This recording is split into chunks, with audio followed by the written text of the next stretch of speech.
Nightmare 3. Injured? Do you think those weaklings can hurt me? Deetsong sneered, his eyes full of disdain. Bai Yan's heart became more and more uncomfortable. You think I can't see it? Did you use any method to forcibly increase your strength? You suffered a backlash, didn't you? Otherwise, with your character, you wouldn't have left with me so quickly without making a mess first. Deetsong was stunned. Looking down at the girl in front of himself, there's a mist of confusion that he couldn't quite pinpoint. Bai Yan took a few steps back with a hint of guiltiness. This guy, did he notice something? For a long time the Demon King didn't move and simply stood there. Then suddenly he chuckled softly before pinching Bai Yan's nose like a boyfriend spoiling their girlfriend. Girl, when did you know me so well? If I didn't know better, I would think you didn't get changed out with someone else by those from the celestial realm, did you? Slightly upset at the very idea that she would be a doppelganger, the lady stomps her foot and looked away. And why not? She's not exactly the same person from 1,000 years ago, so her personality would naturally be different. If Deetsong grows suspicious, then that's normal. Unexpectedly, instead of being alarmed, the man abruptly pulled her hand over and placed it along his chest where she could hear his thumping heartbeat. Without you, I would be dead here. Do you hear how much it's dancing because of you? How can I not know you are my Yener? Bai Yan threw herself into the Demon King's arm right then there. To be confessed with such heartfelt words would make any lady flutter, let alone a version of her husband from way past. It's making her feel like a virgin maiden that's being wooed all over again. Girl, today is Chui God's marriage date. Don't you want to go stop it? Deetsong got quite awkward and stiff by the hug, shaking her head. I'm not going. Why? Deetsong's eyes pricked up in surprise. Although I have always wanted you to be my woman, but I also don't want to take advantage of this moment just to win you over. I have my pride, and my pride won't allow me to stoop to such low means. If you think I want you to do this as repayment, then you don't need to. No, that's not it. You are injured, and those people will likely be waiting for us if we go. Why should we willingly jump into their trap?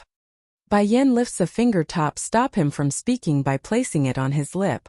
Flailing his arms up like a clueless dote, Deetsong didn't expect this act from the girl who always behaved so proper and decent before. It's sending him up into the clouds to the level where he forgot the pain in his bloodied waist. Silly lass. Deetsong eventually came back to his senses and smiled. Those people can't do anything to me. Can it be? You don't believe in my strength? If I can take you out, then that means I can also protect you. From out of the blue, Bai Yan bursts out into a laughing fit. Her smile was bright and shining, causing the whole area to glow due to her existence. Oh Deetsong, you are such a silly guy, you know. Chui God gave me up for the sake of the celestial realm. Why would I care about someone like that anymore after that? He can go ahead and marry whoever he likes. She wraps her hand around his, that face looking up with longing. I, on the other hand, want to marry you. Nightmare 4. The Bai Yan of 1,000 years ago may not have made the promise to Deetsong so quickly, but she wasn't from 1,000 years ago, she's from the modern age. They have experienced so much turbulence already, what was there to hesitate about? At that moment, the haze in Deetsong's heart seems to be blown away by the wind, and a beam of sunlight shone through from the clouds to warm his whole existence. Girl, is your word serious? Deetsong. Bai Yan lets go of his lip, her expression looking solemn. Whether in this life or in the next, you are my only husband. If we can't survive in this life, I will wait until our next. You must wait for me. Even if you forget me, no one is allowed to be around you until I show up. Grinning like a fool, the Demon King pulls the lady into his arms and leans down to peck her on the lips. This was his first kiss, so he didn't dare to be aggressive. He treasures her. There's no way he would allow his own misgivings to hurt her. Girl, you will be my only woman. In this life and the lives to come. No matter how long I have to wait, it can only be you. Time flies. What followed could only be described as a dream in Bai Yan's eyes. Those from the Celestial Palace did not want to let them go, so they sent numerous masters to hunt them down. Even Chui God eventually gave chase with his own people with the plan of bringing the woman back. Of course, Deetsong and the 4 sacred beasts protected her like history ordained, and like history dictated, they all died at the hands of the Celestial Palace. She had seen these things once already. but now she's actually able to experience it herself. It's so heart-wrenching that she wanted to rip her own soul out, but fate wouldn't allow that. In the end, Bai Yan could only helplessly watch them from the sidelines. These things, like a nightmare, replayed over and over again in her mind in a never-ending loop. She wanted to wake up from this nightmare, but every time she awoke, she was by Ditsong's side again. Even though the lady knew what would come and happen next, nothing ever changes. Such a feeling of powerlessness was torturing. It's beyond cruel. Girl, what's wrong? When she awoke again in this new loop, Ditsong was already beside her with a worried face and hugging her shivering body. Tell me what happened. Is it because of what happened to Azure Dragon and them? Ditsong, tell me everything that happened is a nightmare. Please tell me it's all fake and not true? Bai Yan's body curled closer to the man's chest. She didn't want this to continue and pleased. Bai Yan was no fool. Suzaku already told her the Hell Domain would cause her to go through nightmares. Unless she finds a way out, she would never be able to leave again. Yet, despite knowing this fact, she felt trapped and powerless to do anything aside from weeping and acting like a damsel in distress. Nightmare 5. Yenna, what are you talking about? Why can't I understand? Ditsong frowns and embraces his wife's hand to reassure her. Tears flowing down her face, Bai Yan's eyes looks up with pain and misery. I obviously went to the Hell Domain to find you. Why did I instead go back to the past? This must be the nightmare Suzaku referred to. Everything I experienced is just an illusion. Ditsong, how can I get out of this? Our sons, our daughter, they're all waiting for me. I can't stay here any longer. Ditsong's face showed a flicker of surprise before wrinkling his temple up. Hell Domain? Sons and daughter?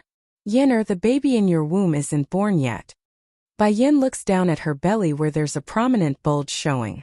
Ditsong doesn't know anything. If he knew, he will. Ditsong, I need to tell you the truth. Everything that's happening now, it's all in the past. I knew Azure Dragon and them would die. I tried to change their fates, I tried to save them, but each and every single time I failed.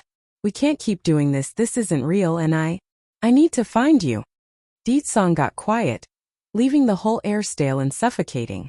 After a long time, the man's low and hoarse voice sounded. This is the reason for your personality change? Yes. Yenner, can you tell me the future? In our next life, do we have children together? Yes, Bai Yan replied softly. Her eyes were very gentle. Xiachen is very good and kind. Ling Yan is well-behaved and sensible.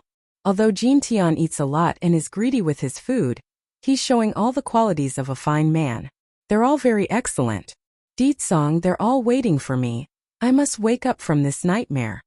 This dream had been so real that Bai Yan's thought she traveled back in time. If not for Azure Dragon's death in the last loop, she wouldn't have come to her senses and remembered the truth. How can I help? Ditsong's gaze fell upon his wife's body and firmly states his will. Though reluctance, he's obviously not going to keep this up if it's true. I don't know, I just know that I and the baby in my womb can't live long. Bai Yan slowly closed her eyes. In the previous life, she had died in Ditsong's arms after fleeing the battlefield when Azure Dragon acted as their rear guard. At that point, the baby should have been around 5 months old, which was around this time as well with a slightly different change in environment. Ditsong hugged his wife even harder. I will never let you disappear, never. Even if I have to give up everything else, I would keep her safe. Bai Yan slowly closed her eyes to take comfort in her man's arm after getting the support. Is it that after my life is over the nightmare too will end? This way I will be able to return to the Hell Domain. Don't worry Ditsong, our bond won't end. In the next life I will wait for you. The fated day finally arrives not long afterwards. The masters of the demon realm were slaughtered by the celestial realm, and Ditsong had yet to return from the expedition, thus causing Bai Yan to rush into the belly of the beast where everything occurred. Even if the cost was her life, the demon queen didn't hesitate. Nightmare 6. Keeper Ling's gaze fell on the woman who rushed over to their spot. He's sneering upon recognizing who it was. It's been a while. It really has been a while since I last saw you. Bai Yan spoke with indifference. You are still as unpleasant as ever. Humph. Keeper Ling snorted coldly as he swept his gaze over to Bai Yan's belly. Then smirking contemptuously. Lass, in the past you would always follow the celestial lord around, so we all thought you would only have him in your eye, to think. Sighing like he's totally disappointed.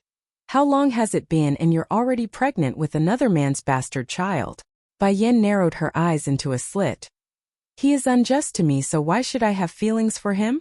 Besides, Chui God is only a brother to me, nothing else and nothing more. He's murdered Azure Dragon and them, therefore any siblingship is gone between us. I only have hate left for him. Why would I ever marry an enemy and give up my husband who is so kind and good?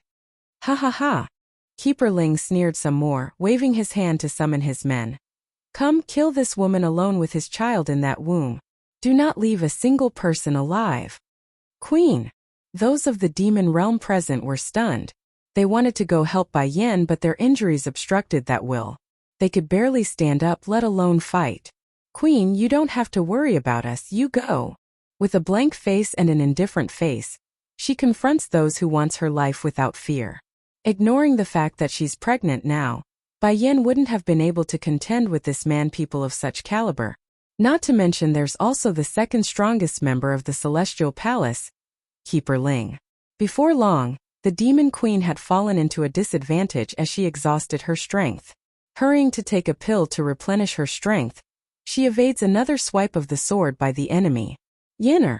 A terrified voice came from the rear. Then in her critical moment, the moment Bai Yin turned around was when she saw Ditsong's frantic face rapidly closing in on her location. PFFF. Unsure when Keeper Ling had gotten behind the woman, but a sword had pierced through Bai Yan's chest at the momentary reunion. Blood sprayed out of her chest in a splattering motion, causing her clothes to stain red and gory. Ditsong.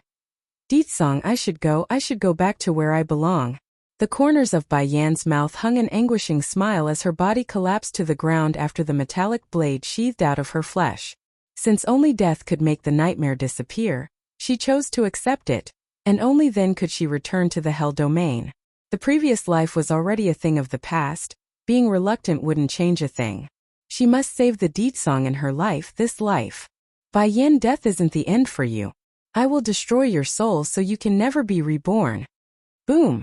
When Keeper Ling raised his hand, a bolt of lightning promptly fell down and smashed into Bai Yan's lifeless body. But does death really represent the end though? Bai Yin awoke again due to a series of noisy sounds around herself. Slightly opening a crack in her eyes, the Demon Queen was horrified to discover she was back at the execution grounds again at the Celestial Palace. Nightmare 7. Why? Why am I back in this place? Bai Yan's eyes were in a daze as she swept her sight over to the familiar faces down below. She's so lost that whatever Keeper Ling was saying went completely over her head. Did you hear me or what? Keeper Ling's eyes were cold and was further annoyed by the disregard from the woman. Do you have any last words for yourself? If you do, then hurry up and say it. We don't have time to waste on you anymore. Bai Yin didn't reply right away. Rather, she made a confused face for a good while before muttering the only words that came to mind. What did you say? Since you don't want to say anything, then we will begin the execution. Bai Yin, don't blame us for not giving you the opportunity to leave a last will. The old grumpy guy snorts a cold grunt and waved the men to begin lighting the pyre. The hot flames promptly surrounded Bai Yin from all sides. Yet, the woman could not feel an ounce of pain. Only a hollow emptiness at the people yelling at her with disdain. Exactly like before, a purple-robed and silvered hair man came to her rescue in the nick of time. But unlike the first loop, this time around the Demon Queen didn't feel excitement after seeing her husband. She's gone through a lot of loops already, but this was different and the only time back at the execution ground. How could this be? How could this be? She clasped her head heavily as agony showed along her face. Why is everything back to square one? All of it, why is this starting all over again? Do I have to keep experiencing this pain? The pain of losing my friends, losing everyone I care about? Falling into her lowest point, Bai Yin did not utter a word as she allowed Ditsong to take her away. In the same way, everything that happened next was like a nightmare. First it was the demon realm being besieged by the forces of the celestial realm. Then it was the sacred beasts falling in order to save her. Afterwards, she did everything to the script, as she pulled her pregnant self to find Ditsong after they lost contact with him. Lastly, She awoke once again under the grief-stricken cries of her husband after dying. It never stopped. Each loop continued to grow in horror. Though sometimes the same, it also changed slightly with each variation to make it all the more painful. This continued until Bai Yan could no longer take it and became entirely numb. Maybe I can't escape anymore? And this is the reason why Deetsong and Suzaku are reluctant to let me enter the hell domain? Bai Yan's heart was still unwilling to give up, but what else was she supposed to do? She's tried dying already, that didn't work. Then she tried to change the events by whatever means necessary. That also didn't pan out. Nothing was working. The blood-stained battlefield. A young man's figure stood strong and proud against the bristling wind. Though the life in the lad's eye had faded by this point due to the open hole running right through his chest, the power this body carried could not be wiped away. White Tiger, it's enough. You don't have to do this anymore. I don't want to see you die every time like this. Please don't do this, I can't take anymore. Bai Yan threw herself over to the still warm corpse, her tears depleted due to the repeated crying. Nightmare 8. Why are you making me taste this pain again and again? I don't want to go on like this anymore. And I don't want to see you dying before my eyes, White Tiger. Anger ignites from within Bai Yan's sobbing eyes, her hands tightly grasping onto her friend's body, as she trembled due to the intense emotion. Am I really going to be stuck here forever? She growls at the air with no specific target. I refuse to believe this. I refuse to believe there's no way out of this nightmare. Deetsong Xiachen, wait for me. I won't let this hurdle stop me. Despite having no more tears left to cry with, Bai Yan still found her cheeks moist as she stared up towards the crimson-red sky. Then suddenly, after a long while of this, she made a surprised face. It's raining? The few times I've experienced this, I don't recall it ever raining. Of course there were deviations in the past, but only small things like a word or a tiny gesture. This can't be normal. Why is that? Yin Yan, why are you asleep here? Hurry and wake up, please. Boom! A voice exploded in her head, bringing forth a wave of warmth and familiarity. The corners of Bai Yan's mouth moved slightly as she took another look over the entire battlefield.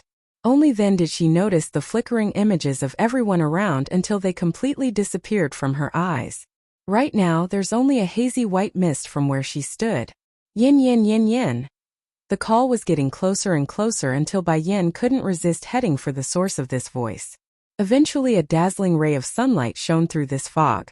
Out of reflex, she raised a hand to swipe away at the whiteness blocking her line of sight. This instantly dispersed the closest whiteness from her gesture to reveal that young teenage face. Yin Yan, you finally woke up. The young teen's face was all smiles after seeing her eyes opening. Mo Li Shang? Piggy's owner. There was still a dull look in Bai Yan's eyes, but it didn't take long before her focus locked onto the guy's smile. Why are you here? The teenager scratched the back of his head and replied cluelessly. I don't know, one moment I was asleep, the next I was here when I awoke. Rather it's you, Yin Yan, why are you sleeping on the ground? Bai Yan furrowed her brows at the explanation. If I had come out of the nightmare, then what's the explanation for Mo Li Shang's appearance in the hell domain? Am I going through another dream with him instead? She propped herself up and scanned the surroundings. There's still the sea of fire behind her, which showed she had crossed over that part like she remembered. No, this isn't a nightmare. I've completely escaped from it. This is thanks to Mo Li Shang's call. If he didn't call for me, I might still be inside that never-ending loop of suffering. No matter if it's a coincidence, he's a total lifesaver. But then Bai Yan recalled something important. Narrowing her eyes in at the lad, the demon queen tries to pinpoint the familiarity with anything that comes to mind. Unsurprisingly, nothing came of it because the woman didn't know this guy 1,000 years ago. She didn't know this person. Yin Yan, why are you looking at me with that kind of face? Mo Li Shang acted all embarrassed and asked, did I do something wrong? Nightmare 9. Bai Yan retracted that gaze and shook her head. No, by the way, did you really appear here when you woke up? Nodding his head, Mo Li Shang continues with his explanation. I originally wanted to go to the demon realm to find you since I was wondering how he was doing. Then when I took a nap halfway there, I suddenly found myself here of all places after I awoke. Fortunately you are here, Yin Yan. Now I'm not so worried. Do you know what this place is? Bai Yan was silent for a while before questioning further. The young man shook his head in confusion. I don't know, I just appeared in this place without any knowledge. Yin Yan, do you know where we are? This is the Hell Domain. Bai Yin narrowed her eyes again. The passage for the Hell Domain exists within the demon realm. And I wasn't sleeping, I was experiencing a nightmare that doesn't end. To get to this point I've gone through ice and fire. The amount of danger involved can't even be described. Yet you're able to make it here by taking a nap? How could she believe that story? A shock crossed the teenager's clean face before transforming into a sad and aggrieved expression. Yin Yan, I really don't know what's going on, you have to believe me. Please? Seeing the young man's lost appearance, the cold glow in Bai Yan's eyes gradually dissipated. Perhaps he really didn't know how to get into the Hell Domain? Shang, since you're able to come here, it proves that you are somehow connected to the Hell Domain. But no matter what, I hope you will never betray me. Bai Yin squinted her eyes again to hide the ray of light flashing underneath.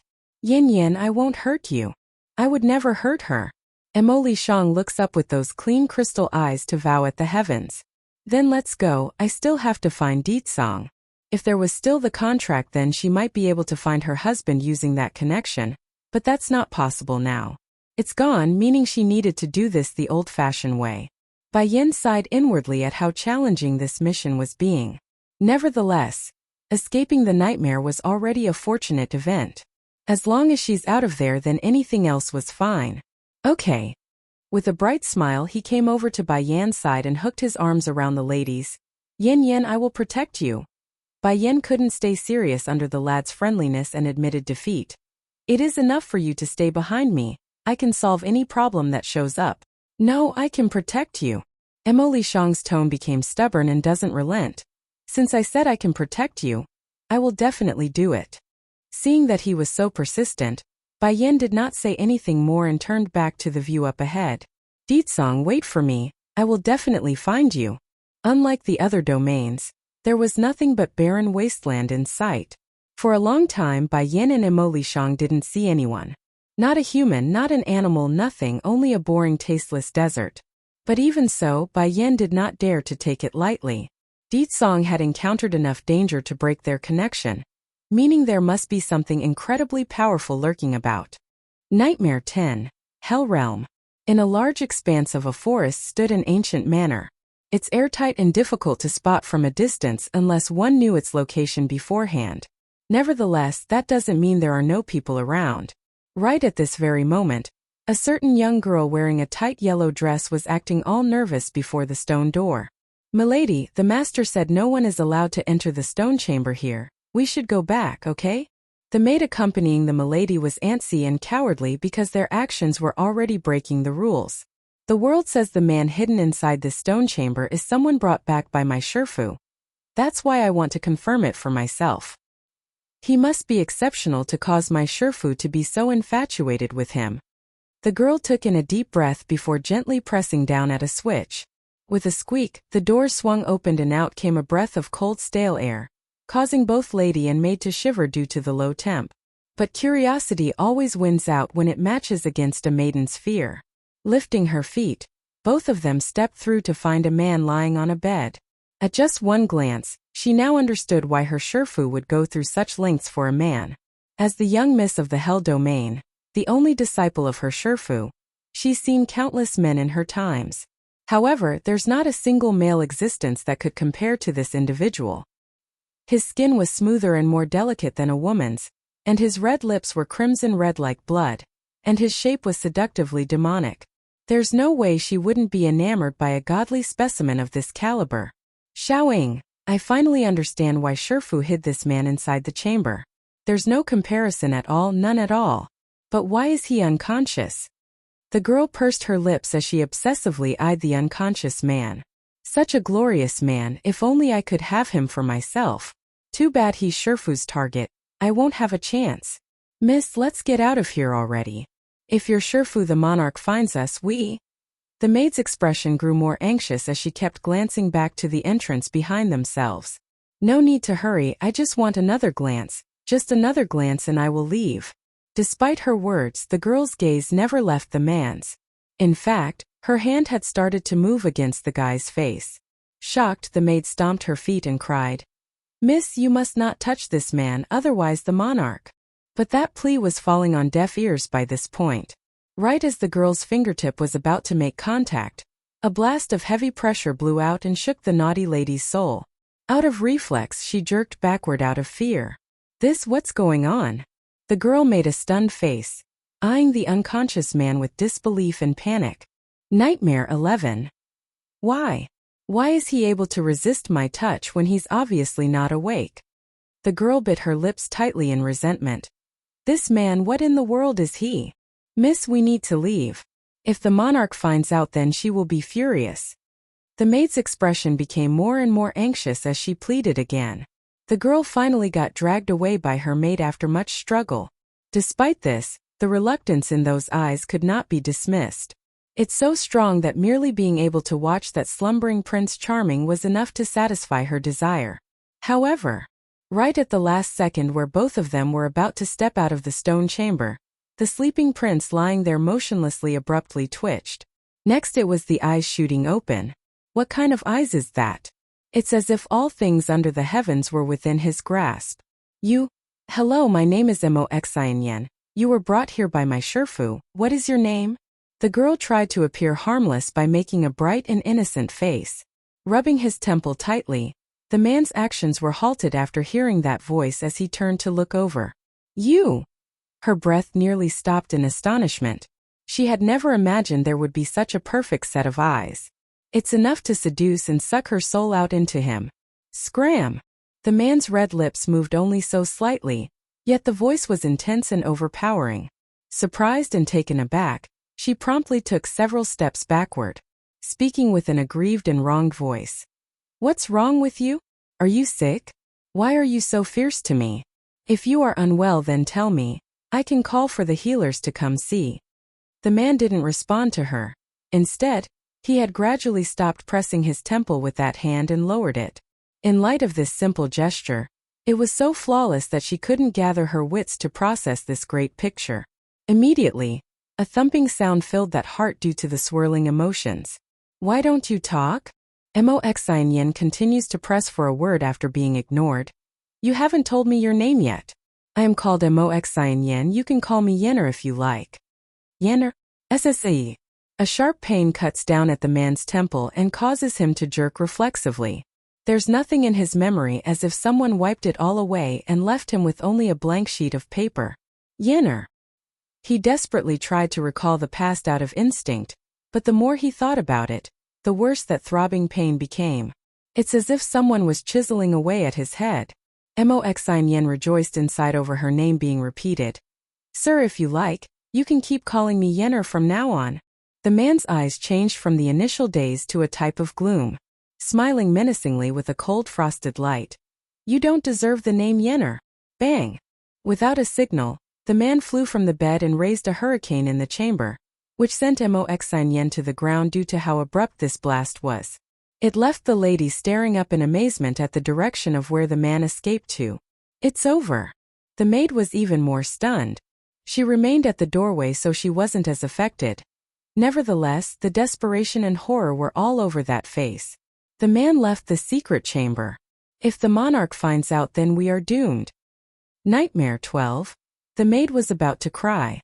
The young lady was the monarch's only disciple, meaning the other girl wouldn't be hurt, but she herself wasn't so fortunate. Execution would be the least of her worries. Moxian bit her lip tightly as that body shook with tremor. Why did he act so fierce at me? Did I do something wrong? Miss. The maid gets all teary and red in the eye. It's useless for you to think about him anymore now. We should be thinking about how we're going to explain this to the monarch. Moxian did not speak, for her calm heart had long been ruffled up. If this man hadn't woken up, then that's one thing. I don't want to fight with my Sherfu for a man either, but I can't anymore. The second I met his eyes, I've fallen for him, completely fallen for him. Xiaoying. I didn't know what it was like to fall in love before I met him. Moxian slowly stood up from the ground, her pretty face stained with a bittersweet flavor. But after this encounter, I learned that some people only need a glance to understand the meaning of love. Even if it's only as a concubine, I'm willing to be his. Unfortunately, a woman as strong as Sherfu would never agree to this arrangement. But what else am I supposed to do? My heart is moved. There's no turning back anymore. You don't have to worry. I will explain this to Shifu so she doesn't punish you. Moxin Yen looked back to her maid and smiled brightly. Moreover, have you forgotten? This piece of the world is all under Shifu's control. He can't escape Shifu's grasp, so we won't be blamed too much. She may say that, but disobeying the monarch's order of not entering the stone chamber was by virtue a crime punishable by death. Even if that won't happen, it's undoubtedly going to infuriate the monarch. Xiaoying also pulled herself up from the ground and made a thin white line with those lips. After all, what else was she supposed to say? She's merely a lowly maid, so her life was in the hands of this lady and her Shifu. After a long while of this awkwardness, it was the lady who spoke to break it. Let's go, we need to inform my Shifu and ask for forgiveness. Outside the old manor was a sizable expanse of forest. The moonlit greenery was quite gloomy, and the evening wind gave it an uncanny feeling to those new to the area. Yin, where are you? The silver-haired man grasped his head tightly, desperately trying to recall the vague face hiding within his head. It's so close yet so far from his reach. Little girl, my heart is dead without you, and only with you will my life be with purpose. The man's hand involuntarily moved down from the head and touched the chest where his heart lied. He couldn't feel the heartbeat, only the cold bristling air that was blowing through this evening where he felt so lonely and without purpose. Even if I can't remember anything, nor know how you look like, but I will find you even if it takes me to the end of this world. The man's red lips curved into that iconic grin of confidence. He's evil yet seductive, the stunning demon king of old. Ancient manor. A woman wearing a pearl white dress quickly passed through the corridors here until she arrived outside her own study room. Here Moxin Yen had already been waiting. When their eyes met, the latter was obviously flustered and recoiled back a step under that compelling aura. Woman in white, one. Shifu. Moxin Yan's voice was trembling as those teeth clattered. Xin Yan. The woman in white sounded cold and chilling, those eyes piercing as she could see through the young lady. Have you been inside the stone chamber? Moxin Yan's body shook harder as she leaned in close to the door behind her back. Shifu. I just wanted to see what that man is like. I didn't think he would escape. Really, Shifu, you have to believe me. The girl's face was full of urgency as tears slowly trickled down those cheeks. Bang! Without mercy, the woman in white raised a hand and slapped the student across the face, thus sending Moxin Yen flying into the study room and breaking the door as a result. There were traces of blood showing at the corner of her mouth due to this impact. The young lady never expected her teacher to be so ruthless and hit her like this. At most a stern lecture. I said so before that no one is allowed inside that chamber. Did you not understand my words or something? The face of the woman in white stares down with a threatening gleam. Hurrying to pull herself into a kneeling posture, Moxin Yen didn't dare to act out and began slamming her head against the floor in a begging motion. Please Shifu, I know my fault, I will never do it again. Please forgive me this one time. Unmerciful as ever, the woman in white reached down and grabbed the lady by the neck and lifted her up into the air like a doll. She's squeezing hard so Moxin Yan's complexion has turned red due to the suffocating choke. Xin Yan, do you think you can do anything you please just because I'm fond of you? The cruel woman smirks like an evil villain and cackles a bit. Don't forget how you came to be. I took you in as a child because I found your talent worth my time. If you dare betray me, then I won't just let you die. Shuddering uncontrollably due to the intense fear in her veins, Moxin Yen wanted to plead her case but found it difficult to say anything. The squeeze was making it impossible for her throat to utter a sound. Also, I know you've seen him, so lose that idea. He's not someone you can match. If you dare to have any ideas and I find out. The woman in white sneered into the student's eye. I believe I don't need to tell you about the consequences. Bang! Throwing the student like a ragged doll, she casually took out a handkerchief and carefully wiped her palm like it was nothing. Coughing hard upon breathing again, Moxin Yen crawled up to her Shifu and got into a prostrating position. She didn't even dare to raise that head at this point. Thank goodness. Thank goodness I didn't say anything about wanting to become that man's concubine. Otherwise, Shifu would surely kill me. Shifu, I will never disobey you again. The young lady says, lowering her back even further until her figure was almost into a turtle shape. However, this also hid the cold gleam in Mo Xianyan's eyes from view. If you are obedient, then you are still my good disciple. Therefore, I will continue to spoil you. But if you disobey my orders again, don't blame me for not being kind. After hearing this, Mo Xianyan's body shuddered some more but knew she was safe now. In the Hell Realm, her Shifu was the supreme authority holding the power of life and death. No one dares to disobey this woman, no one. Woman in white, too. She thought she was different, but apparently she had forgotten the truth. A dog would always remain a dog. If not for her Shifu picking this dog up from the street, Mo Xianyan would be nothing. No power, no influence, no ability to do anything in life. In essence, whatever the lady in white decides, she must comply if she wishes for this life to continue. Go down. The woman in white waved her hand dismissively and spoke in a cold voice. In addition, you are not allowed to approach him in the future, do you understand? Mo Xianyan knew who the man her Shifu was referring to. Though unwilling, she nevertheless lowered her head and complied. Yes, Shifu.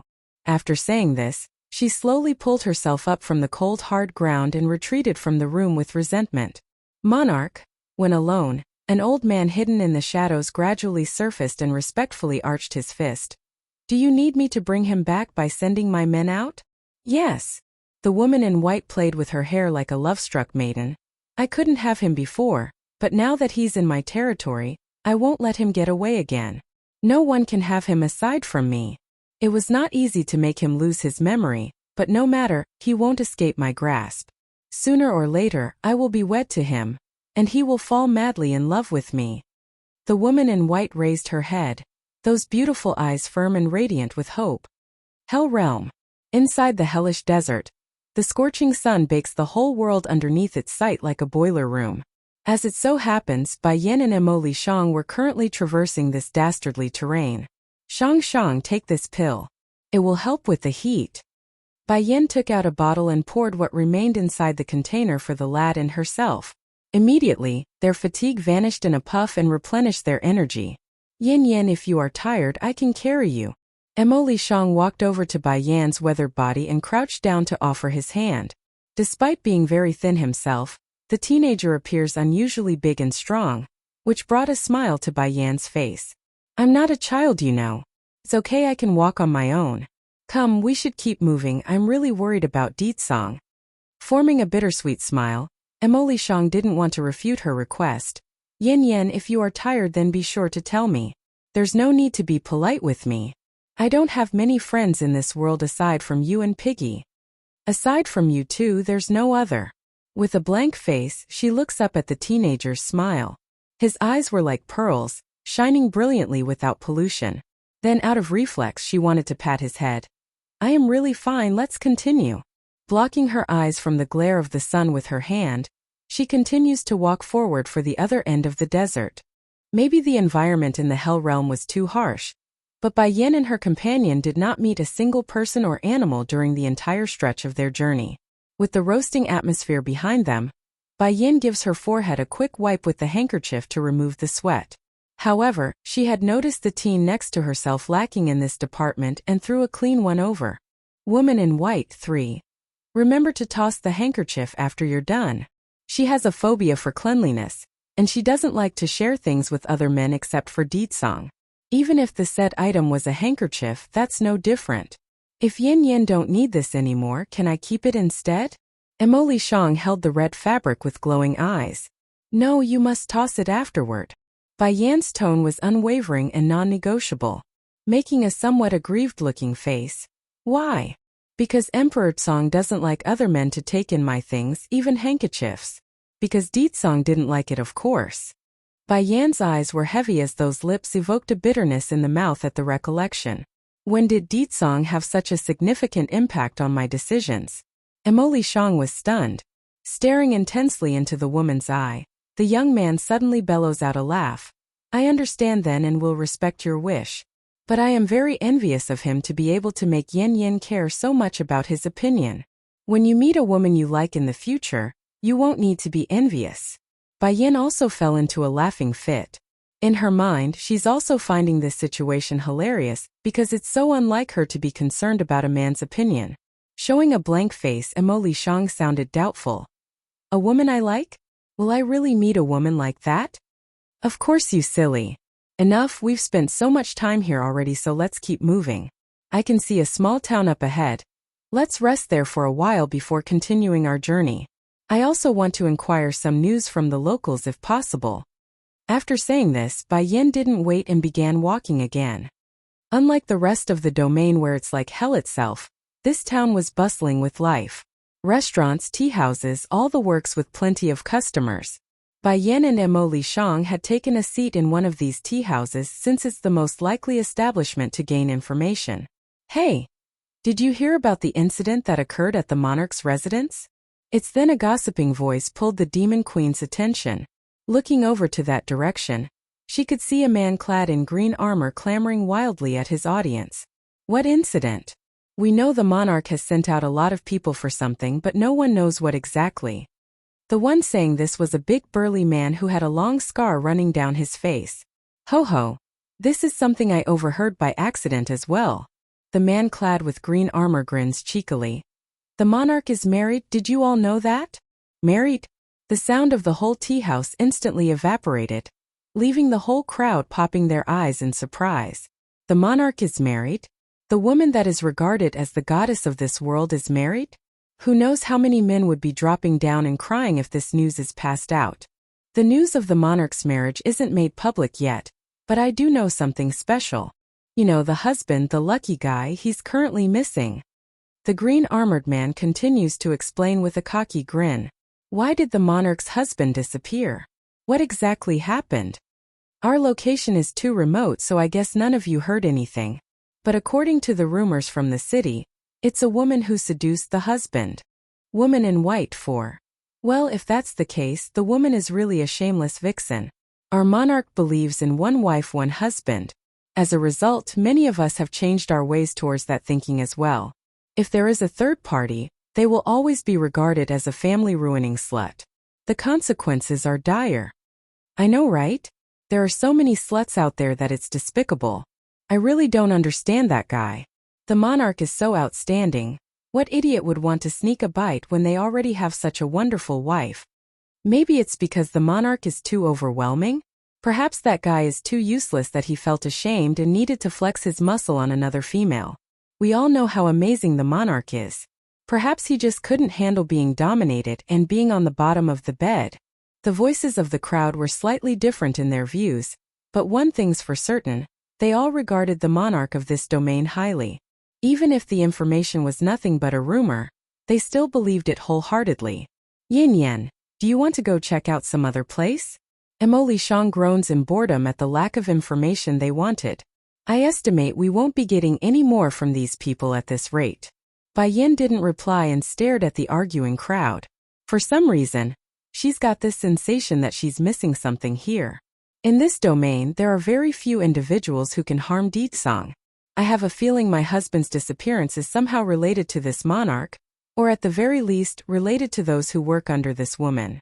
After spelling out her theory, Bai Yin tossed a couple of silver on the table and pulled the young lad away. But Yin Yan, do you know where the monarch's residence is? Emily Shang stood under the beaming sun and asked. Getting awkward, Bai Yin muses over this issue for a good while. She didn't think about that earlier, so this left her in a dilemma. However, it's then a voice from the side that caused her to jerk in surprise. You two want to go to the Monarch Manor? Squinting her eyes into a slit over that sentence, she slowly turned towards the source and found a young lad with an unhealthy shade of white on his skin. You know where the Monarch Manor is? Though abrupt, Bai Yin suddenly forms a marvelous smile like they're good friends. Lady, the monarch's residence is a big secret in the Hell domain. We've all seen the monarch before, but few know where she lives. The unhealthy young guy chuckles creepily that would turn off any female. Then staring down Bai Yin like he sees a prize. However, I do know someone from the monarch's residence. If lady is willing to accompany me for a night, I promise to take you there. How about it? Woman in white 5. Everyone knew that the monarch was magnificent, but the woman before himself was no loser either. That's right, in the eye of this pompous and idiotic man trying to hit on Bai Yan, she was no more than a prostitute that he could sleep with by dangling carrot. Sadly for this depleted guy, his customary bullying around town was coming to an end today. His family wouldn't be able to protect him like in the past. Bai Yan forked her finger at the man in a welcoming gesture, her eyes flirtatious and seductive. Come over here and then we'll talk, good sir. Lady, does that mean a yes? Rubbing his hands together like a womanizer, the guy didn't think twice and gingerly stepped forward with drool leaking from that mouth. Suddenly, within 2 feet of each other, Bai Yan raised her leg and directly kicked the guy between the crotch. A deathly wail howled into the air as a result of the damage. White and soul-wrenching, the guy squatted down on the spot and groaned in utter regret. He didn't understand what was going on, nor could he think of the reasoning for this. Slut, how dare you hit me? Do you know who I am? No one dares to touch me here. After a good minute of excruciating pain in his balls, the guy finally throws this out through gritted teeth. Bai Yan ignored the young man's threat and kicked at his balls again, causing the guy to squirm in agony while the onlooking crowd flinched in horror. Make no mistake, the majority of the people watching are men, and any male could easily tell another their balls are the greatest weakness of a man. It's shocking to them that a beauty like this one would be so vicious. This woman, isn't she too cruel? That is the only son of the Mei household. If she ruins his manhood, that family won't let her go. Oh, he could have flirted with anyone, yet he chose Yan Yan. Emily Shang was rather enjoying this moment as he watched the other guy with sympathetic eyes. He expected as much from the demon queen and he's not disappointed. Slut. Climbing up with great difficulty, the young man stared Bai Yan dead in the eye. My father won't let you get away with this. Pa! Without mercy, the demon queen grabs the guy by the collar and slaps him across the face. Showing a cold glow in her eyes, Bai Yan's voice was cold and harsh. I will ask you only once, how do we get to the monarch's estate? Pay. The young man spat a mouthful of blood to the ground. I said so before. You only needed to accompany me for one night. Now, even if you sacrifice your life, I will still not tell you. When these last words were uttered, the young man's expression didn't back down and grew more fierce in his attitude. Won't say. Bai Yan sneered and slapped him harder in the face again. Beaten to the point of his mind going blank, the pervert suddenly regretted his own decision of coming out today without an entourage. This was not his own wish, of course. He had been locked at home by his parents due to the heinous acts from before, hence the reason why he snuck out. But who could have guessed the moment he came out would be his own undoing? Slut, I dare you hit me again and see what will happen. The young guy shouts angrily after seeing the smirk on the woman's face. Since this is your request, then I will satisfy you. Slap. Slap. Slap. Bai Yan's hand was merciless. In no time at all, countless hits were thrown down. Woman in white 6. The young man's face had swollen into a pig's head by this point, leaving it difficult to recognize his original appearance. In fact, several of those teeth were gone, knocked out from the brutal ass slapping. I'll give you another chance. Where is the monarch's estate? The cold glow in Bai Yan's eyes flickered, and her voice was unnervingly calm. Groaning further and mumbling incoherent words due to the swollen face, the guy finally realizes he's in trouble now. Shuddering, he didn't dare meet the demon queen's gaze. But before a word could be uttered, another kick came down again and stomped onto his chest. Since you are so tough, then I will grant your wish. This time Bai Yan did not give him another chance to speak anymore and hammered down a storm at the poor guy's face. Forget about swollen anymore. It's downright bloody and purple. Wooer, I'll say. He eagerly volunteers himself like an animal after getting a hiatus from the tiny break. Go east and you will find a forest. It's there that the monarch's estate is located. I don't know any more than that. He almost cried out in sobbing tears. If the guy had known Bai Yan to be so violent, he wouldn't have coveted after her beauty. Though difficult to make out, the words were nevertheless enough for the demon queen to make out, raising a finger to lift the guy's chin so he looks upward. You didn't lie to me? No. The youth no longer had the stubbornness he had before, but instead carried panic in those eyes. He knew that this woman would surely beat him to death if he didn't say anything. Very good. But if I find out you're deceiving me, then I will make sure you die a death of rotting from the inside out. Bai Yan shot another cold menacing glance at the young guy before turning around. Her every strike was thumping against the pervert's ear like she's some sort of grim reaper. Come Shang, we're leaving. Emoli Shang nodded and didn't hesitate in leaving. However, he also didn't forget to shoot a glance backward. It's just that, instead of the kind and innocent look he always showed to Bai Yan, his eyes were glowing weirdly with some dark sheen. Yan, do you think his words are true? He asks after catching up. It should be true, said Bai Yan with a raised eyebrow. I can't see any deception in those eyes he made. But if he is deceiving me, I won't let him go for sure. Once they were out of town. Yan, I need to go do my business. Emoli Shang suddenly stopped and said this with a red face. Though frowning at the interruption, Bai Yan sighs and nods. Then go quickly around the bush, I won't look. No. Emoli Shang's young handsome face had become a cherry pink.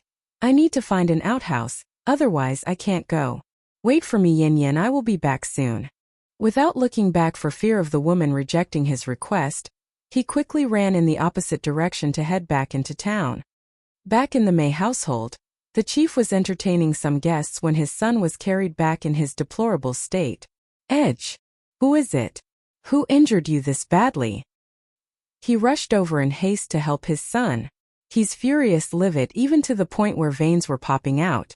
Without ado, the story of what occurred on the street were explained in detail by the one who carried the young guy home.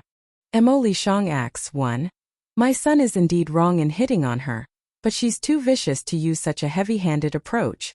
The chief of the Mei house clenched his fists tightly and yelled in a loud voice. Someone come, send my son Edge back to his room, and invite Master Mei Luo over to treat him. I will personally go settle the score with that woman who dares to hurt my boy. As a father, there's no way this chief wouldn't know the crap his son has done and would do. Otherwise, he wouldn't have locked Edge inside the estate. But even so, such a beating was too harsh in his opinion. A little more, and his son would lose his life. Who are you looking for to settle the score? Then suddenly, a voice came from the front and in came a young lad with a fair yet baby face. No one would take this matchup as dangerous. In fact, it's like a harmless animal that wants a cuddle. Who are you? What is the intention in coming to my Mei house? Yet, it's this exact person who gave the chief an incredibly dangerous feeling. The woman you're going to settle the score with, the teenager chuckles grimly, is my friend, so what do you think I'm here for? You? Chief Mei's eyes widened in shock. Somehow, a surge of panic swirled out from his heart at the teenager's voice. It's so innocent sounding, yet the undertone felt more threatening than anything he's confronted in this life. You're here to avenge her? Chief Mei grits his teeth and attempts to stop that trembling body. She wasn't hurt in any way, rather it's my son who is injured. But aren't you going to look for her? How can I let you do that when I'm her friend? So, this town no longer needs a Mei house. After saying this, the teenager slowly raised his hand and materialized a burst of red flames that instantly encircled the entire estate. Nothing could leave or enter at this point. You want to destroy my Mei house? Chief Mei was furious. His son only said a few dirty words, he didn't even attempt to hurt the other party. How can someone be this unreasonable? Of course I do. There is no need for threats to exist, and you are a threat to her. Emoli Shang raised his chin high, those eyes looking down in contempt at the crumbled figure of the chief who was shaking uncontrollably. However, I will say this so you can move on without resentment. A child's fault lies in their parents' teaching. You did not educate your son well, which caused this disaster to occur in your household. Even if me and Yan didn't come today, it would just be a matter of time before he offends another. By then, your Mei house would be destroyed regardless. Chief Mei's complexion first turned white, then to green in utter rage. Are you not afraid of retribution from the heavens? Emoli Shang's smile grew even broader. I am doing justice for eliminating evil.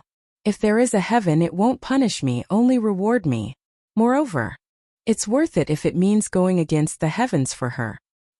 He gives a final glance around the estate, which has been engulfed in the fire by this point. Not only were the buildings burning, the people here were also crying as the fire caught onto their clothes due to the intensity. Taking this all in and understanding his work was done, Mo Li Shang's figure disappears like a fluff of wind, leaving no traces of his presence ever being here. Chief Mei understood now after seeing this abrupt departure. The initial anger has been eclipsed by despair. There's nothing left.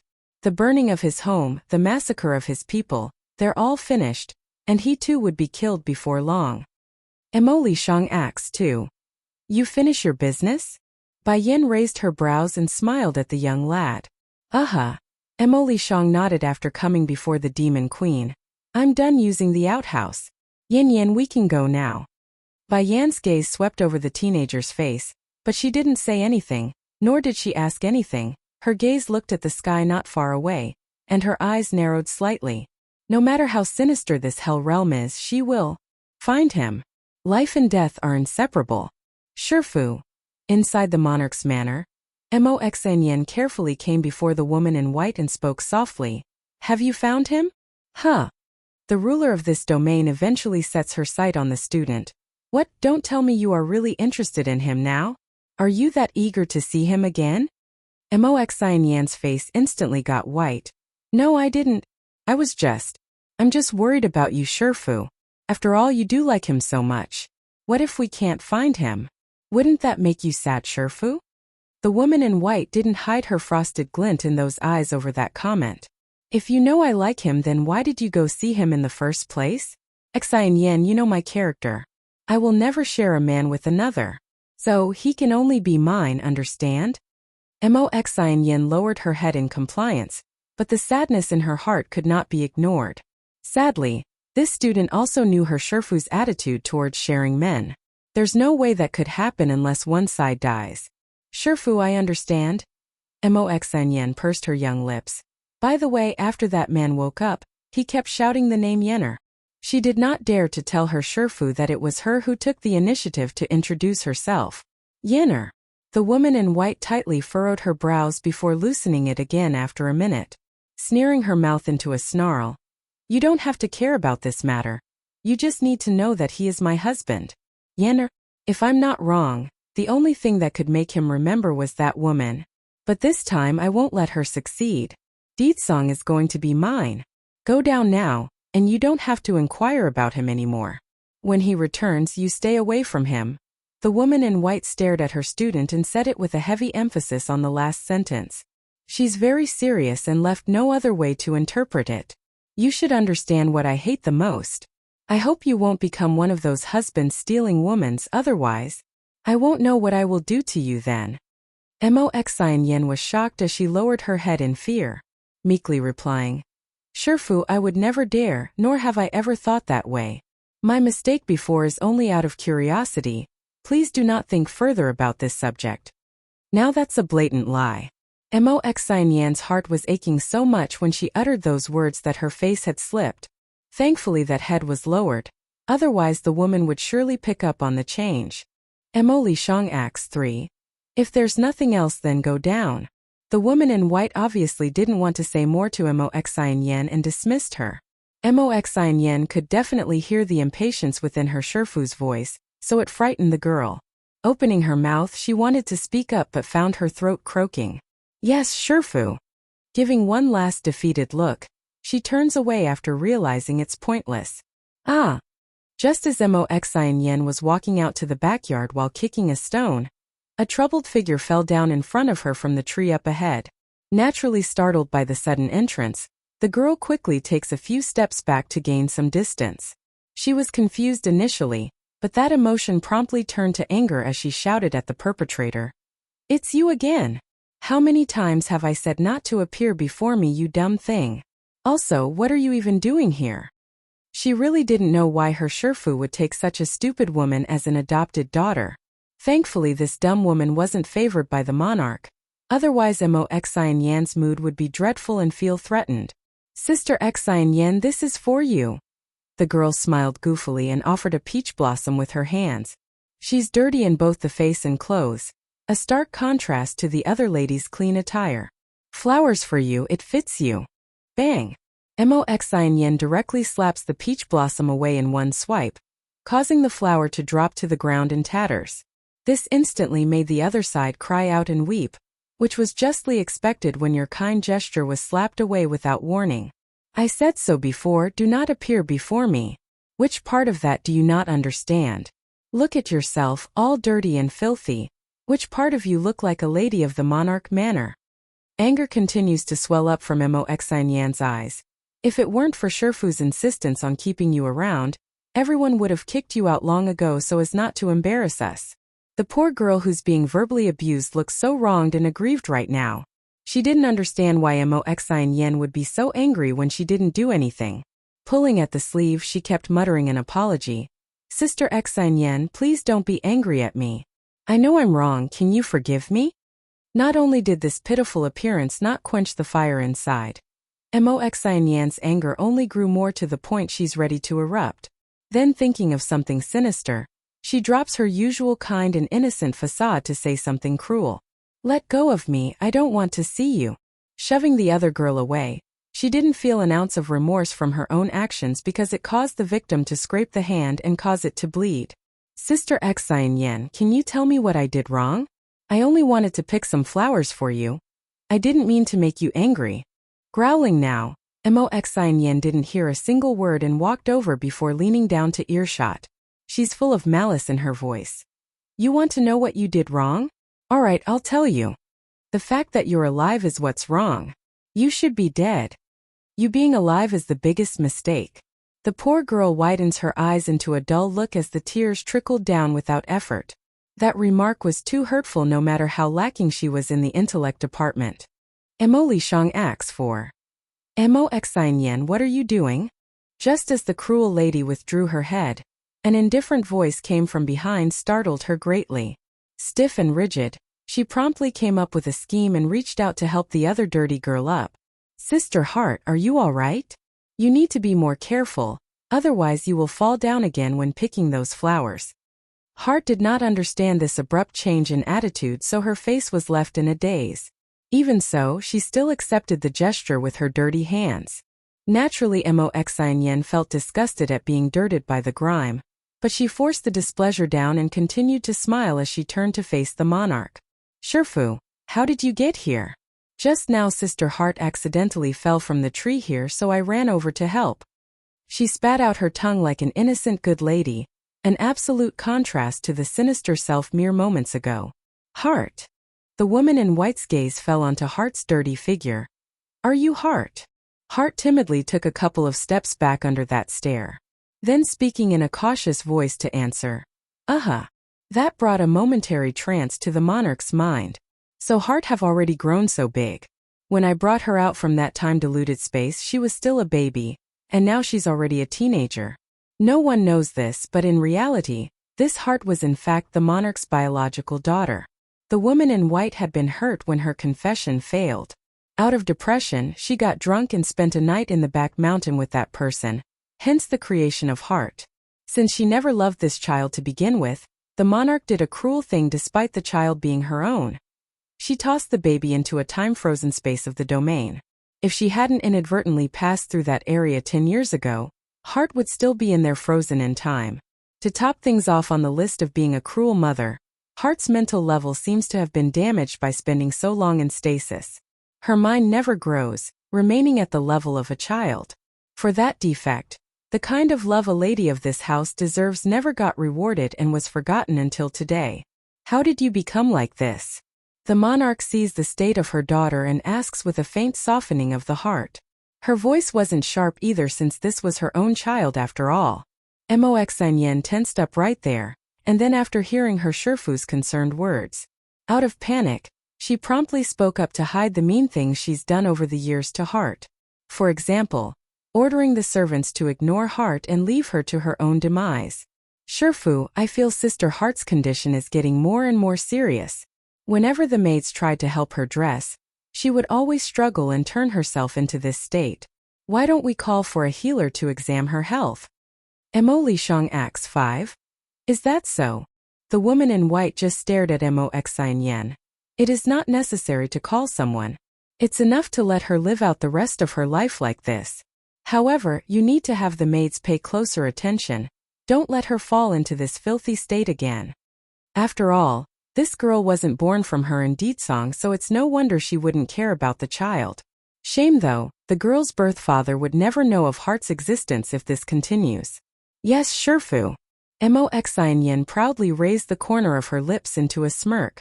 She's pleased to know her Shifu doesn't care about Heart like always, meaning she could be more brazen in the future with her bullying. The woman in white paused when she walked by Heart's side, that voice turning softer as she commented. Go back and freshen up as well. Do not stay at the front and stay in the backyard. If others see you, then it will be an inconvenience. Ah. Heart murmurs like a timid rabbit, her head hanging low and not daring to look up at her own mother. Although she wasn't the brightest head around, she could still hear and understand everything, including the disgust in her mother's voice. Don't worry, Shifu. I will take good care of Sister Heart. I won't let anything bad happen to her, and make sure she's well taken care of. Moxin smiled beautifully and said this from behind. That made the monarch stop in her footstep again. She could hear the meaning behind her student's tone, but in the end, the woman in white continued onward and abandoned her own flesh and blood in the rear. As soon as they were alone again, Moxin's expression instantly sank and returned to her ferocious self. I didn't expect Shifu to remember you still after ignoring you for so many years. But don't get cocky. She is my Shifu, not yours, understand? Heart dully raised her head, not understanding the sudden change in attitude. Did I do something wrong again? But I'll miss her too. She bit her lips in grievance and tried to defend her actions. Over the years, her mother had never come to see her, but that doesn't mean Heart never went to see the monarch. Though she's afraid, it doesn't change the longing for a mother. Moxin growled and reached over to pinch that arm, thus causing Heart to tear up from the pain. What are you missing my Shifu for? You are just a dumb lass without any purpose to your own existence. Shifu will not pay a single second of attention to you. If you dare appear before her again, then don't blame me for getting rough. I'm warning you, I won't hold back if I catch you. Moxin's angry glare was intense and threatening.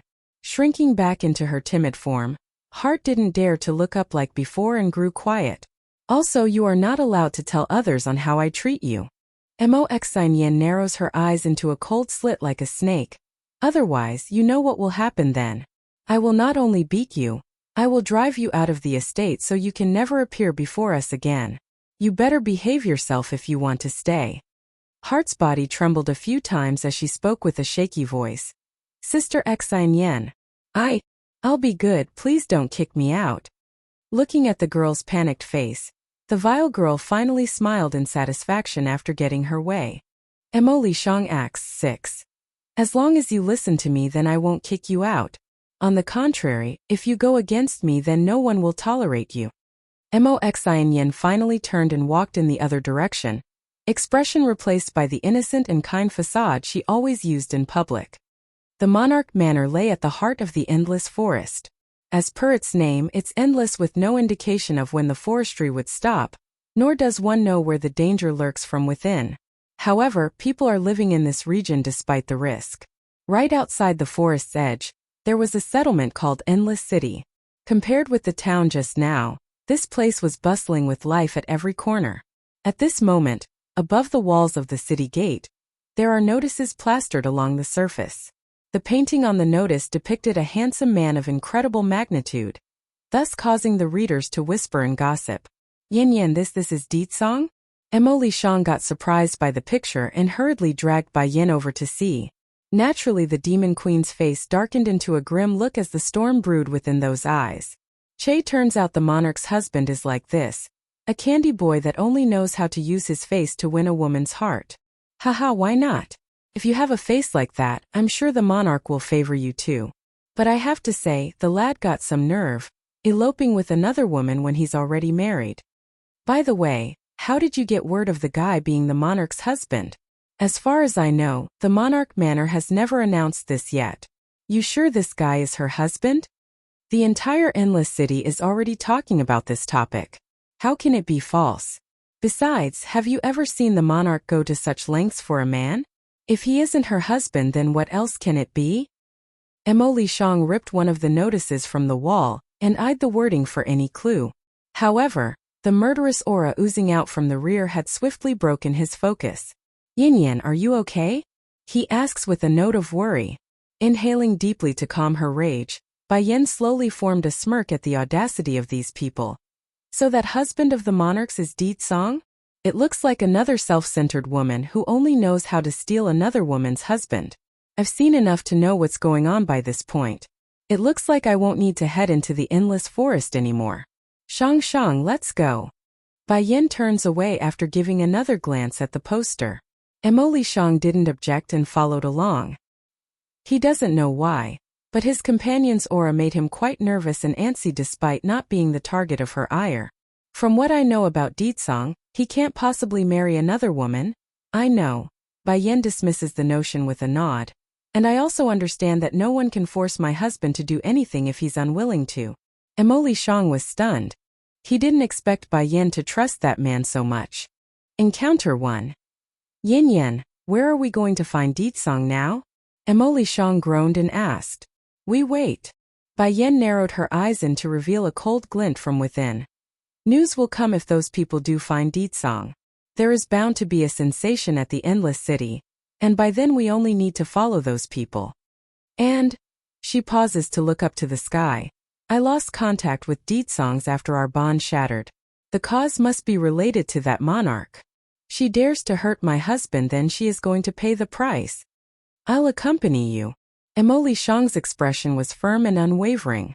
Whatever she's going to do, he'll stay with her. Let's find a place to rest and then we'll search for more clues. Bai gaze lands on an inn not far away. Let's go. Sunset. The afterglow of the setting sun envelopes the entire valley here, giving it a calm and tranquil sensation for the man sitting next to the ancient tree. His face was incredibly seductive under that shining luster. Yenner. Suddenly, he shot his eyes open and rubbed that temple in pain. I still can't remember. I can't think of anything. How could I have forgotten her? She is the love of my life. The man slowly stood up and staggered forward using the tree trunk as support. I can't remember you, but I know. I will definitely find you. Even if it takes me to the end of the world, I will find you through heaven and hell. As long as he could meet her again, Deet Song was confident he could remember everything. Therefore he won't give up on the search. The man's footsteps moved with weight in them, going deeper and deeper into this valley until that figure disappeared from view. Bai had been recuperating her energy inside the room when a noisy sound from the first floor caught her attention. Here comes the monarch. It really is the monarch. She's finally visiting the city again. Hey, do you think the monarch is more beautiful again? I can't get it past me, but she's absolutely dazzling today. I guess someone must have found the whereabouts of her husband. That's why she's out and about. Arg, don't mention it to me. Just thinking about that scumbag is making my mood foul. Such a wonderful woman like our monarch deserves better. Why is the world so unfair? Monarch. Bai narrowed her eyes into a slit as she got up from the bed. Then walking over to the window, she peered out to the street where everything was occurring.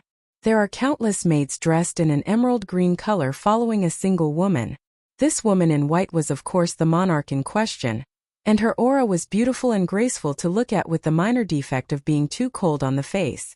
But even so, there are no lacking of men screaming in joy at her entry. Encounter 2. It's unsure if Monarch Willow had sensed something, but the woman stopped and fixed her sight on the inn's open window. Their gazes met and caused a strange and uncomfortable stir within the monarch's heart. Monarch, what happened? One of the maids saw her mistress's strangeness and asked from one side. Flickering with coldness in those eyes, Willow withdrew her gaze and dismissed the discomfort. It's nothing. Let's keep walking. I don't know if it's my delusion, but why do I find that woman familiar? It can't be. Is she here? Willow's expression instantly got ugly over that idea. No, it can't be her. There's no way that woman can come to the Hell Domain. If she really did, she would have died under the obstacles I set beforehand. Yes, I'm just overthinking this. It's impossible. Inhaling deeply to calm her nerve, Willow casts one final glance at the window to find it already closed with the curtain. Yin. Bai had just withdrawn her gaze from the street when a knocking hit her door. Following another glance at the window, She turns and decides to open the door instead. Once unlocked, she got welcomed by the expected baby face of the young teen standing at the doorway. "What's the matter, Shang Shang? I just wanted to see you."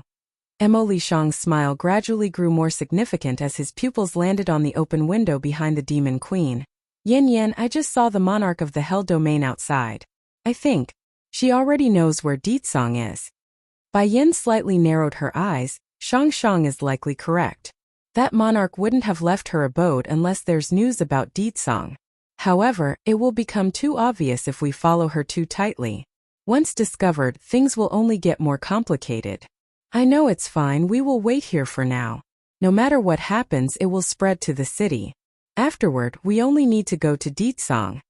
Bai Yen smiled shallowly. "In addition, I want to ask you to keep a close eye on the situation of this endless city. Once there is movement, come tell me." "Okay." Emily Shang didn't resist the idea and happily obliged the request. "I will tell you the second I learn of anything new, so don't worry. Nothing will escape my ear." Bai Yen didn't doubt her friend's ability and lazily stretched her arms with a yawn. "Then I'll leave things to you while I rest." Emily Shang seems to have something else he wanted to speak about but stopped right there. In his mind, that could wait if the Demon Queen needs to sleep. And as an attentive friend, he made sure to close the door behind himself when he went back downstairs. "Emily Shang, I hope you really won't betray me." Bai Yen stood inside the room in silence as she gazed at the closed door. She was deliberating whether to enact some insurance on this plan, since she knew the teen was hiding something from herself. In the end, she jumped out of the window and onto the street for where Willow had gone. Encounter 3. Inside a secluded valley, Willow and her confidants were standing atop an enormous boulder awaiting news from the scouts. "Are you sure that someone has seen Deetsong in this place?" A beautiful maid stepped forward, slowly spoke. "Monarch, that person said he couldn't be wrong. He saw Deetsong walk into this valley with his own eyes." "Good." Monarch Willow narrowed her eyes in and snickered a sneer. "No matter where you go, Deetsong, I will have you. I wasn't able to have your heart in the past, but not anymore. This time around, you are mine and mine alone." She had already made Deetsong lose all his memories, so it's just a matter of time before she gets her way. Go in separate directions to find him.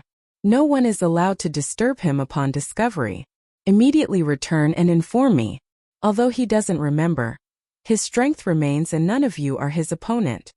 Willow's expression remains cold and harsh, but there's an undeniable delight in those eyes. This was a precaution the monarch had to take. During their first encounter, she only made the Demon King unconscious after she trapped him. If the situation were anything else, she wouldn't hold a candle against that man. "Yes, monarch." The maids exchanged an understanding look between themselves and scattered. "Xiao Yun, am I not beautiful enough?" she murmurs and asks her confidant. The maid known as Xiao Yun stood at a respectful distance and bowed her head. "Monarch, your beauty is second to none in the domain. How can you think otherwise?" Willow smiled bitterly and tickled her lips sarcastically. "Then why won't he ever look at me? 10,000 years ago it was the same. He won't even greet me when I'm the only one near him. Do you know why I despise men with multiple wives?" Xiao Yun the maid didn't disturb her mistress, only standing there quietly to listen to the story. "Because that man once said he will only marry one woman in his life." Willow gently lowered her eyes to let the gloom hover overhead. "Back then, my father wanted to marry me to him. Originally I disagreed and didn't want to, but my heart fell for him in the end." Then raising her head to meet the open sky, a range of old memories and emotions resurfaced due to the experience from 10,000 years ago. In those days, us females were nothing but objects used by the opposite sex to vent their sexual desires. We were tools and I was no different. My father wanted to marry me to a man I never met or liked, but I resisted and failed. Then I finally met him on that fateful day. One glance, that's all it took for my heart to fall for him. Encounter 5. Hate you? Chewy God, why should I hate you? I have no love for you, so why would there be hate? Instead, I want to thank you. If it weren't for you, I wouldn't have found Deetsong and achieved the positive results we did. The man's stoic body stiffened into a rigid block. He would rather not hear that if possible. Hate meant they still had some sort of connection. Without that, what else did he have left? Nothing, that's what. There's nothing left for him. Bitterness spread from within Chewy God's mouth, leaving him pained and hurt to the depths of his heart. Yenner, if I hadn't given up on you for the world, would you have become my wife? No. Bai Yen spelled this out in no uncertain terms to squash that idea. I would never have married you. Before, I was dependent on you and nothing more. That's not love. Love is what Deetsong and I have. He gave me happiness. He gave me his all. That is why I chose him. We share our all and nothing less. Showing a faint smile, Chewy God expected this, but that didn't mean it wouldn't hurt. I thought as much. You asked me before on why Chewy Feng looks so similar to me, did you not? I can tell you. Bai Yen narrowed her eyes and locked onto that fairy-like face with a blank expression. So it's true he's related to you? Yes, said the man with a shallow smile that brought a breeze to those who saw him. He is the person I cultivated with my essence and soul. I couldn't leave the celestial realm at the time, so I sent him into the reincarnation cycle to find you. Unfortunately, I can never compare to him despite being his creator. That's right. His clone could stand by Bai Yan's side while he couldn't do at their lowest. In that respect, Chewy God was more of a failure than anyone in this world. Bai Yan clenched her fists into a ball as her breathing grew heavy. Then I want to ask another question. If no one helps Yifeng, will anything happen to his body? Nothing will happen. Chewy God shakes his head indifferently. He is a complete person with his own thoughts. He may have been a clone of me from the beginning, but that's not true anymore. Whatever he does is his own choice. That's the result of him being reincarnated. However, part of my character remains with him. That is why he is destined to live his life alone. Bai Yan's heart shuddered over what the guy meant. Then closing her eyes, a tinge of pain swirled within the demon queen's heart. Yifeng is doomed to live a life of solitude? Why is fate so unfair? You're in pain. Chewy God didn't miss the change in her demeanor. Chewy Feng is right, he and I. We're not the same. Not only did he make a different choice, his position in your heart. I am far worse than him. You will at least feel hurt when he's in trouble. At the end of the day, he not only lost to Deetsong, but also to another clone he himself created. Bai Yen lowered her head as the sadness gripped her soul. He originally didn't need to carry so much baggage. It was you who created him and gave him hope at a new life. Yet it's also you who doomed him to a life of solitude. Indifferent and undazed, Chewy God didn't show any guilt. This is his destiny. Encounter 6. Fate. Bai Yen sneered as she squinted her eyes slightly. Chewy God, he only has such a fate because of your doing. Even if you were the one who created him, it doesn't give you the right to decide his future. He has a soul of his own. He's different from you. Because of your selfishness in parting half of your love over, he's now in a situation where he cannot find love. It's unfair to him. Startled by the outrage, Chewy God became quiet when facing that cold and lecturing voice. Moreover, your feelings are nothing more than baggage to me. I don't need them. A viciousness filled Bai Yan's voice. From now on, do not follow me anymore, I don't want to see you. Do not follow me anymore, I don't want to see you. Those words were piercing, stabbing him in the heart like swords against a billboard. For a while, that stoic and enchanting figure of his appeared so lonely that it hurt. So that's it. What's there to hate if she never had any attachment left for me to begin with? Chewy God did not directly slay Azure Dragon and the other 3 sacred beasts in the past, but they did die because he participated in that war. Therefore, it's no wonder she would treat him this way. I still remember the first time I met you in this life. Xiachen was lying in a pool of his own blood, and you were pleading to me to save him along with breaking the bond you and Deetsong shared. Chewy God's indifferent expression fell into a trance like he's longing for the past again. At that time, I thought I would still have a chance as long as you didn't know anything. The second time we met, I helped Xiachen recover and you hugged me excitedly for it. He faintly forms a smile that carries a hint of bittersweet flavor. That hug was what I waited for through the ages. But I forgot. As long as you set foot into the celestial realm, you are bound to remember everything. In the end, I will still not be able to stand by your side. If in a previous life I chose you instead of the world, you would have been my wife for sure. Deetsong wouldn't have had the chance, and you wouldn't have recognized your heart for him. Like a fairy, Chewy God slowly stepped towards Bai Yin, his white hair fluttering against the breeze to give him a picturesque image. Yenna, I really want to be selfish just this once and snatch you away with these hands. But I also know you will never fall in love with me. I can't bear to hurt you. He raises his hand to gently stroke the woman's head. This gesture was something he often did a millennium ago. Back then, the young little girl often smiled at him and snuggled that head in his arms like a docile kitty looking for comfort. But now, seeing that his hand was about to touch her hair, Bai Yin subconsciously turned away and dodged the gesture. For a long time, Chewy Gods froze there, his hand hanging in the air like a lost soul unsure of what to do. In the end, he sighed and dropped his foolish act. Yenner, all I hope for is your happiness now, that's all I need. Bai Yin smiled over that remark, but her smile wasn't for him.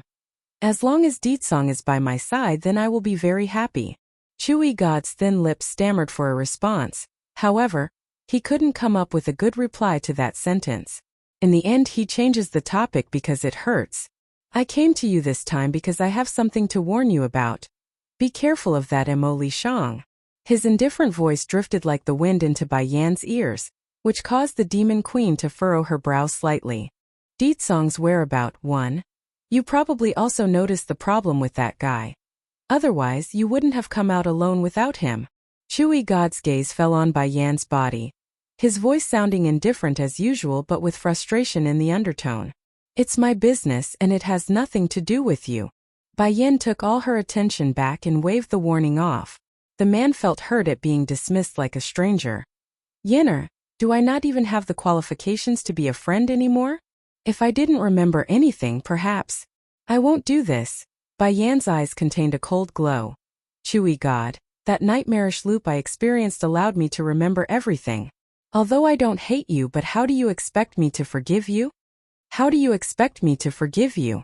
Chewy God's heart felt like it was being sliced by a knife into multiple pieces, causing him to wrinkle up that face into a frown. He was just about to continue saying something when Bai Yin shuts him down by turning away. I don't have anything left to say to you. Don't appear before me again in this life. You go your way and I go my way. I hope we never meet again. After throwing down these words, Bai Yan's figure immediately flew off in pursuit of Monarch Willow. Depressing and hollow, the man stood alone under the wilting tree as the dead leaves blew around in the background. He couldn't move, not after that last sentence he's just heard. The valley here had a lot of fog, giving it a surreal atmosphere that one would expect of an area untouched by humanity. Right now, Deetsong's body was sitting up against a tree, while he made a pained face due to the missing memory in his head. He's trying so hard to remember, but all that came of his efforts were the fleeting contour of a beautiful face that he couldn't make out. Aside from that, there's only a stinging pain rubbing against his temple. Are you okay? It's then a delicate voice came from the front and caused the Demon King to wrinkle his face. Mo Xianyan's heart got filled with joy after finding Deetsong in this spot. She's overheard her Shifu coming here with news of this man and came of her own volition. Just that, the girl never expected to be so lucky and hit the jackpot. See? Despite forgetting everything, you still remember the name Yenner. And as it so happens, I am also called Yenner by those close to me. This is fate, do you understand? There are so many people looking for you right now. Yet it's I who found you. That means something. Mo Xianyan's demeanor had transformed into an innocent maiden that had just met her crush. Scram! Deetsong's whereabout, too. Again with those domineering words. The man insisted on standing up on his own using the tree trunk as support, but as he did so, that footing nearly slipped due to his precarious balance. The girl grew horrified at this sight and hurried over to help. However, Mo Xianyan didn't even get to touch the man's sleeve before a gush of force slammed into her chest and caused that body to fly outwards to crash into a bush. I'm sorry. Mo Xianyan pulls herself from the dirt, those eyes aggrieved, and said, due to the maltreatment. Did I do something wrong? Don't get angry, okay? I have no ill will. I just want to help you. The man's cold eyes swept towards Mo Xianyan's face and revealed a cruel and deadly smirk. If there's a next time, then your hands will be coming off. Indeed, this girl doesn't have any ill will towards me, but I don't know why, I just can't stand others coming near me. Also, stay away from me. Mo Xian Yan's expression stiffened before lowering her head in a grievance. The disgust in the man's eyes was so evident that it hurt her heart. Ignoring the annoyance behind himself, Ditsong slowly pushed forward despite the suffocating feeling inside his chest. He's growing more desperate by the day due to his sense of loss from not knowing. Yana, where are you? What do I have to do to meet you? Mo Xian Yan kept staring at that manly figure slowly drifting away from her view. She's not angry at him. There's no way she could grow such emotions. However, the tinge of sadness at being snapped at still pained her heart. Tightly clenching that fist to give herself support. Mo Xian Yan, you can definitely do it. No one else found him and only you did, which means fate is on your side. Besides, you already betrayed Shifu. There's no turning back on this road anymore, so you must make him yours. Gradually, Mo Xian Yan's sad look transformed into a firm and decisive gaze, propelling her to chase after the man. Ditsong didn't miss the pursuit from the rear, of course, and turned to confront the girl. If you follow me again, I'll break your leg and make it impossible for you to follow. He's always been cruel to the opposite sex, and this one would be no different. Mo Xian Yan lightly pursed her lips. I came to tell you that my Shifu knows that you are here. She intends to take advantage of your injury and forcibly take you back to become her husband. The man's expression did not change, however. The Demon King's eerie momentum made the girl feel tortured due to how oppressive it was. And Mo Xian Yan looked up with her apparent obsessed gaze. Your memory loss was done by my Shifu. She wants you to forget everything and live the rest of your lives together. The man's posture froze noticeably. Then it came, the storm that wanted to murder this world and its people living here. Sir Ditsong, I know I shouldn't betray my Shifu and tell you all these things. The lady's eyes became filled with tears like she's doing it for the sake of others. But I have no other choice.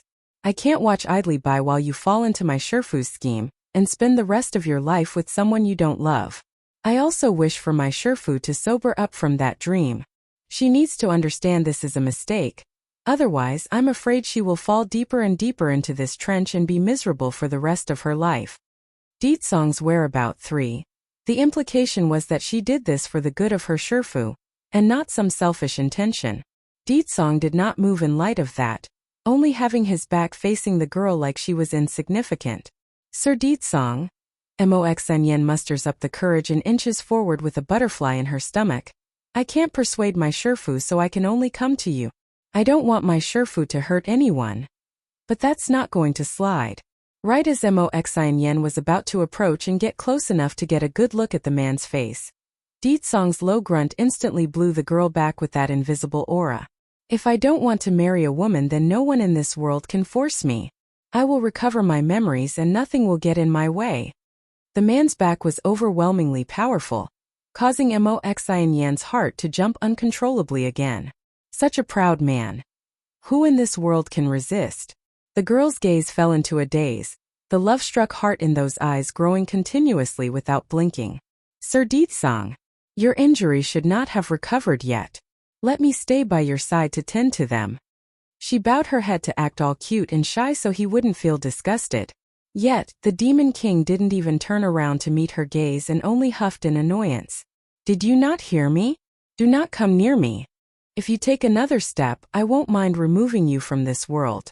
I will only have one woman in my life, and that is Yenner. Mo Xian Yan's body froze, that expression pained and scared due to the murderous killing intent in the man's voice. This man really intends to kill me if I do. Unable to hold back the inner panic, Mo Xian Yan timidly took several steps back to put some distance. Sir Ditsong, you misunderstood me. I have no other meaning aside from helping you. My Shifu is the one who hurt you. That's why I want to make amends for her by taking care of you. Scram! The man didn't buy it one bit and shot out another roar that created a shockwave. Piff. Mo Xian Yan didn't feel any physical attack coming at her, but the mental damage was immense. She threw up blood and nearly blacked out in that second. For a while, tears wouldn't stop flowing out of those eyes. After coming back to her senses, Mo Xian Yan realized she'd been ditched in the background like some minor character. In all her life, when has anyone treated her this way?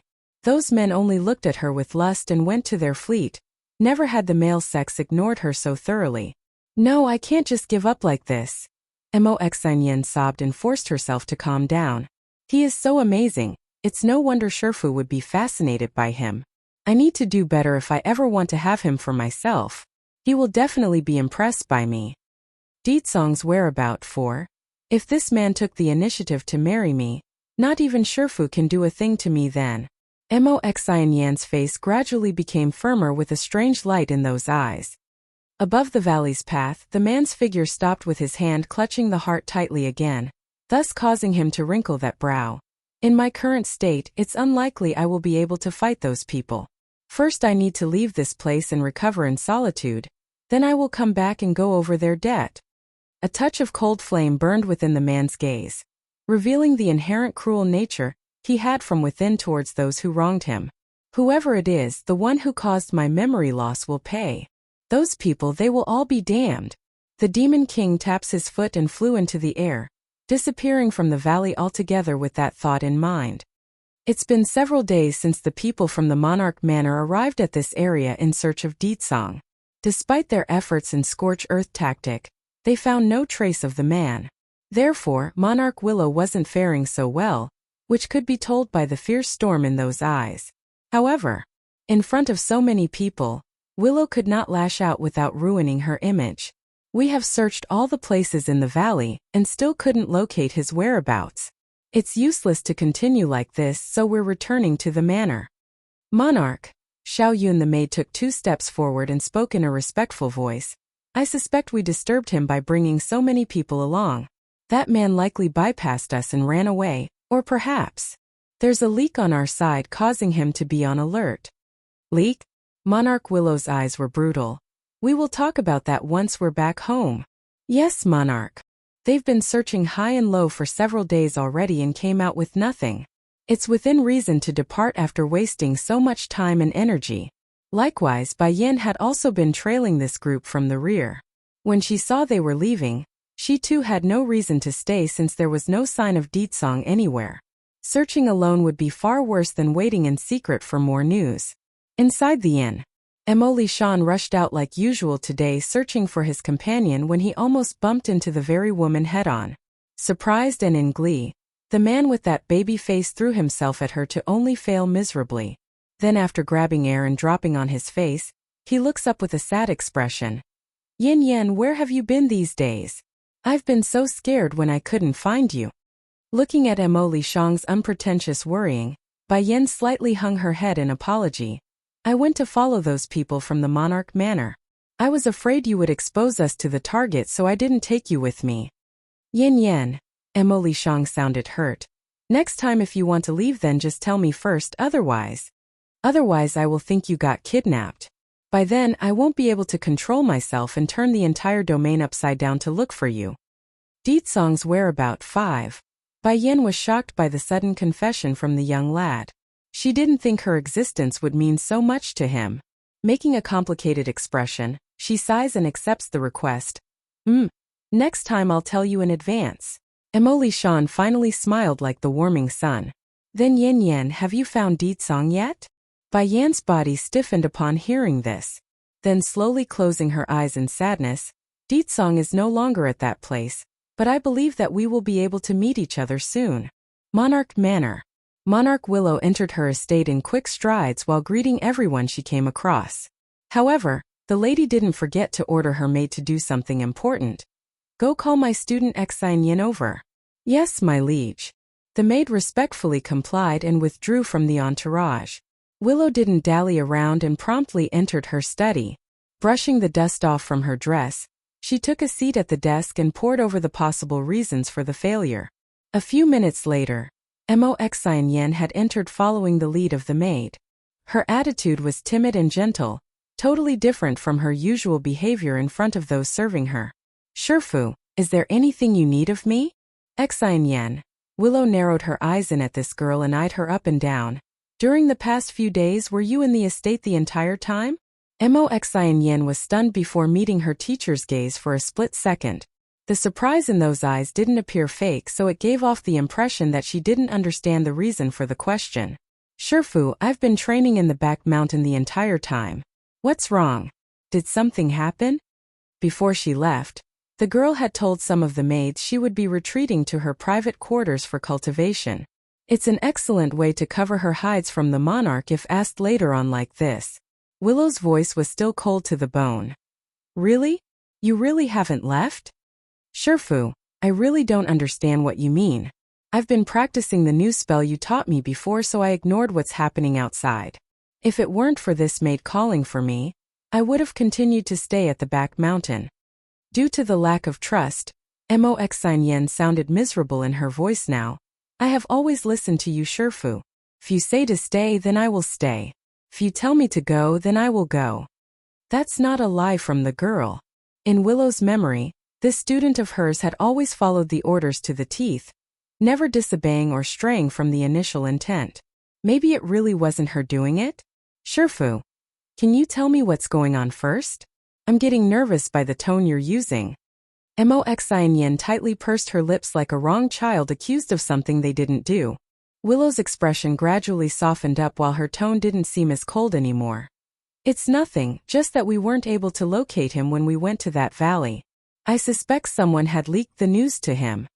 At that moment, Moxin's heart jolted in a panic that left her hands clenching. So Sherfu believes I am the one who leaked the news? A bitter smile appeared on that delicate face.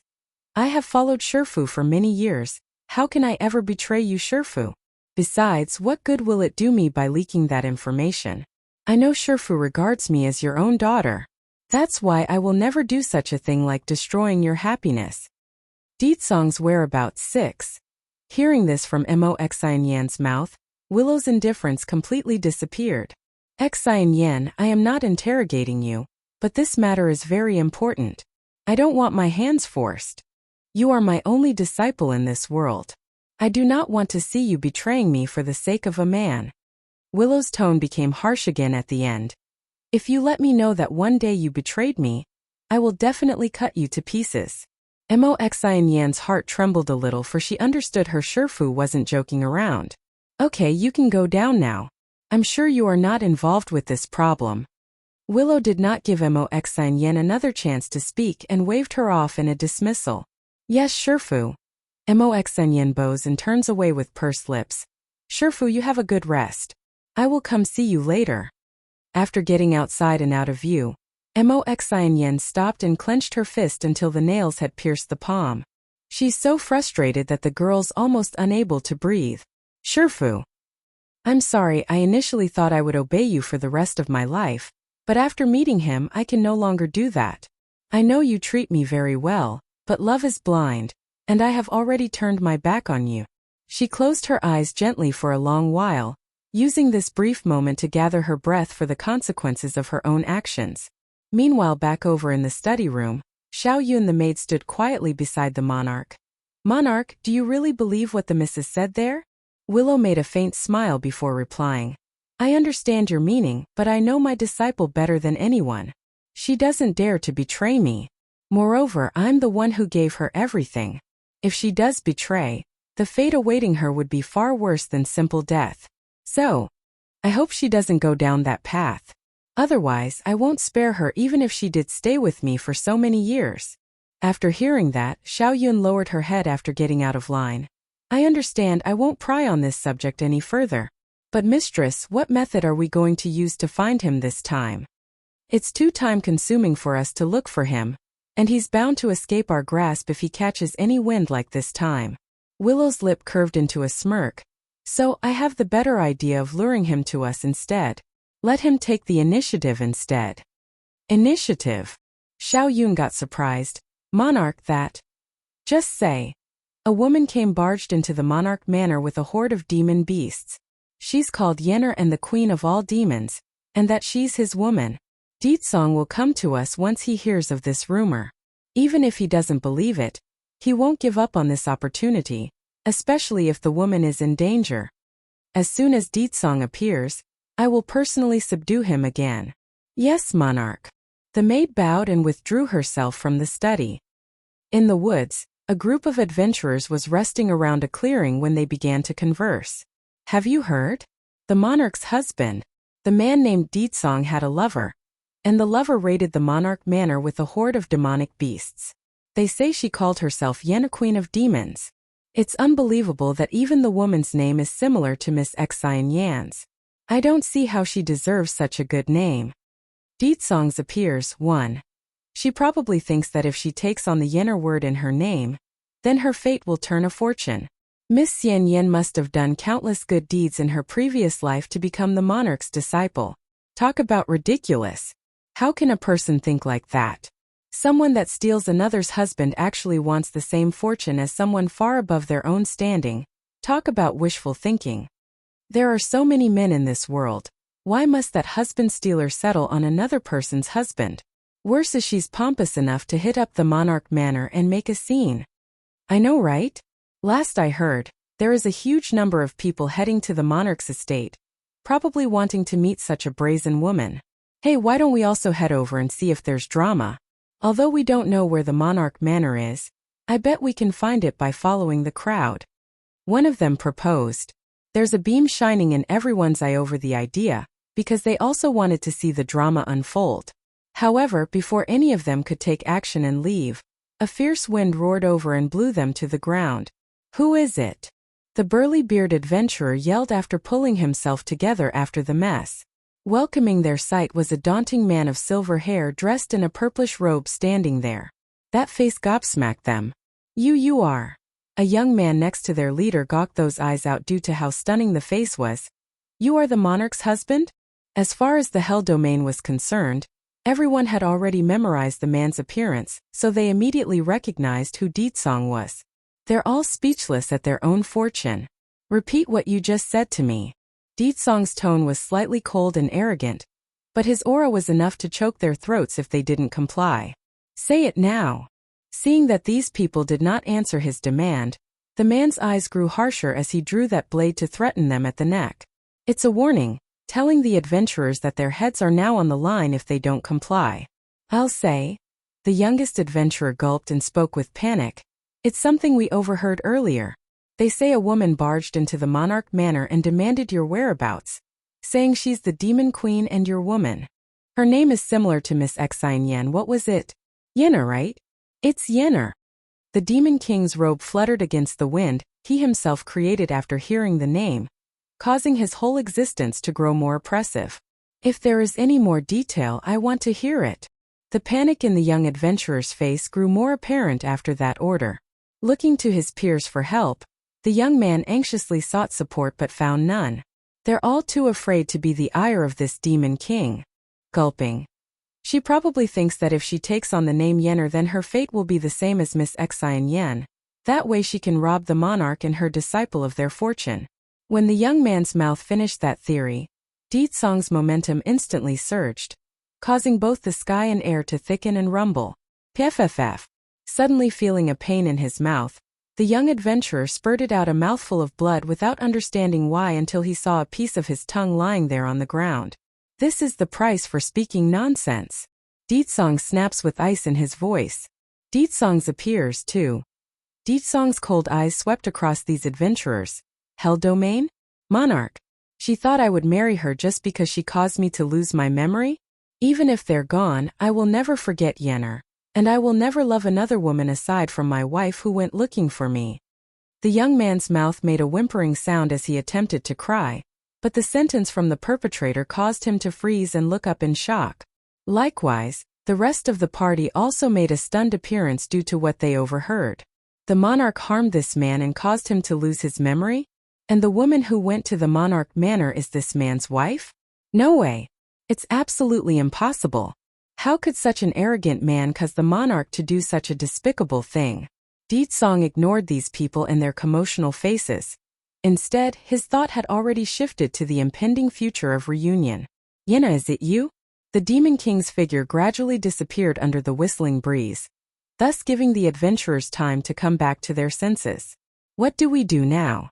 The young female adventurer started sobbing after taking another look at her companion's bleed mouth, then trembling all over. Thank goodness I didn't say anything just now. Otherwise, the one to lose their tongue would be me. The burly leader frowns after taking a look at the youngest member of their party. We're taking him back first to find a healer. He will need tending to with that tongue of his. That. But what about the drama at the Monarch Manor? Aren't we going to see it? The female raised her face and asked, "You still want to head there after what we heard? You need to get your head checked. Did you not feel the man's strength just now? It's immense. If a fight does break out, I highly doubt the likes of us would even survive the brawl. What's more," the burly leader sighed and shook his head helplessly, "all of you listen up, do not ever repeat what we just heard to anyone. If my guesses are right, our lives are on the line if others find out the truth. Unless any of you want to die, keep that mouth shut and forget what we heard today." That man cut off his newest member's tongue after a simple sentence. It doesn't take much to imagine what he would do if rumors start spreading because of their party. There's no way that person wouldn't return and finish the job. It's his intuition speaking after spending so many years as an adventurer. What's more, the information about the monarch was blasphemous. If others hear their story, there will be those in favor of the monarch coming to demand justice. It's nothing but trouble. Inside the inn, Bai Yin had just pushed open the door to her room when she bumped into Emily Shang. "Yin Yin, I just heard a message that may be useful to you in locating Deetsong," the baby-faced youngster said with a serious voice. Bai Yin raised an eyebrow. "What news?" "I just heard someone say there's a woman who barged into the Monarch Manor to find Deetsong. They also claim a horde of demon beasts accompanied the lady, that her name is Yenner and the Demon Queen." Emily Shang got all angry and waved his fist around in the air like he was outraged. "How did those people know about your existence? I bet they're trying to lure Deetsong over there by using this rumor." Deetsong's appears 3. Bai Yin was silent. If even Emily Shang could see through their plan, then there's no way the Demon Queen herself couldn't do the same. It's obviously a trap. Deetsong didn't know I had come here. Why would they think to use me as bait? Bai Yin caressed her chin in thought, those brows furrowing up due to the question. Deetsong didn't know that Suzaku had told her about this, therefore it's impossible to tell from his end. "Yin Yin, should we be heading over there then?" Emily Shan raised his head and asked this without blinking. He's awaiting her decision, even if the decision meant walking into the thick of the fire. "Of course we're going, why wouldn't we?" Bai Yin sneered with a snickering snarl. "But we're disguising ourselves as ordinary people instead. We don't want to reveal our identity just yet." Getting surprised in the face, Emily Shang spent a good second to contemplate her intent before replying. "Yin Yin, I've been wandering around the endless forest lately and figured out the general direction of the Monarch Manor here. It's not completely accurate, but if you want to go through with this, then I can lead the way. Those gathered crowds will be good cover for us as well. In the Hell Realm, not everyone knows the location of the Monarch Manor. If they want to head over, then they must seek a guide." "Alright, we'll go with that then. In a bit, I'll begin spreading the word around and make this event as big as we can." Bai Yin narrowed her eyes slightly, revealing the bottomless frost brewing from within at her husband being schemed against. She's a woman and a wife, there's no way she's not mad at what's done to Deetsong. The plan was good, but this time around Bai Yin and Emily Shang didn't even need to act. The Monarch Manor's people had already beat them to the punch when they acted. By the next day, just about everyone with a name had been invited to this event. At this moment, the trees that enveloped the Monarch Manor scattered aside as if they were under command, thus revealing the ancient and dignified estate representing the greatest power in these lands. At the same time, 2 rows of maids stood side by side at the main entrance, their faces solemn and expressionless as if they were undisturbed by the noisy crowds outside. As planned, Bai Yin was hidden among these people, while she searched the crowd for traces of her husband. However, there were no signs of him at all despite her efforts. "Yin Yin, will he really come?" There was still some concern in Emily Shang's eye. He scanned the crowd around himself. Bai Yin gently pursed her lips. "Regardless, we are already here, so there's no way I'm giving this chance up." Squeal! The sound of the manor's main gate swings open and catches the audience's attention. Deetsong's appears 4. "Take this Dan pill." Bai Yin casually takes out a bottle and hands the pill over. "What is this?" Emily Shang asks. "Hiddenness Dan pill. It can help you hide your energy signature so others can't feel your presence." A few days back, Bai Yin had used this exact pill to help her tail Willow and her entourage from the rear. Without this, the monarch would have long detected her presence and attacked. Of course, it's not perfect by any means. If the Demon Queen had gotten too close that day, it would have still given her away. Yan, why would we need to take one of these? Emily Shang made a puzzled face and asked curiously, showing a shallow smile. If Deetsong doesn't come later, then I intend to do something before leaving. I'm not going to let them off the hook for going after my husband. Otherwise, we would have come on this trip in vain. Her man could only belong to her in this life. There's no space for others to squish into this world of theirs, nor would she allow such an event. Okay. When Emily Shang heard this, he took the pill and readily swallowed it in one gulp. Exactly at the same time this occurred, a maid dressed in purple had come out of the estate, her brow furrowing in displeasure due to the immense numbers at the property. Since you are all here as guests, then come in. Also, the woman who came to make trouble is apprehended by the monarch already. When the crowd heard this, they were shocked. The arrogant woman who rushed to the monarch's home is caught already? Che, now I can't wait to see this woman who likes to steal others' husband. Ha ha, I can't wait as well. Who can compare with the monarch in this domain? I bet that woman doesn't even have the qualification to lick the monarch's shoes. Let's go. I bet the man will also appear soon since the woman is caught. At that time we will need to give our support to the monarch. Everyone laughed after that comment and walked inside the monarch manor. Something's not right. Bai Yan followed the audience and mixed in perfectly with the bunch, but her intuition told her something was off about all this.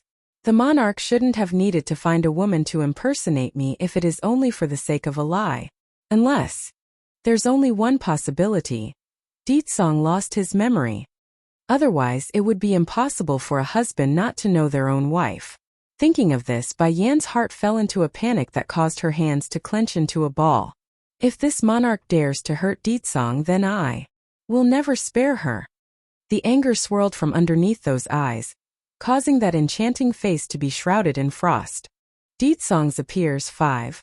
Under the afternoon sun, the door to the monarch manor's halls was finally swung open for the public after so many years of closure. Coming out first was the person they'd all been waiting to see. Donning her usual white dress of pristine cleanliness, she bestows the crowd with her glowing entrance. She's genuinely gorgeous under the numerous gazes coming her way, which empowered that pride and graceful stride. I believe there's no need for me to explain why I invited everyone here. Monarch Willow lightly smirks as she announces, "Today is my big day. I hope everyone will bless me with happiness and share in the celebration I prepared." Amid the celebratory scene, many young men were instead weeping inside and unwilling to accept this arrangement. However, such a powerful female was undoubtedly beyond their reach no matter the desire. "Monarch, we have heard that a woman has come to your estate and riled up trouble, is this true?"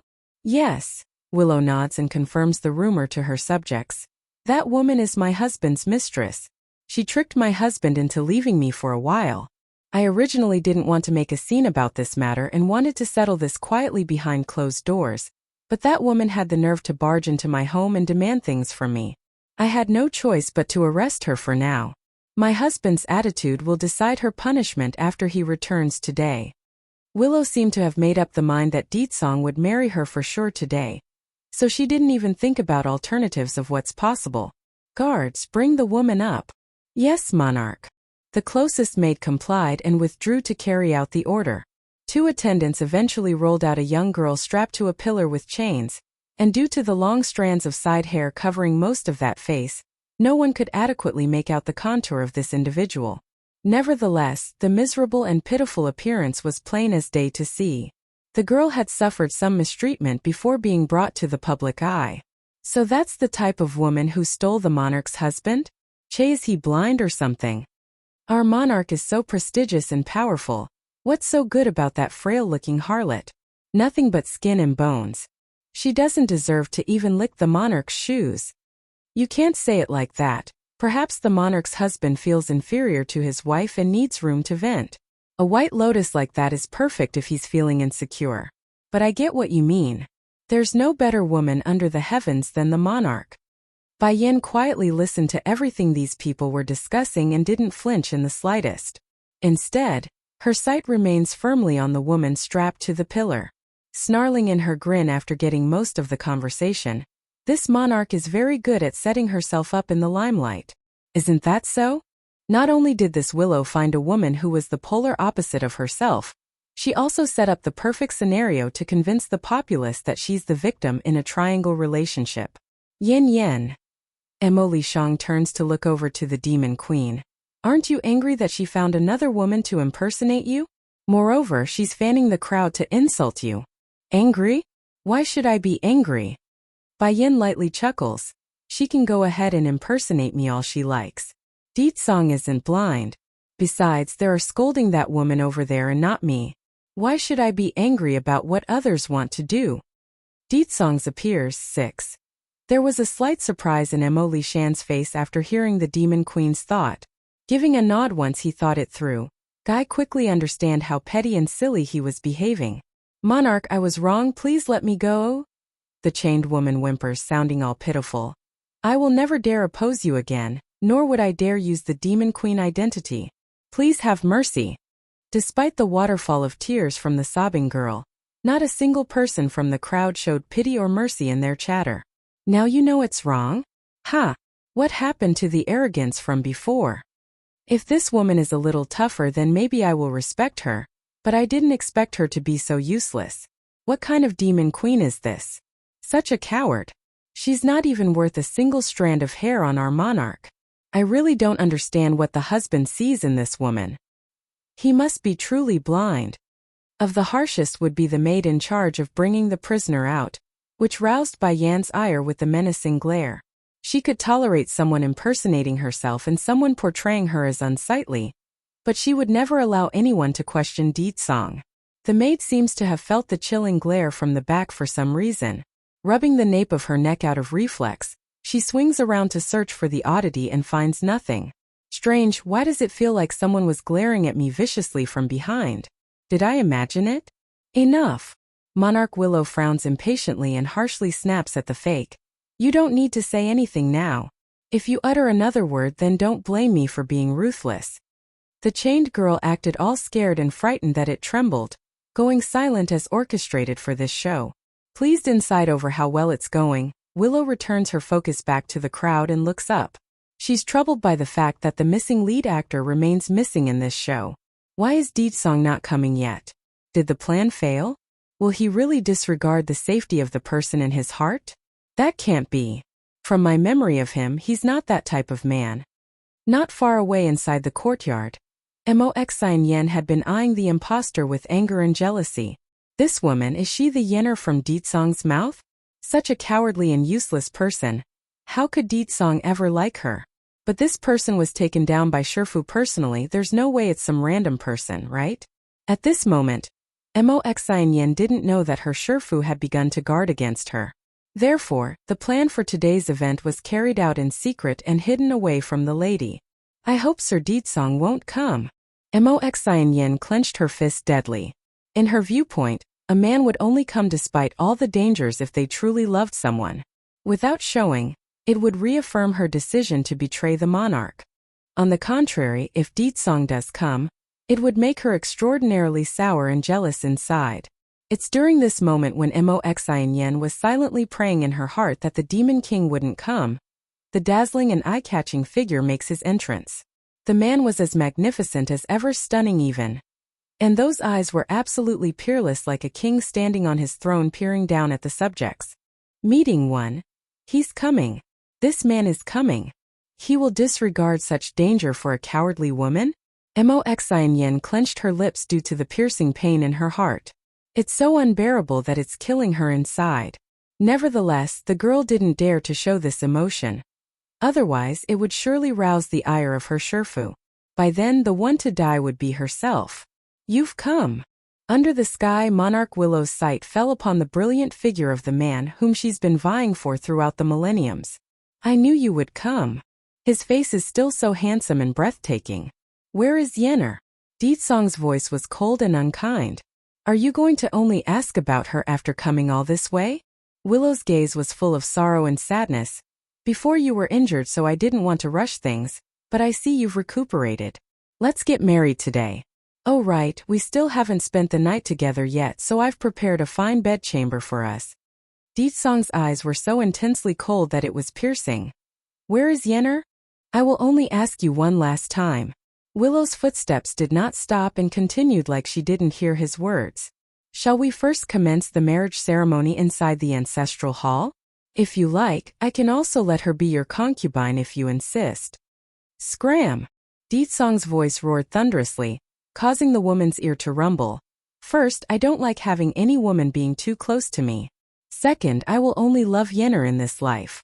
Third, aside from her, I will never marry another female.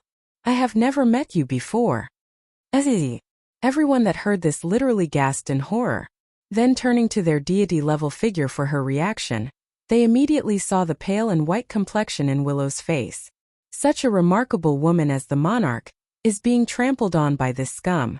How dare he do this to her? How can he be so cruel and heartless? Finally stopping in her steps, Willow's expression faltered as she looked around. It's only then that she noticed the shocked dull looks from the crowd, which actually made the woman burst out laughing until tears started rolling. Do you know why I called so many people here today? I want the world to bless us in our union. And I want to experience the joy of being congratulated by everyone. That's why I made the exception of allowing them all to come here. She had thought the threat would be enough for a compromise from this man. However, the lady forgot who Deetsong was after many years of being isolated in this domain. There's no way the Demon King would compromise. Yet she was foolish enough to think otherwise. All for what? For a sense of comfort that she's finally able to get support after being preached and mocked? Monarch, there's no reason for you to take such a scum. Why are you so obsessed with someone like this? Just look at the gaze he's making. He only has that useless white lotus in his eye. Such a blind man doesn't deserve you. Meeting 2. Deetsong, are you so blind that you can't perceive others? The little white lotus you like is right before your very eyes now. Don't go venting your fury at the monarch because you can't find your one true love. Such a good woman like the monarch doesn't deserve such rebuke from scum like you. Obviously, Deetsong's language had provoked the ire of the public, especially the males who were eager to rush over and rip him from limb to limb. Ignoring the murderous gazes coming his way, Deetsong's momentum abruptly turned dark and heavy as he observes the chained girl at the pole, which caused the latter to release the waterfall of tears from the sobbing eyes. My love, I am your Yenner. Quickly get me out of this place, woohoo. This witch really wants to murder me. Deetsong didn't respond to those pleas, only staring down at the female with his expressionless face like he was thinking about something. This directly roused another series of cries from the prisoner. Did you forget? You promised to whisk me away from this hell domain and spend the rest of our lives together. You said you will forever love me for the rest of your life, so hurry and take me away, okay? That finally made the Demon King move as his robe flapped against the breeze. In reality, Monarch Willow had a very complicated feeling about the scenario she herself orchestrated. However, that emotion got instantly squashed once Deetsong got close enough to reach out with his hand. Instead of pacifying the chained prisoner, the Demon King discharged a blast and completely blew both the girl and pole away in a cannonball fashion. Naturally, a stunned silence veiled over the entire yard, and the occupants currently standing inside it. Of the most dumbfounded had to be Moxian Yen, who expected the worst there. But one thing's clear though. No one knew why Deetsong did this and what he meant by it. Isn't he here for this white lotus flower? Why did he injure her with his own hands? Is this his way of repenting before the monarch to show his resolve? In contrast to the bewilderment and shock of the onlookers, Willow's complexion had gotten deathly pale with panic beaming out of those eyes. She couldn't even utter a single word and only stammered an incoherent mess. You think that if you find a woman to impersonate her, I wouldn't know she's not Yenner? Deetsong's menacing gaze locked onto the monarch, who stumbled back a step under that intensity. Although I can't remember her looks, but I will never mistake her for someone else. She is not Yenner, and she doesn't deserve to go by that name. Willow's face almost bled tears of blood after that statement. Why? He had clearly lost his memory, yet he's still able to determine it's not her? Deetsong, Willow starts cackling softly. If it was before, I might not have been your opponent, but you seem to have forgotten that your injuries have not recovered yet. You cannot beat me. Today, even if you don't want to, you must marry me and enter the bedroom. Since he disagreed, she won't mind using rough tactics and forcing the issue. Meeting 3. Who told her she's loved him for so many years?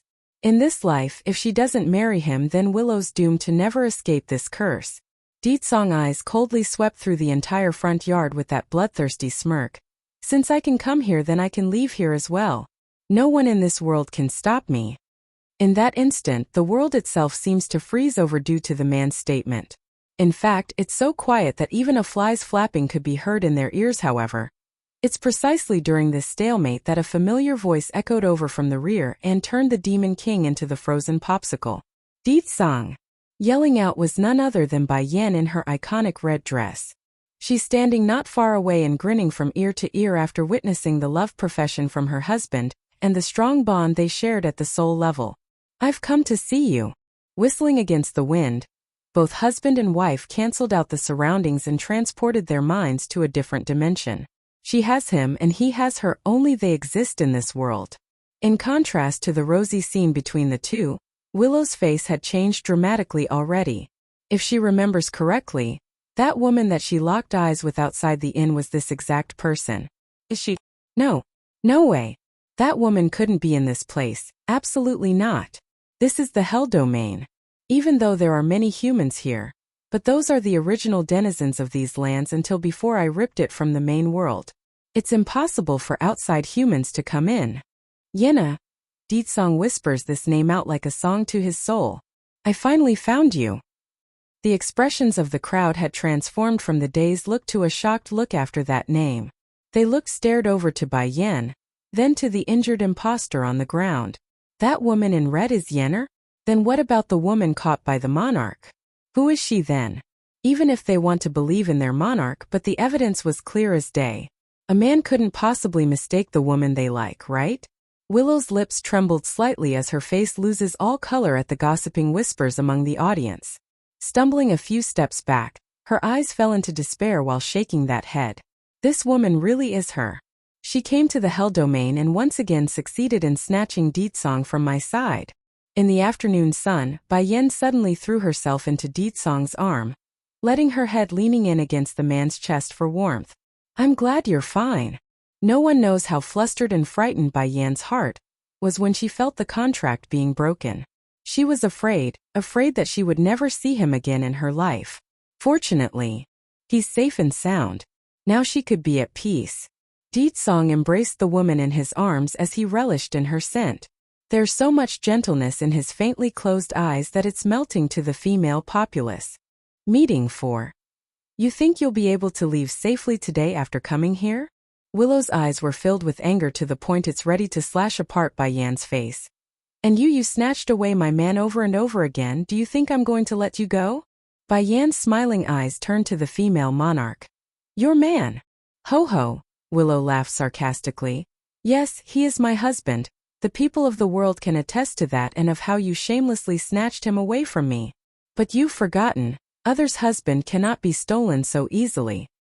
Her words instantly dispersed the confusion hovering over the field and sent them all back to their sense. No matter what, Willow was the goddess in their minds. It's only natural that they would believe her words over some outsider. As such, the anger of the crowd were now shifted towards Bai Yan.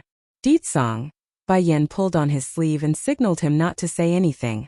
Then looking down at the imposter collapsed on the ground, she pricks her eyebrow. So in order to lure Deetsong to come out, you found a woman to impersonate me? Willowface got all white and panicky. What happened today was too unexpected for her, so she didn't come up with a story ahead of time. In her haste, the monarch swept her angry gaze over to the young imposter and coldly spoke. Speak, why did you pretend to be someone else and make trouble at my manor? There's no way the woman could admit this was all her doing in catching a ghost. The imposter flew into a shock and got into a prostrating position. Crying tears of agony, Monarch, I know my fault, I am in the wrong. Then turning to Deetsong, the imposter points up to the Demon King. I only saw this man once and then I happened to overheard he's lost his memory. That's why I tried to pretend to be his wife. I thought it would make him believe me if I do that. All her family was in the hands of the monarch, so she had no choice but to make this lie. It's a bad outcome no matter her choice. At the very least, she wants to save her family members by sacrificing herself. Willow sneered. I didn't expect you to be so bold to dare deceive me and my subordinates. I will personally execute you today for that transgression. Swish! Flicking the palm of her hand, Willow blasts out a dark blast of air at the girl's forehead. First shuddering from the impact penetrating her skull, the imposter widens her eyes as the pupils dilated inward until the vision blurred into darkness. Little by little, the maiden's body falls and goes limp, thus ending the life that was hers once and for all. In the domain, death was a common occurrence. A young girl's death was nothing and wouldn't attract any attention or sympathy. Instead, the happiness of the monarch was what happened to these people after all. If the death was the norm, then why should they care? Bai Yan did not stop Willow's behavior. Rather, she was smirking derisively at the limp corpse on the ground like she's finding it amusing that someone would use such a poor charade to hide their guilt. Turning back to her husband after there's nothing more to see. Something's wrong with your memory? Deetsong nodded slowly and made an apologetic look with his eyes. I'm sorry, Yenner, I can't think of anything. Will you be angry at me? Bai Yan bursts out laughing. Why should I be angry? You don't remember anything yet you still recognized me. If anything, I'm going to reward you for being such a good husband. But first, we will make the ones responsible for your amnesia pay. Meeting 5. When she said this, Bai Yan's spiritual feelers had already been released to probe Deetsong's body. It's there that she discovered something, which made the demon queen draw an icy smirk in disdain at what she found. Deetsong, I will heal your injuries first, and when your wounds are healed, the power that seals your memories will naturally be shattered. Due to the injury he suffered, Deetsong's strength had regressed to the point where he couldn't remove the seal on his memory, hence the trouble thus far. And the reason for the hindrance was none other than a drug secretly injected by Willow during the last battle. Willow's face changed again, this time growing fierce and furious due to what she heard. All of you restrain them! In an instant, everyone in the Monarch Manor had drawn their swords and surrounded by Yin and Deetsong from all sides. The heinous killing intent was so prevalent that it's suffocating. Deetsong, can you deal with these people for a bit while I work on your medicine? After making this request, the demon queen flicks her palm open and summoned out a cauldron from the spatial storage ring. This was Bai Yan's first public demonstration of her alchemy. Though she doesn't like it, there's not much she could do. Fortunately, there were countless medicinal herbs in her hands, so it won't be too much of a problem so long as no one directly butts in. Her focus won't be affected. Okay. Deetsong's gaze retracted from Bai Yan's body and turned to the people in front. Gradually, an invisible force began to gather around his hand until a mini typhoon started to spew out of his palm to sweep away the crowd like a wild storm. Those who rushed in first were instantly swept backwards by the wind, and the less fortunate were directly torn to shreds by the friction. Today, no one can touch her in the slightest so long as I'm here. The man's tone was domineering and tyrannical, leaving no room for questioning of his resolve. He was like a city wall, guarding Bai Yan's side and not giving those people an inch of opportunity to get close. Willow's heart throbbed harder and harder as the grief gripped her soul to the point of being painful. There's only sorrow left in her eyes at this display impending twist and event. Why are you doing this to me? Why are you going to this extent for her? The man sneered in reply after repelling all those closing in on the second wave. Because she is Yenner. As long as it is Yenner, it is enough. Willow slowly closed her eyes for she didn't want to do anything more to this man, especially after the first injury done by her own hands before. However, if this continues, then it would just be a matter of time before it's too late. No one in the Monarch Manor stands a chance, meaning. Suddenly shooting open her eyes to reveal the resolute light in there. Since this is your choice, then don't blame me. I don't want to hurt you, but you have been pushing me. The moment those words fell, the monarch's momentum instantly increased as she stepped in front of Deetsong's face, her sword pointing at the man and emitting a powerful cold glow. Outside the endless forest, on a small island, a little boy was dressed in rags and looking all miserable after pulling himself together after collapsing. He's upset and dirty nevertheless, the handsome features of his contour couldn't be hidden. Suzaka wanted to deceive me and trick me away, but it's not that easy, humph. I saw through their lies and found out where father and mother is. Since I am here, I will never leave until I find them. What about the knife rain? What about the sea of fire? Those life-threatening obstacles are mainly targeted at humans when entering this place. They're far weaker against demons. Meeting 6. Mother, where are you? Baishatchan insisted on standing up from the ground despite his terrible state, first wiping some of the tears from the corners of his eyes. I miss you so much. But I am a man now. I can't cry and will only smile. Only by being strong am I qualified to protect Mother. His little body was slightly unstable as he peered up to the fiery hot sun burning in the sky, thus causing his parched lips to rip from dehydration. No, I can't fall now. I still have to go to find Mother. I have been in the hell domain for so long already. Maybe if I go a little further then I will be able to find Mother. All the tears of grievance building up inside the steam bun got once again forced down again, turning it into fuel to move those small legs forward. I'm not a 3-year-old child anymore. I'm 8 this year. If I can't even do this much, I am not qualified to be a man. I won't be a burden to anyone.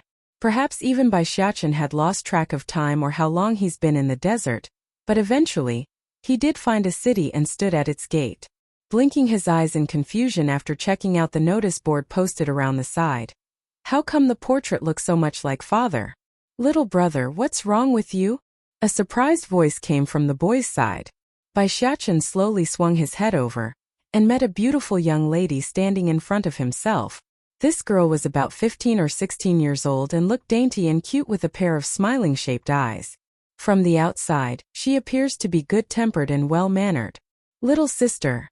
Baishatchan wiped the sweat from his forehead and pointed to the notice in front. That uncle is so handsome, do you know who he is? At this moment Baishatchan was filthy from the arduous journey, hence why the young maiden didn't recognize how similar they were. Smiling in the face as she explained, "Oh, you mean the husband to our monarch? Some time ago he eloped with another female and fled the monarch manor. Then news spread one day that the mistress came back and barged into the monarch's home, demanding various things until she got detained from all the fuss." Baishatchan lowered his eyes to cover the meaningful glow in his eyes over the story. After a good while of his musing, he looks up and acts all cute and innocent. "Little sister, who is the woman who went to the monarch manor to make the fuss? I'm curious." The girl's eyes were a little confused, but after taking another look at the boy who was genuinely ragged in appearance, she then understood and didn't mind. "I don't know her exact identity. I only know that there are a few demonic beasts that follow her, calling her their queen or something. Oh yes, her name is somewhat similar to Miss Exine Yen, also called Yenner." "Queen? Yenner?" Baishatchan clenched his small fist despite no visible emotion on his face aside from that bright smile. "Thank you, little sister. By the way, how do I find that monarch manor? I want to go see." The girl pursed her lips and smiled. "The monarch will bring the husband back today and once again remarry. Right now many are going there to join in on the celebration, so it's not hard to find your way. Just follow the trail the crowd made through the endless forest." Baishatchan's here 1. Get married again? Baishatchan's eyes became filled with surprise and confusion. The girl chuckled at his expression and continued, "I heard the monarch was already married to the man, but at that time they didn't declare it to the world, so that didn't count. This time she plans to remarry again, and let the shameless females in the world not to rob other people's men." A touch of anger gradually appeared in Baishatchan's eyes as the murderous impulse surged within his soul. "I need to keep it down. The most important matter is finding Mother and Father first. The rest can come afterward. Otherwise, they will get in your way before you even see them. Sister, isn't there a saying that seeing is believing and hearing is false? None of you have ever seen them married, yet you're so set on believing the story? What if that queen isn't the second one, that it was the monarch who forced him to marry her instead? Didn't the guy leave the estate and elope? I think that says something about the story being sketchy." The girl chuckles softly. "Little brother, why are you so cute? Don't you know about the monarch's position in the domain? With her capability, why would there be a need to cheat? The monarch's will is absolute, nor can she lie. What's more, it's well known she despises those who go behind their partner and cheat. We do not doubt that one bit." Baishatchan lightly purses his lips. "That's not necessarily true. Maybe in the future another side to her will come to light." After dropping this sentence, he didn't bother to argue further and walked in the direction pointed out by the girl. In his view, these people got brainwashed by the stories passed on to the public. Therefore, any further argument would be pointless and futile. Only hard evidence would prove otherwise. The girl in the meanwhile was utterly shocked by what she's heard. Watching the departing back of the steam bun, she didn't know whether to be angry or amused right now. Once past the endless city, Bai Xiachen quickly found the endless forest as indicated. He did not rush to look for Bai Yan. Instead he found a lake to wash himself of the dust and grime. I can be lazy when mother is not around, but I'm about to see her. First I need to make myself presentable, otherwise she will be angry. Mother doesn't like dirty children. With that thought, he smiles and glances up to the bright sunlight. After washing his face and checking his own ragged clothes, he's suddenly befallen with a dilemma. What should I do about clothes? I snuck out of the demon realm without preparing anything. If I go in this state, will mother be upset? But I can't exactly go see mother naked, can I? Even I dare to do that, father will definitely be upset and toss me away. At that point, it will be impossible to stick to mother's side. After pondering for half a minute, Bai Xiachen finally decided and did nothing. If mother and father dislike my wardrobe, then that's fine. It's no big deal if I act all cute. Mother always fall for this. No longer hesitating, the steam bun began to walk in strides for the depths of the endless forest by following the tracks left behind by the public crowd. It won't be long until he arrives at the Monarch Manor at the pace he's going. Bai Xiachen's here too. Inside the Monarch Manor, the Demon King indifferently glared at Willow with those perennially cold eyes as the trickle of blood spilled forward from the lips. Despite the injury, he never once took a step away from Bai Yan's side, acting as her shield like a guardian angel. Di-tsang. Willow's voice quivered with disbelief and pain. Why are you so protective of her? What is so good about her that you must do this? Thought finally caused the man to smile over that questioning, which only hurt the jealous monarch further. I don't remember anything anymore, nor do I remember why she's so good. All I know is that she's the best woman in the world and that I need to protect her. No one can compare with her. Outside the courtyard, Mo Xianyan's body gradually collapsed to the ground after that proclamation. She's weeping tears of sadness at the cruel fate. The woman just now is an imposter, and that this one is the real love? But I don't want to accept this. How can such a man be so obsessed with a woman? Ha ha ha. Willow bursts out laughing after a while of silence. She's wild and erratic in the eyes as she cries tears of sorrow at the stab in her heart. Di-tsang, I originally thought I could finally have you by my side by doing all this, but I was wrong.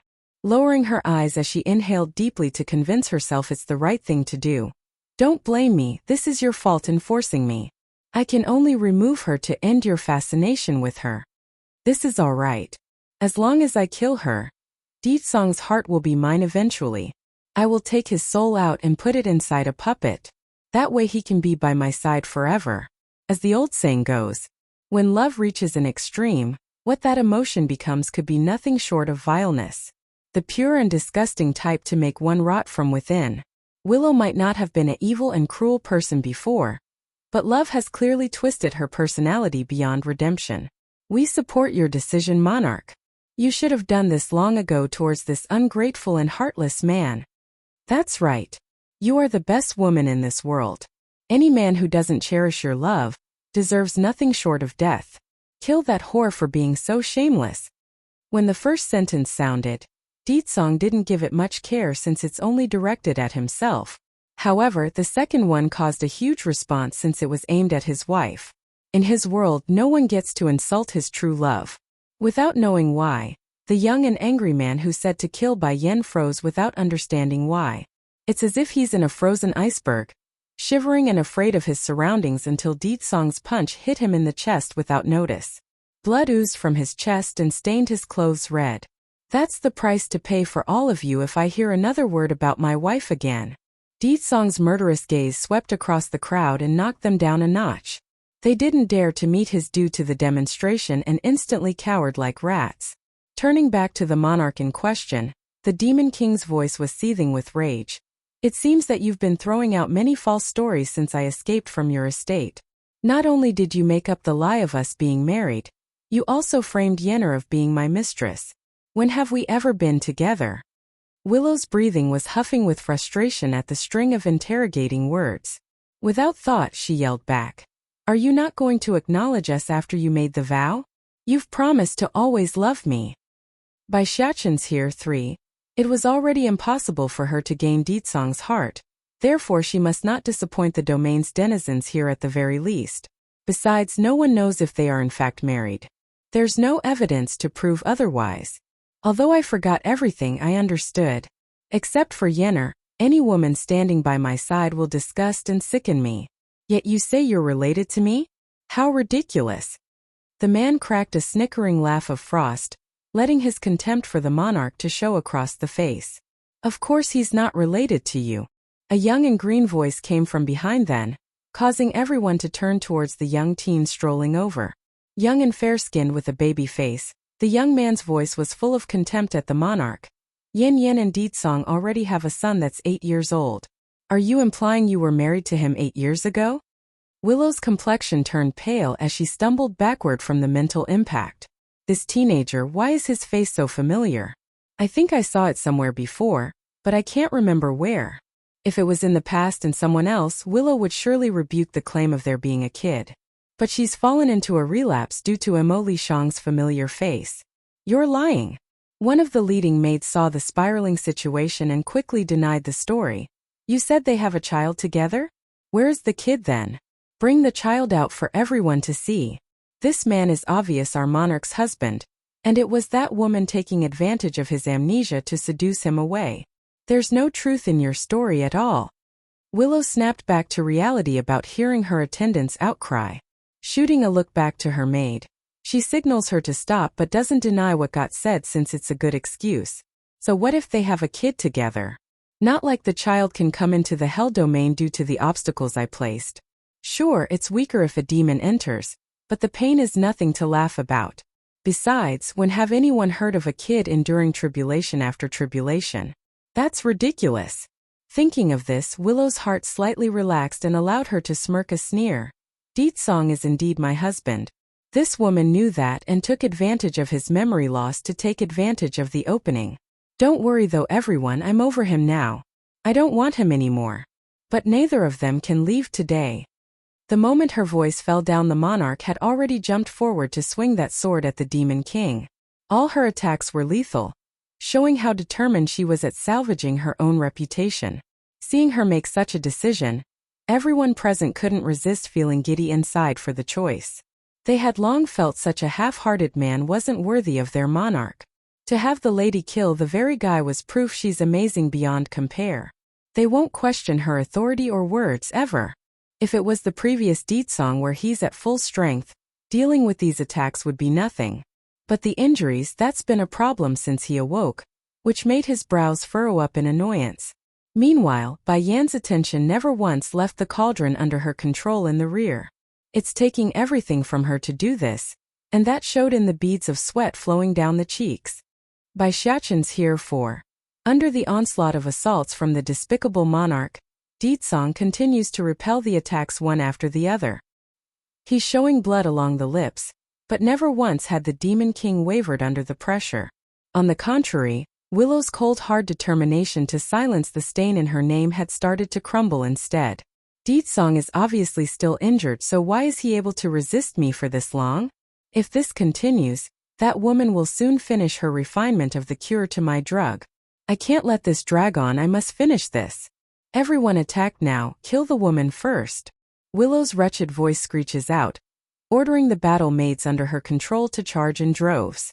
That finally destabilized Deetsong's reserved heart after hearing those words. He's had enough trouble fending off the monarch. It's only going to get worse with more hands to look out for. If you dare lay a single finger on her, then I will never let any of you go. Willow felt suffocating over that threat, gritting her teeth until her lip was bleeding. All of you attack now. I want her dead this instant. Boom! Anger surged out from the Demon King's heart, thus causing a hurricane to surge around his body to act as a shield. Yenner is mine, no one is allowed near her. Deetsong, you deal with that monarch, I will handle these rabbles. It's then that Emily Shang's voice came from the rear again. I won't let anyone touch or harm her. Deetsong's back stiffened so slightly before he glanced around to face the teen's determined face. All right.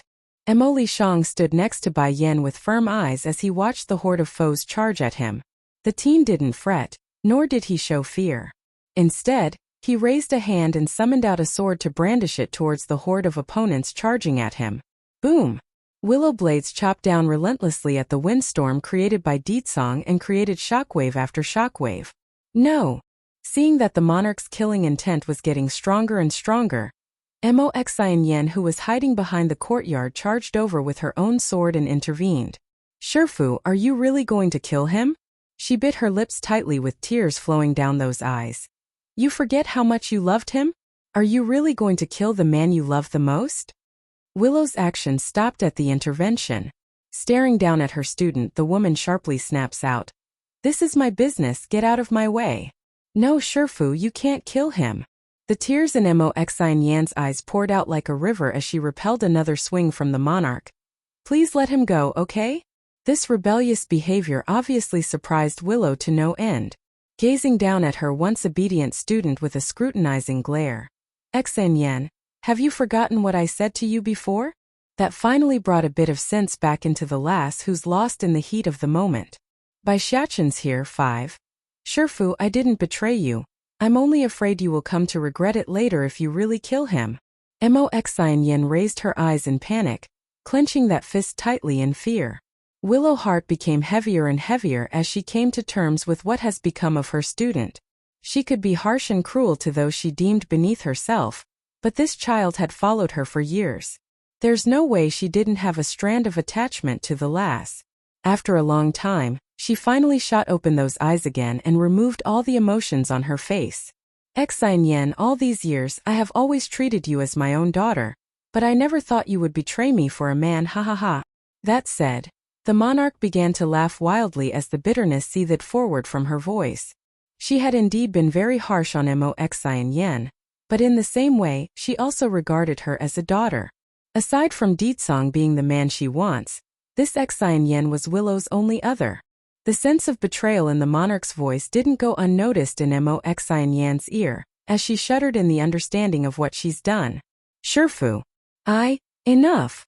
Willow snapped in anger and stopped the lass from making excuses. Xianyan, do you think at this point I will still believe you? I have warned you long ago not to taint him. Even a thought is not permitted. Did you think my words are nothing but wind in your ear? Mo Xianyan stumbled backward as beads of tears rolled down the cheeks. She wanted to defend herself but found her throat croaking in silence. The girl simply didn't have anything to say. Shifu, please spare him. Or at least make him lose his memory thoroughly. Mo Xianyan pleaded in a praying fashion. Towards this Shifu of hers, she had no power to resist. It's like a mortal facing a god. Only prayers and begging would work and nothing else. Sadly, that was the biggest mistake the lass could make, because she had indirectly confessed to the public of the truth. Wah! The crowd fell into turmoil at the unintentional words. Their minds wanted to believe in Willow, but the truth was slowly and gradually degrading their belief, even if they themselves didn't want to face reality. What did she say about making him lose his memory more thoroughly? Does this mean the man's amnesia is due to the monarch's work? How could such an outstanding, highly conducted woman like the monarch do such a thing? But these words came from the mouth of Miss Xianyan. What are we supposed to believe? Mo Xianyan, you are tired. That's why you've begun talking nonsense. Willow drew a snarl in her snickering smile and gathered force into her palm before releasing it upon the student. Maids, take the young lady. I will dispose of her later for this betrayal.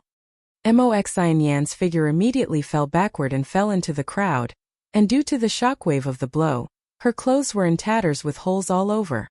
Shifu, I know that you have always regarded me as your own daughter. That's why I will never betray you for a man. I only want you to have happiness.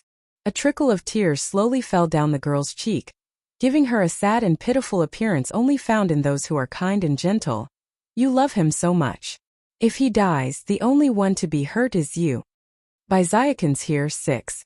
Willow's eyes were cold as she signaled the maids to move forward with their swords in hand. Despite Mo Xianyan's status, they didn't hesitate and brandished their blades around the girl's neck. This time, is Shifu really going to kill me? Xianyan, I am first going to deal with these people first, then I will settle the issue with you. Willow's smirk didn't have any kindness left in them. Only the murderous gaze of a judge deciding the fate of the weak. Deetsong, your ability is truly astonishing. Even my disciple is now under your whim. To save you, she's willing to betray even me and made up stories to tarnish my image. The crowd flew into an uproar and glared at Mo Xian Yen, who became the target of their ire. That makes sense. When have we heard of the monarch being such a person? It's just that this man's ability to seduce girls are too strong. That's why Miss Xian Yen is lying for him. Such men are not worthy of our monarch's love. Deetsong did not speak to defend his reputation, but instead used the opening to wipe some of the blood from the corner of his lip. He's a man of action. Always have and always will, which he showed by increasing his bloodthirsty killing intent. Wah! Suddenly, the Demon King's figure turned into a streak of wind to get behind the monarch's back in a flash. He didn't hesitate or show mercy, slashing down with his sword that sliced reality itself. In her defense, Willow was far more relaxed. She already anticipated such tactics. So with a raise of her hand, an immense force blew out from the palm and blasted the energy blade away, as well as resealing the reality crack. It's her domain, meaning everything happened under her watch. Deetsong, your injuries have not recovered.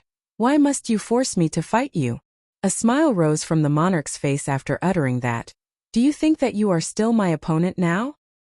He's no longer the true celestial from way back, and his strength has diminished beyond compare. Not to mention he's also injured now.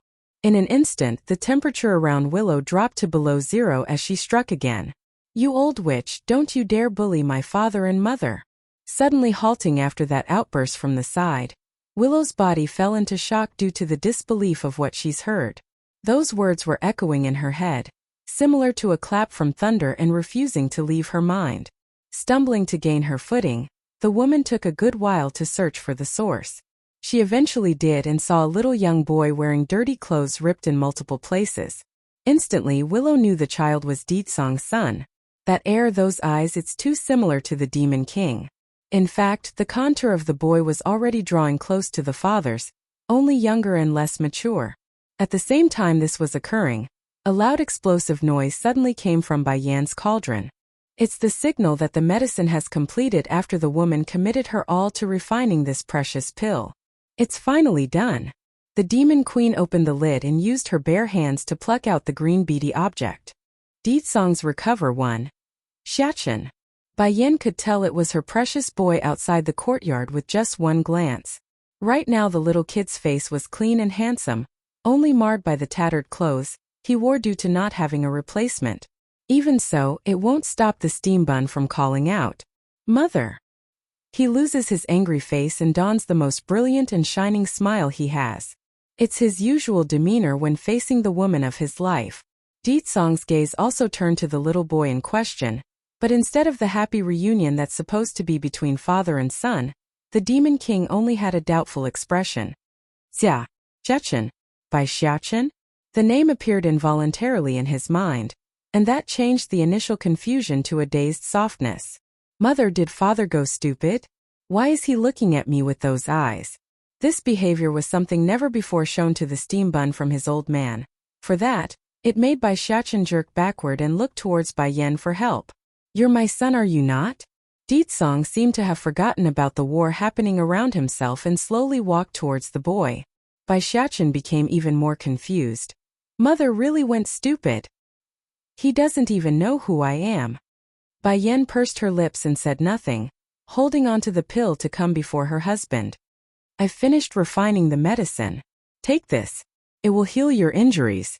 Her words fluttered into the Demon King's ear, causing the man to melt away in a creamy fashion. Okay. Deetsong smiles and happily reaches over to take the pill off the wife's hand.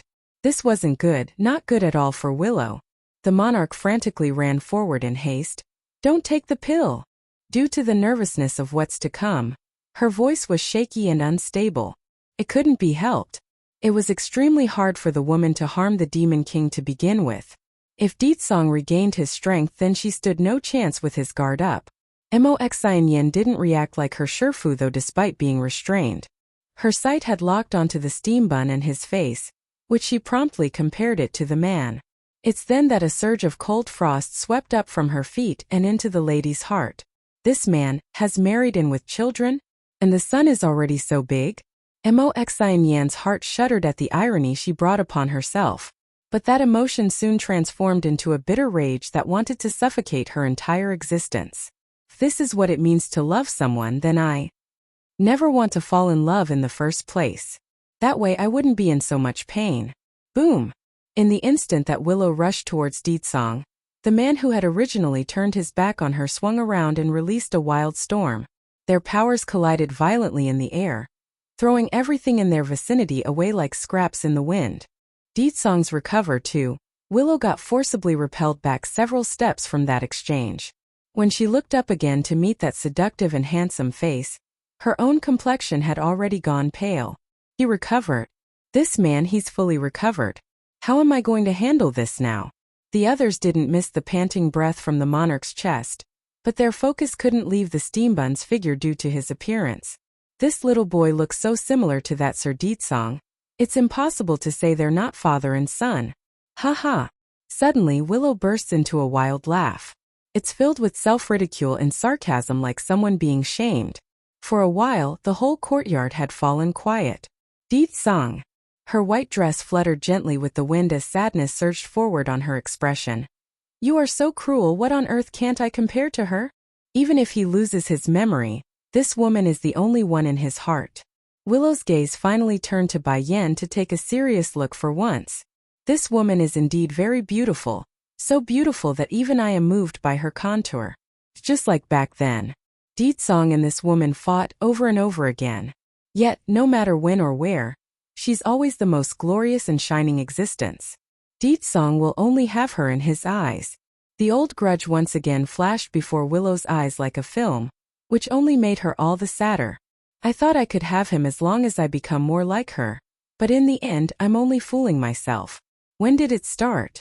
I used to be so kind and gentle like all my peers who dreams of finding love and a husband.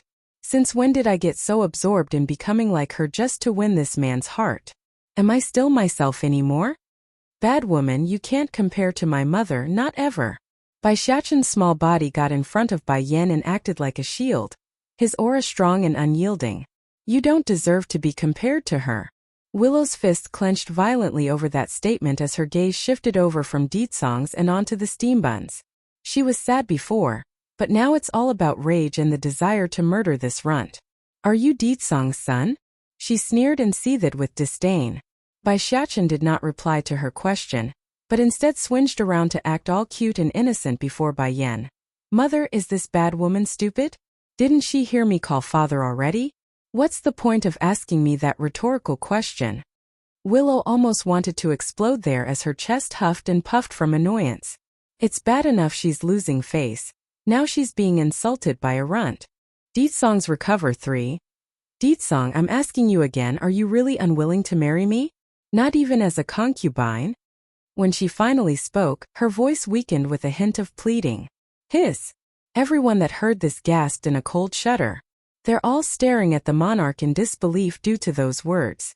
In the domain, they all knew Willow as a lady who hated men with multiple wives. For that, she earned the respect of both genders for many years. But now it's come to the truth that it's false? That she's willing to become someone's concubine? A mistress? Shifu.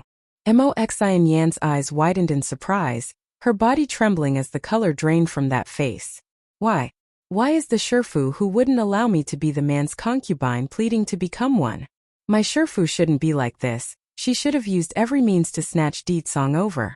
Shifu is so powerful. What in the world is there that she can't do? Moxian Yan bit her lip until it was bleeding as the idol and source of her own pride collapsed from within. It's upheaving her ideology and crushing it. Deetsong's voice was cold as he replied. In this life I will only have one wife, no concubines. In this life I will only have one wife, no concubines. Willow's body nearly collapsed as those words echoed in her head, causing those weeping tears to flow forward and memories of old to resurface 10,000 years ago. Her father also went to the palace to propose a marriage for herself. Naturally it wasn't for the position of the queen, but a consort or ladyship title, but what did they get? The same speech from that dominating king whom entranced her at first sight. In this life I will only marry one wife, and if I don't meet a woman who can make me put down my pride, then I will have no other, nor will there be a concubine by my side. Then later that woman appeared. A woman who was able to make the great demon king toss away his pride and grovel like a regular man. Unfortunately, this woman never realized the love she got from the man, only taking Deedsong as an adversary that needs to be fought off. But never ever in Willow's wildest dream would she expect this pair who fought day and night for years to be reborn anew and form a family, and have a child together. This irony, it's too much for the monarch to endure. Deedsong, your memory has been restored? Bai Yan heard her husband's declaration and shifted away from her sons and onto the man's handsome face. Yan I'm sorry, I shouldn't have forgotten you. Deedsong met her gaze, those eyes giving all the answers she needed. Bai Yan narrowed her eyes before continuing. Deedsong, tell me, did she hurt you? I found the means to remove the bead from our daughter's body, but before I managed to leave, I inadvertently fell into the trap she set. As for the rest, I'll explain later for you.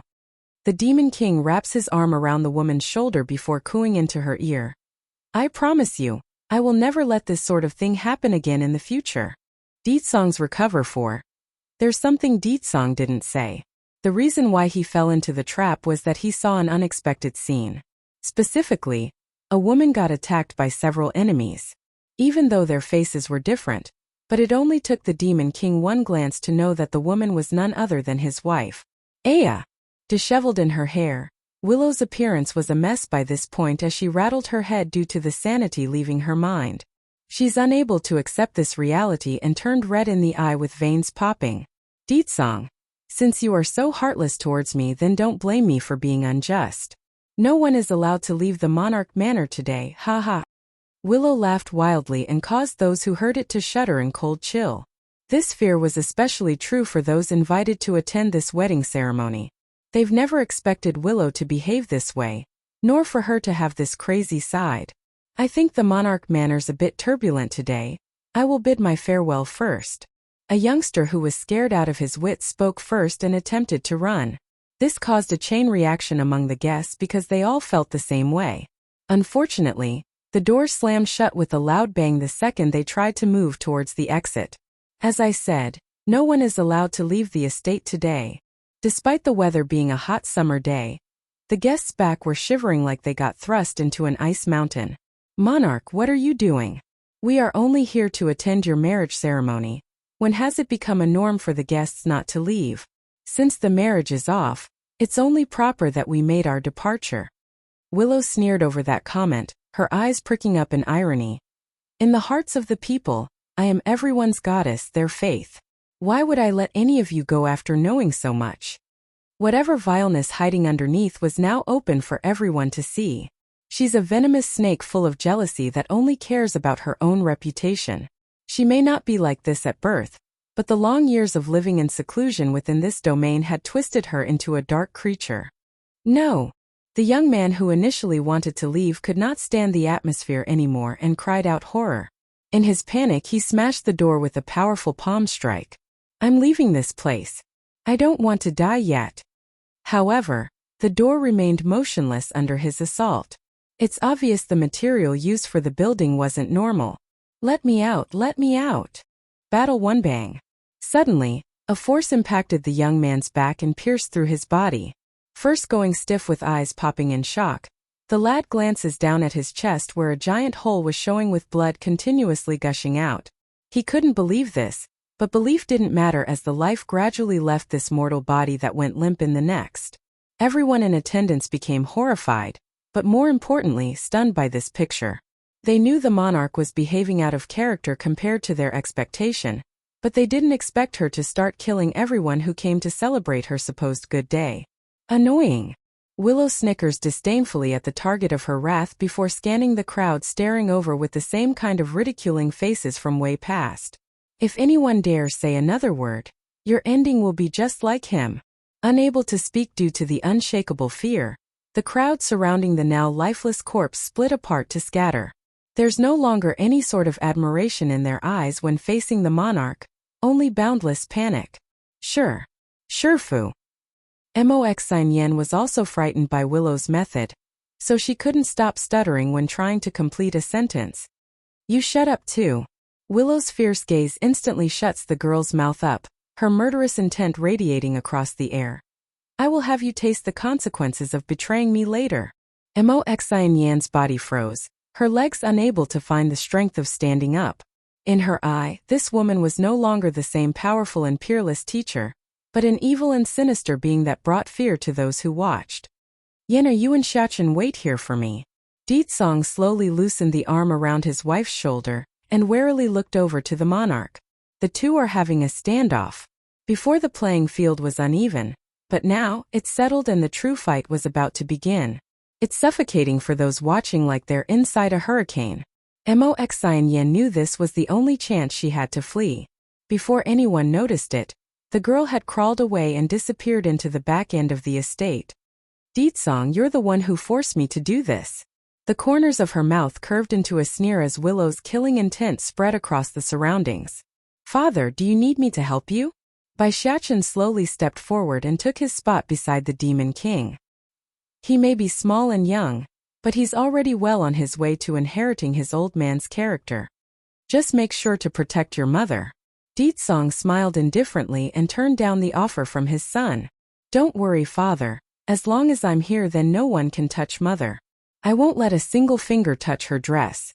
The steambun pats his chest like a big man.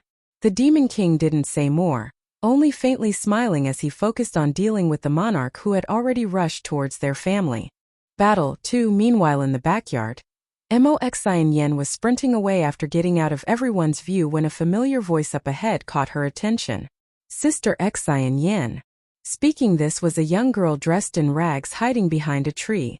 She's only showing a part of her head with those curious eyes poking out. What are you doing here? Moxin Yen grew angry upon recognizing it was the dumb girl of the monarch manor. Heart shrunk her head a little further behind the tree and sounded all wronged by the poor reception. I heard the fighting sound in the front yard. I wanted to go see what's happening. But I know mother wouldn't like it, so I'm just wondering what's going on. Moxin Yan's complexion got paler at the reminder. Her mood was already terrible, but the thought of the consequences only made it worse. Biting those lips in annoyance. How am I supposed to know what happened? If you want to know, you can go see for yourself. But, Heart lowered her head. If I show myself before the public, mother will be outraged at me. I must have done something awful for mother and father not to come to see me for so many years. I don't want to make it worse by being unruly. But, I should be good. Only by behaving will mother not be angry. Heart lifted her little head and showed the innocence in those eyes that didn't understand the outside world. Naturally, this didn't escape Moxin Yan's sharp-wittedness. It's driving her crazy at the pure nature of this mentally damaged girl. But more than that, she's very envious of Heart, who managed to get adopted and such by sacrificing nothing. Narrowing her eyes in with a burning annoyance. Heart, do you know why Shifu hates you? The mentally damaged Heart tilts her head in confusion. Why? I've been behaving myself. Why does mother hate me so much? Because. Moxin Yen sneered and ticked her lips into a contemptuous smirk. Who told you to be so dumb? Shifu likes smart people. You are stupid and slow. Not only are you a stain on Shifu's reputation, no one in the world likes you. You are the most disgusting person under the heavens. Shifu doesn't even want to look at you because your very presence makes her want to strangle you. She hated Heart from the first time they met, not for any special reason, merely for the privilege given to this mentally damaged girl. Under Moxin Yan's humiliating tone and words, Heart's expression naturally grew more miserable. She's slow in the head due to the long years in that time stasis, but she's by no means incapable of understanding anything. Those words hurt, and it hurts a lot coming from those whom she's supposed to call family. I am this much of an annoyance? Heart lowered her head further as the tears slowly soaked that dirt under her feet. Battle 3. That's right. Moxin Yen sneered. Shifu told me she hates you so much that if you can die, then it would be perfect. If I can't escape from the Monarch Manor today, then Shifu will definitely kill me. Since the person next to Shifu can no longer be me, I won't let Heart have a peace of mind either. This will cause a rift between them, and they can never be the same again. Smirking at the dreadful face shown by Heart after her lies, Mo Xian leans in closer and whispers more cruel words. You must remember, the one Shifu hates the most in this life is you. She only adopted you to torture you in the future. You're so stupid, she will never like you. You're so stupid, she will never like you. Bang. Those hurtful words exploded in Heart's head, causing her already tiny and malnourished body to stagger backwards in pain. She's crying tears that are so emotional that it hurts to watch. Heart, you are really too stupid.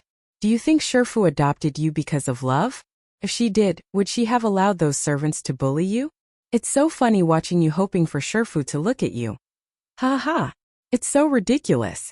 In this place, your status is lower than a slave. It's below that of a dog. Due to how absorbed she was in her insults, Mo Xian had omitted the strange appearance slowly forming on Heart's figure. Aya! A cry of sorrow shook the entire sky and ground. It's the manifestation of anger, pain and despair. Jolting backwards out of reflex from the shockwave, Mo Xian nearly fell backwards while popping her eyes out in shock. There's a violent surge of power flowing out of Heart's body, and it's continuing to grow bigger and bigger by the second like a vortex trying to swallow its surrounding. Heart, what's wrong with you? She didn't dare to get any closer and believed the other girl had gone crazy like her Shifu. You don't think that's enough to scare me? But the unstable girl did not respond, only showing an emotionless face that was covered in tears. It's unsettling for the other side who was the cause of this. Out of panic and fear of drawing further attention over on this side, Mo Xian swiftly ignored the abnormal girl and rushed for the back exit where it's unlikely to be guarded. Front yard. The crowd also heard the earth-shattering cry from the back end. This includes Willow and Deetsong, who were in fierce combat above the ground. But since this voice belonged to Heart, the monarch only took a brief pause before recovering her composure. Together till death, one. A blanket of gloom has come over this battlefield at some point. Like a heavy downpour, it's making the atmosphere extremely heavy and suffocating for those underneath the clouds. Willow's face gradually darkened under this stress as well, and her grief towards Deetsong has completely changed from the earlier grief to that of hatred and anger. That said, the mighty woman didn't just stare and stand there. She mustered this emotion in her body and charged at the Demon King. In a flash, she was already behind Deetsong with the blade making an upward swing. Bang! Boom! Swish, blow after blow.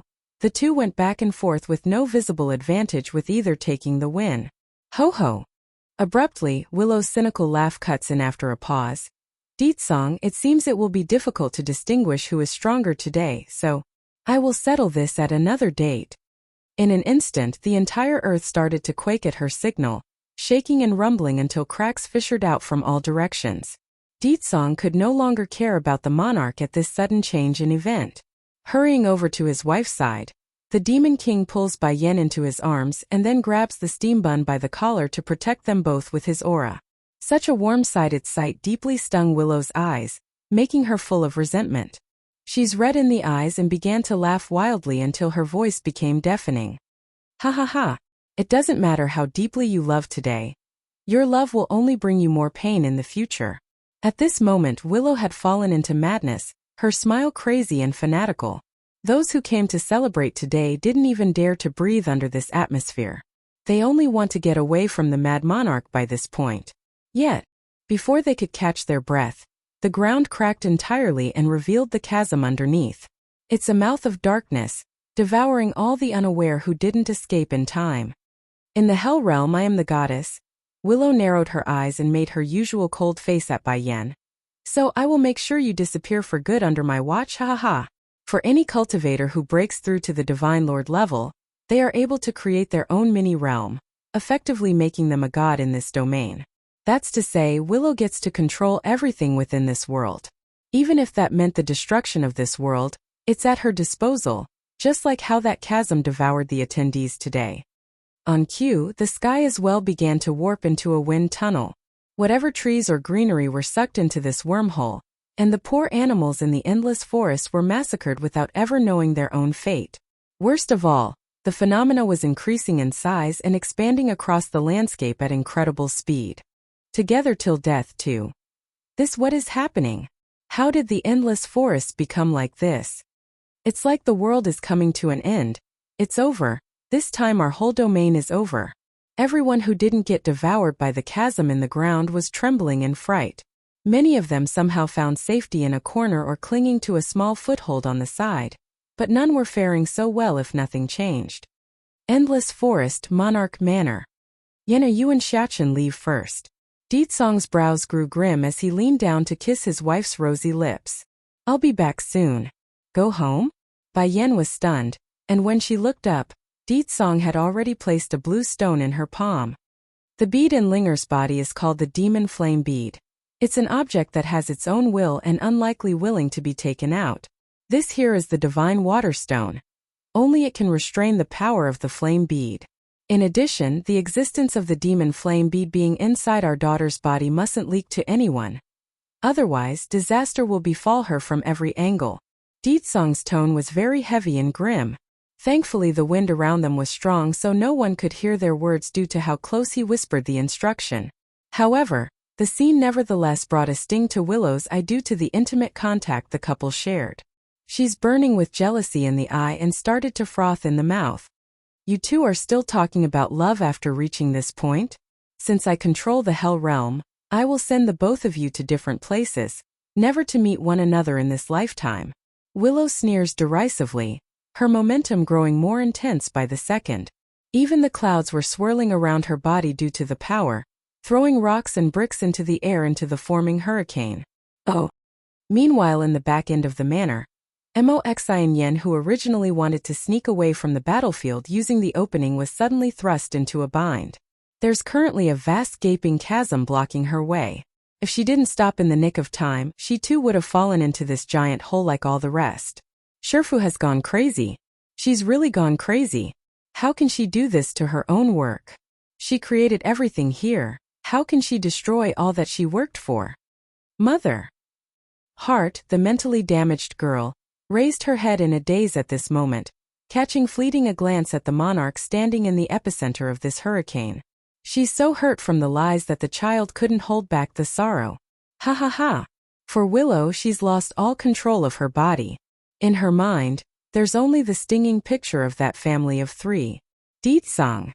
Bai Yan's hand tightly held her husband's, ignoring the wave of murderous intent from the monarch. The fact that I came to find you means I won't go back alone. If we leave, then we are leaving together, not one less. In this life she will not leave him again and go alone. Yenner. Deetsong counter-grabbed Bai Yan's hand and frowned slightly. You don't have to worry about me, I will go back to you soon. Bai Yan smiled and shook her head. Do you remember what I said about my father on Earth? He's timid and a coward. When my mother's side of the family got slaughtered before his very eyes, he did nothing and watched from the side. So, I wasn't able to trust another man again after that, until I met you again. Together till death for Uncle Mo Li Shang. Bai Shachin looks over to the guy. If I can't go back this time, you help take care Sister Dragoni and Sister Linger. Also, tell Jean Tian not to be so gluttonous in the future. He is a man, so he needs to look after the family's girls. Auntie also needs his protection. Mo Li Shang's hand trembled at the steambun's almost will-like message. He wanted to say something but found his throat choking. After a moment of pause, he stared at the blue stone in his hand and knew what he must do. I can't act like this. I promised Yen Yen to bring this back to the demon realm, so get your act together, you idiot. Okay. Mo Li Shang finally decides to move, but not before giving one last glance at the mother and son that he must leave behind. Then in a ray of light, he shoots out into the distance using the mysterious power he wielded. Willow did not care about the departure of this young man. In her mind, no one could leave the Hell Domain without her permission. They would all die once the world collapsed, and all she needed to do was wait. Haha, how whimsical of you to think he can leave the domain. Without my permission, none of you can leave. Willow smiled sarcastically but then changed to an entranced look when landing on Deetsong's figure. No matter how cold her heart becomes, this woman somehow always manages to be swayed by the Demon King's existence after her original outburst. Deetsong, if you want, I can let you live, really. Deetsong lets go of Bai Yan's hand and slowly walks towards Willow through the air, which causes the monarch to be overjoyed inside because this gave her hope he might change his mind. Deetsong. I know your strength is very strong, but this is the hell domain, my world. As long as I will it, everyone here will inevitably disappear. She cracks a fanatical laugh like she's got him on the rope. Except for me, no one can live unless I help them. Sure fu. Moxin Yen, who's been huddling in the corner of the estate, trembled inside after hearing that ruthless statement. Not many know this, but this disciple of Willow's understood it would be impossible for her teacher to create another domain after this one. The Hell domain was the embodiment of the Creator, an extension of their power. If this world collapses into oblivion, Willow would become severely traumatized and lose a vast portion of her cultivation. Deetsong had already stopped before the monarch using this short time frame. He didn't utter a word but raised an arm and lashed out. Pff. Due to how obsessed she was behaving, Willow never had the time to notice the Demon King's strike against her shoulder, thus allowing the man to puncture a hole right through that flesh and bone. Blood instantly stained her white dress as a result. If it was the previous Willow, she might not be so easily injured even if her attention did get divided. However, initiating the destruction of the Hell domain cost her enormously, both physically and mentally. Stumbling back several steps due to the impact, her cheeks had gotten paler due to the excessive blood loss. The answer saddens the monarch, but more than that, she's outraged at the Demon King's repeated denial and stubbornness. Deetsong. She bit her lip until it bled before bursting into a wild cackle. You all deserve to die, all of you deserve to die. Endless darkness, 1. This is only the interest for now. After not killing Willow in one move, Deetsong didn't idle and swiftly returned to his wife's side. Taking her by his arm, he stares down at the crazy-looking monarch with condescending eyes. And whatever you owe us, I will settle the accounts on another day. Once this statement came ahead, the endless forest gradually disappeared from view, leaving only a shroud of darkness as far as the eye can see. The destructive sequence in this area was nearing completion, leaving only portions of the manor floating atop a black mouth. Moxin Yen happened to be one of the lucky ones after taking refuge atop a crumbling slab of a wall. She's frightened and mortified, unable to believe the emptiness that now surrounds herself. As for the leftover survivors, they weren't faring so well either. Many had urinated their pants, and some were barely clinging to an object with a finger to live. Regardless though, it won't be long until they too perish into the darkness. Deetsong didn't care about strangers, of course. With his wife and son in each hand, the Demon King doesn't resist the gravitational force pulling them downwards. He's powerful, but he had no means to break apart reality to escape either. Before long, only silence filled the family's ear until the pull disappeared and only Weightless remained. Mother, where is this place? Bai Xiaqin's childish voice sounded in the darkness. Bai Yan did not answer for some reason. It's strange, but that's not an issue because the lady's aura remains next to them. Mother, why aren't you talking? Bai Xiaqin's tone sounded dejected. If we die or can't go out, what will happen to Ling Yan and Jin Tian who's back home? Also, Sister Dragoni only has us as her family. What will she do if we don't show up again? She will definitely be saddened by our departure. At the thought of his two sisters' sobbing cry, the steambun's heart would promptly become uncomfortable. It's as if something was rubbing him in the wrong way with no way to stop it. The boy could confront death, but he couldn't confront the fear of making the girls in his family cry. Oh right, there's also Auntie Xiao Wan after she lost state teacher. If she loses all of us too, I can't even begin to imagine how she will live. At the end, Bai Xiaqin's voice began to choke due to the strong emotions swelling forward. Out of reflex, he hugged Bai Yan's waist for comfort. Mother, I am scared. Scared of them crying and never being able to meet us again in the future. In this place of endless darkness, the boy had no means to see his mother's face or expression right now, only recognizing her presence through the aura. Father, what's happening with Mother? Why isn't she answering my question? Bai Xiaqin tugged at Deetsong's sleeve and asked with a pitiful voice. Deetsong's hand tightened around his wife's waist as well since he's not getting a good feeling about this either. We should find a way out of here first. But, Bai Xiaqin looks downward to where his feet should be. There's no way for them to climb upwards, nor a way to fall down again. They're only floating in this dark space. Xiaqin, trust me, I will have a way to leave. Endless darkness too. Bai Yin did not know how long she had been floating in the darkness. The only thing this demon queen wanted to do was open her eyes in desperation. Sadly, she couldn't. In fact, the lady couldn't even open her mouth to make a squeak. No, I must not give up. I can't let Deetsong and Shachin worry about me like this.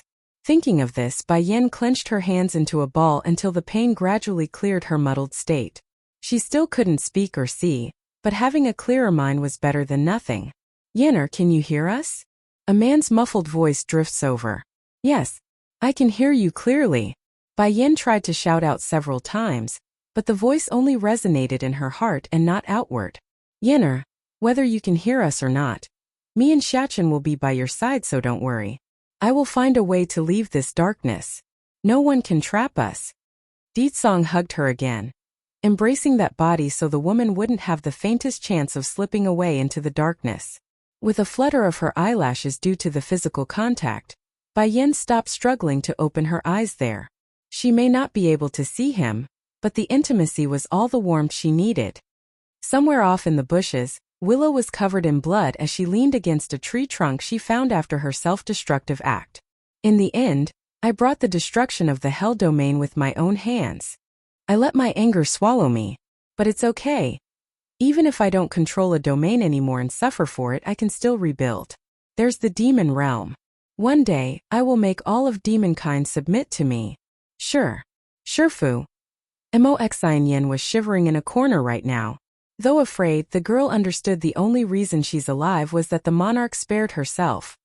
Otherwise, she would never have escaped the fate that had befallen everyone else. Willow slowly opened her eyes at that voice, the gaze indifferent and cold while watching Mo-Xian and Heart, whom she spared. Compared with Mo-Xian's trembling appearance, Heart's was relatively calm for the situation.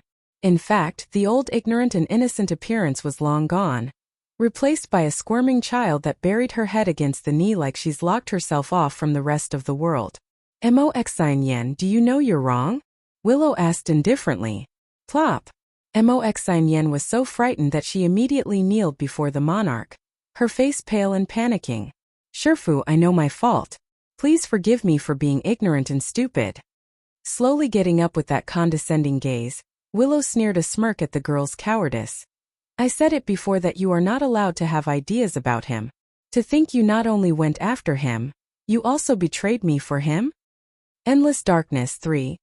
Mo-Xian's sweat flowed without resistance along her forehead as the lady bit that pale lip. Fu, I didn't want to betray you, I just didn't want you to kill him, I was afraid. Afraid that Fu will regret it. Slowly closing her eyes, she waited a good while before opening them again after mustering up the courage in her voice. In my mind, Fu is like a mother, someone I hold dear. Yes, I admit I like Deetsong, but I only regard him as a father figure and didn't want him to die, that's all. Even now, Mo-Xian did not dare to admit her thoughts aloud for fear of retribution. Willow sneered and smugly smirked at the lying student. I don't care what you think or what your excuse is. From here on forward, you and Heart will only serve me. If I find out you violated my orders again, the consequences won't be so easy anymore, you understand. At this moment, Mo-Xian couldn't take her eyes off of that furious flame burning within the monarch's gaze.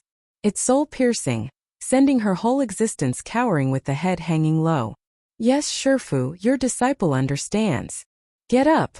Willow waves her hand and forcibly dragged Mo-Xian up. Mo-Xian, do you want to know where they all went?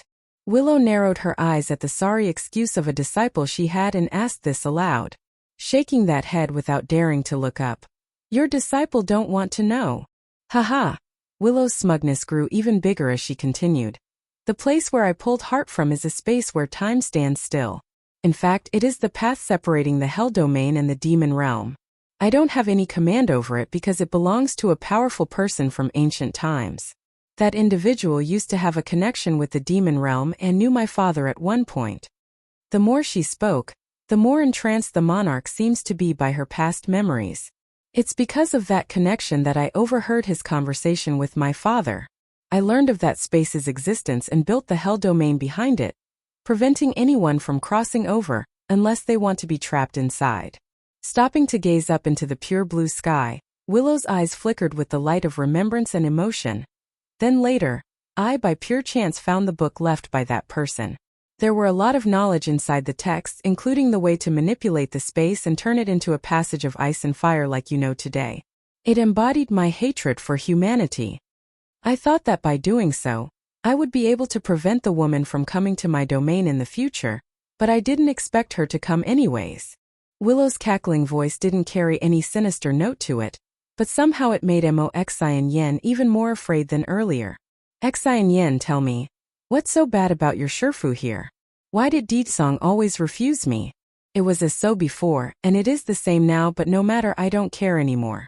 If he won't accept me, then I won't let them have it any better either. Willow's momentum instantly transformed after that statement, turning cold and murderous. The time inside there is static, never changing and unmoving.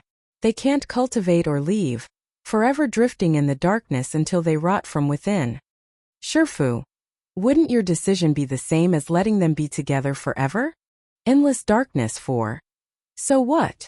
Willow mutely cackled and freaked the other side some more.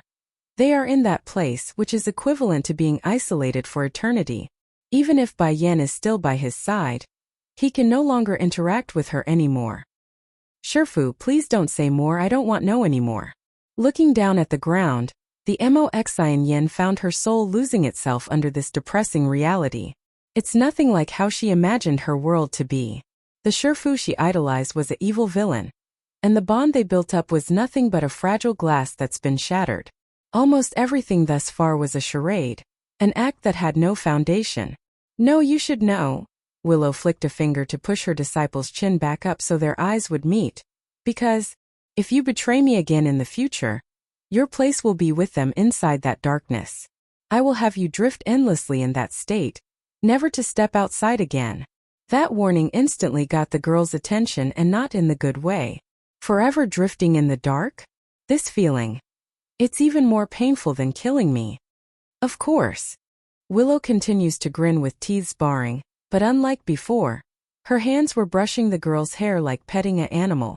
It's unnerving, like an evil witch watching her victim. If you are obedient and behave, I can overlook your past deeds. Moxian Yin gulped out of reflex over that statement. She's still extremely pale in the face and afraid, but the aching desire to know won out in the end. Shifu, don't you like Deedsong a lot? Why are you willing to let him stay there in that place? Willow narrowed her eyes in a snakish manner, examining the girl up and down with a new light before bursting out a laugh. Have you forgotten what I said to Deedsong and Bai Yan? I said I would never let them see each other again. That space is only a temporary cell for Deedsong. Once I recuperate my wounds and increase my powers again, I forcibly rip him from his wife's grasp. At that point it will only be Bai Yan and that stinking brat left drifting for eternity. She couldn't give up on Deedsong. That kind of a man. How could she ever erase him from her soul? So, the only course of action left was to chain the man in a temporary cell. When she has the confidence and power to do as she please, Willow would begin to move again and take what's hers. Shifu.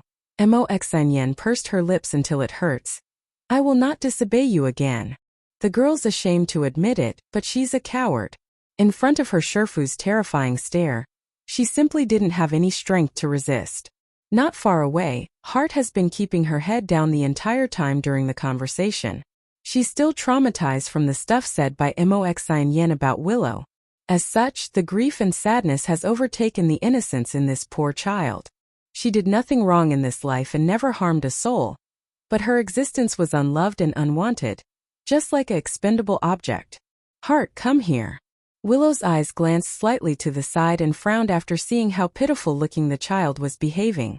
Heart stiffened at first, but then gradually loosened up before standing up. Step by step, she came before the monarch, the woman that's supposed to be her mother. Demon Realm 1. Mother.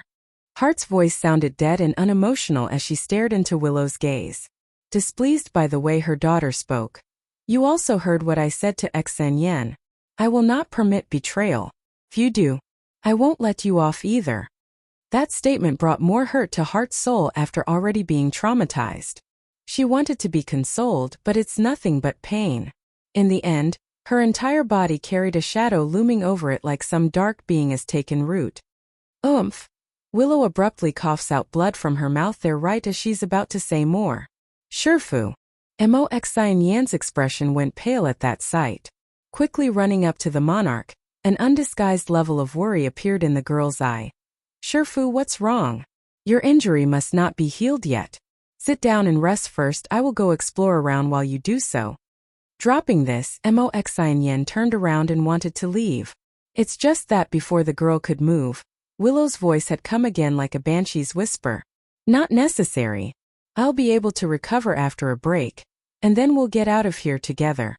She didn't trust Mo Yan anymore, so letting the girl out of her sight was not permissible. Willow smugly smirked as she took a seat next to the old tree used by her own daughter. She may say a brief rest was enough, but the red stains on her clothes clearly said otherwise. On top of that, the bright burning sun was no friend of theirs either. Then have a good rest, Shifu. Shout for me if you need anything. I will be by your side. Mo Yan's tone sounded concerned but instantly changed back to harsh rudeness when shifting to Heart's depressing figure. What are you still sitting around for? Don't you see Shifu is injured? Hurry and get over here and see if you can do anything. At this moment, she seems to have forgotten the horror that Heart had initially brought to her, and returned to the usual bullying demeanor. Heart lifelessly did as told and stepped over without so much as a peep. She's looking so depressing that it's hard for Willow to put up with now that they're like this. Don't assume the monarch would suddenly have a change of heart after Mo Yan's betrayal. She understood this disciple of hers never once faked the concern shown thus far. It's just that she didn't want Deetsong to die, hence the betrayal. In contrast, her own biological daughter Heart was much colder, and even dumb to some extent in not showing any emotional concern for her own injury. This was also why Willow didn't leave Mo Yan behind. At the very least, she needs an extra hand to help run errands during this period, which Heart wouldn't be able to do. Heart. Willow's tightly furrowed forehead loosens up after a sigh. Although Yan did something wrong before, but I am willing to give her a second chance since she's capable of understanding her own fault. You need to learn from her in this regard. Heart was stunned at the lecture as she stammered for a response. Mother, Okay, you don't have to say anything more. Willow's voice lost any of the tenderness she had from yesterday and grew impatient. Go over there and stand watch.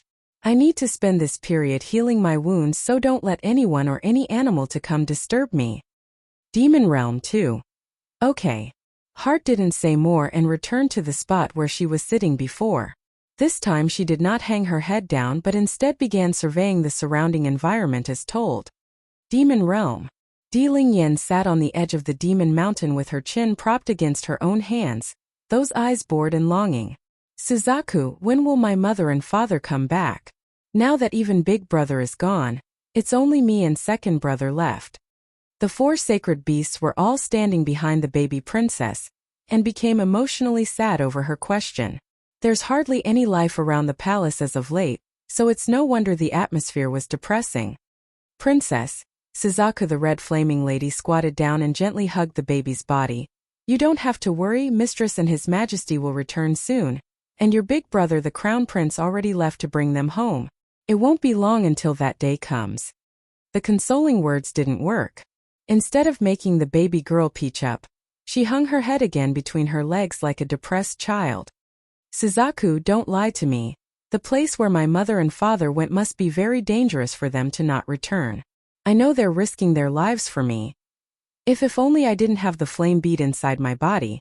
In this way, neither father nor mother would go to such a place.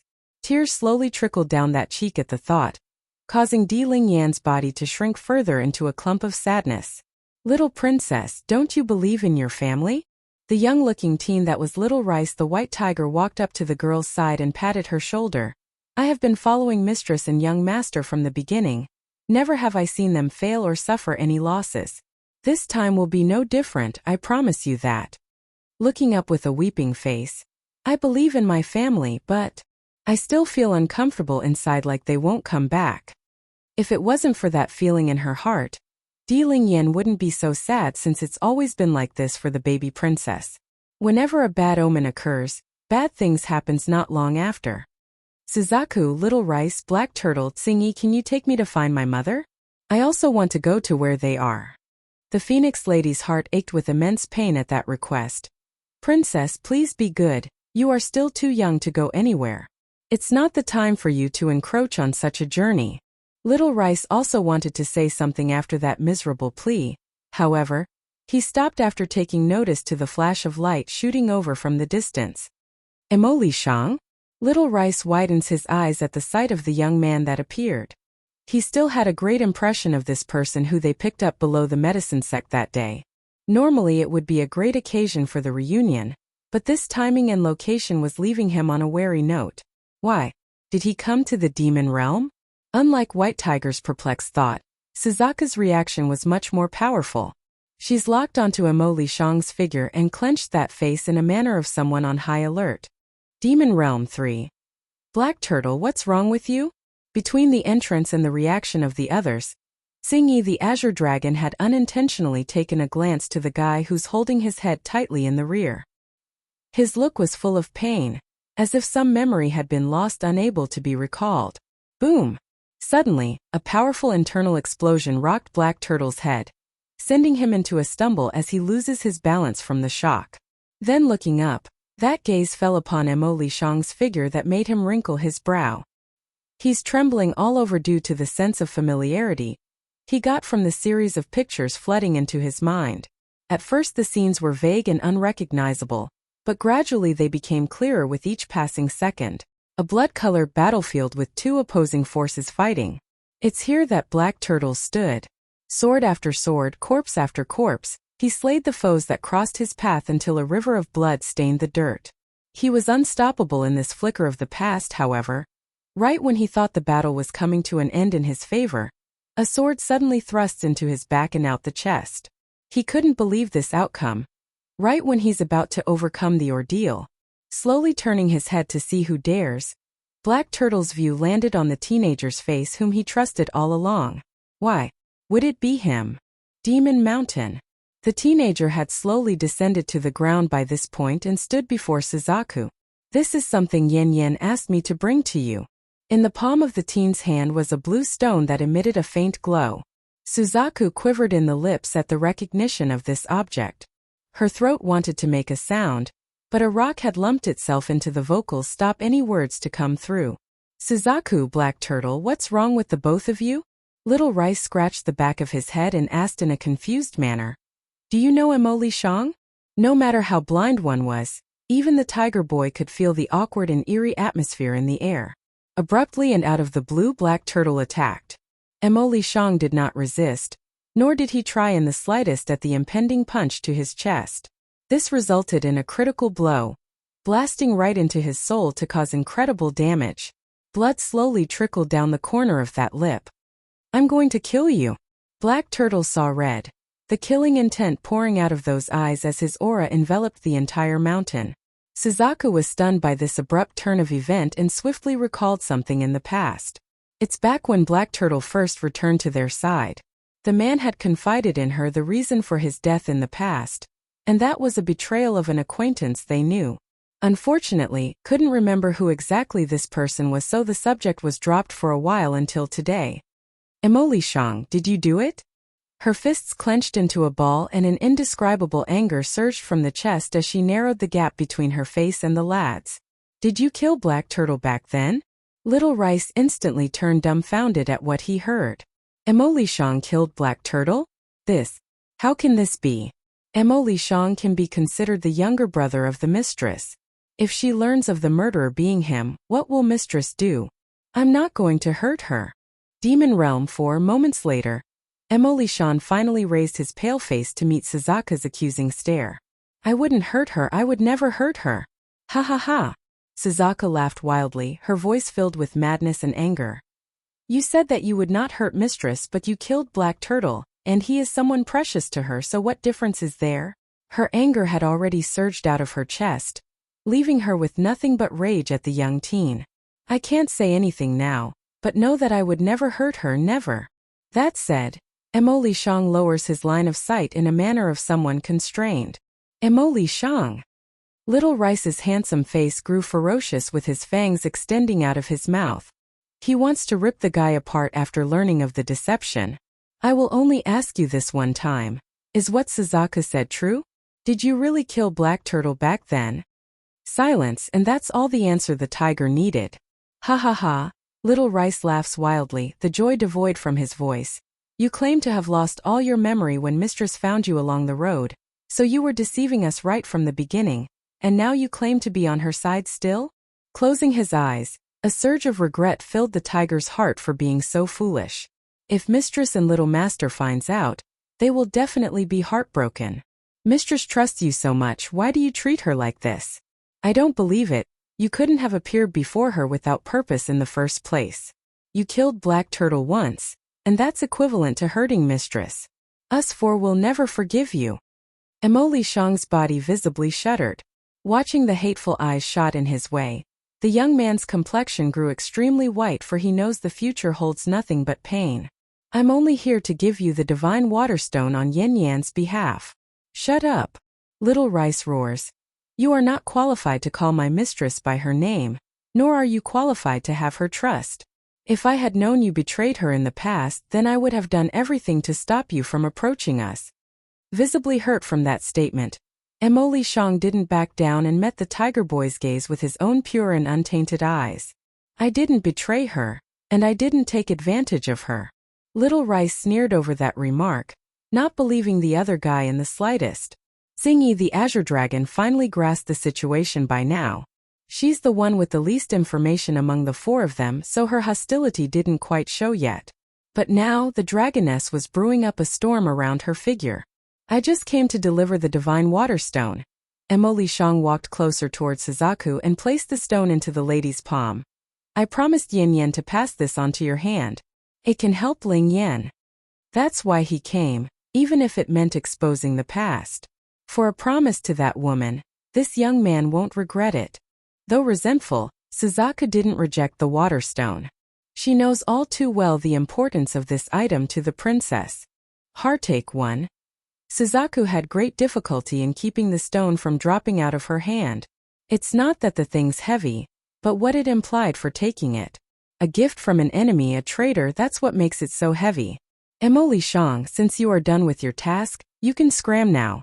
When Mistress returns, I will let her know what you've done and settle the account with you. Today's demon realm could hardly be called peaceful. If the four of them must engage in a battle with this man, it's unlikely they could come out on top. What's more, the most important thing wasn't revenge, but the protection of the remaining royal family members. That meant Jin Tian and Ling Yan, who had no ability of their own. Emoli Shang didn't utter a single word of defense for himself from beginning to end, but the way he spoke and the way he moved said there's another side to the story. Okay, that said. He didn't look back and begun floating towards the blood-colored sky. Wait. Suddenly, a crisp bell-like chime came from the rear, making the guy stop mid-flight. Ling Yan had walked over after hearing their conversation. Princess. Suzaku and the others were terrified at this and reached out, wanting to pull the girl back to their side. However, the pure and untainted eyes from the princess stopped them. It's too innocent and without darkness that the four didn't know how to react. Are you really not going to hurt Mother? Ling Yan's smile was hopeful and without doubt when asking. Floating there for a good moment before he spoke, the guy's voice was equally as pure and kind. I will never hurt her. Then have you seen my father and mother? The smile gradually disappears from the princess as her face grew frustrated. I miss them so much. When will they come back? Emoli Shang's heart instantly ached with pain after hearing the saddening plea. Slowly closing his eyes, he recalls back to the moment where he saw that family being devoured by the darkness in the Hell domain. They'll be back soon. After half a ring, he leans down and pats the child's head in a reassuring manner. Of course, this was done under the wary gaze of the four sacred beasts. If he had so much given a flicker of intent to hurt the princess, then they would have attacked and separated the two in an instant. Pouting in her little face, the pipsqueak didn't buy it. Uncle, you are deceiving Ling Yan. I am not stupid. I can sense Mother and Father is at a very distant place. I am scared they will not be able to come back for a long time. Emoli Shang didn't know what he could say in this situation. The girl hit the bullseye with that guess. Uncle, can you tell me where Mother went? Suzaku and the others won't let me go find them. Emoli Shang smiled slightly. They went to a place called the Hell Domain. Emoli Shang. Suzaku's face changed. I shouldn't have let the princess touch this bastard. And this bastard actually revealed where Bai Yan went? What if the princess she? Thinking of this, Suzaku felt flustered and wanted to stop the guy. But what Emoli Shang said next stunned everyone in their tracks. Unfortunately, the Hell Domain is gone now and your father and mother has gone to a whole new place that even I don't know of. But don't worry, I'm sure they will return very soon. Heartache 2. The Hell Domain disappeared?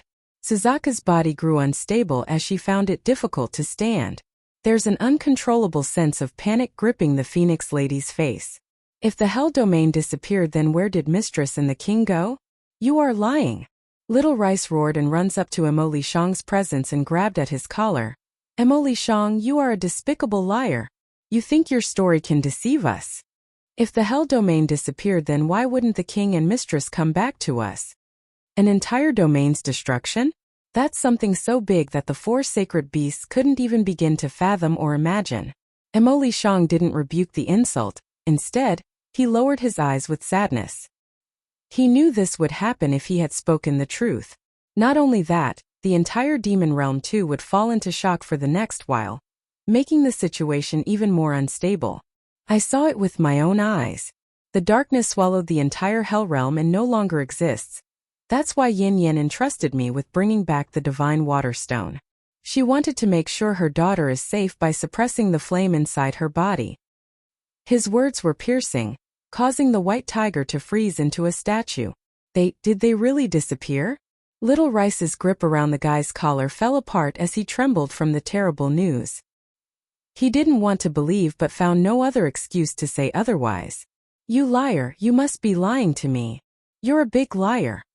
Little Rice. Xing Yi's complexion wasn't so good either, but she had more fortitude to withstand this shocking blow. First running up to give the poor tiger a hug so he would calm down. Are you sure the Hell Domain disappeared? Then Mistress and the king. They're still alive, I can feel it, they're still alive. Emoli Shang smiled.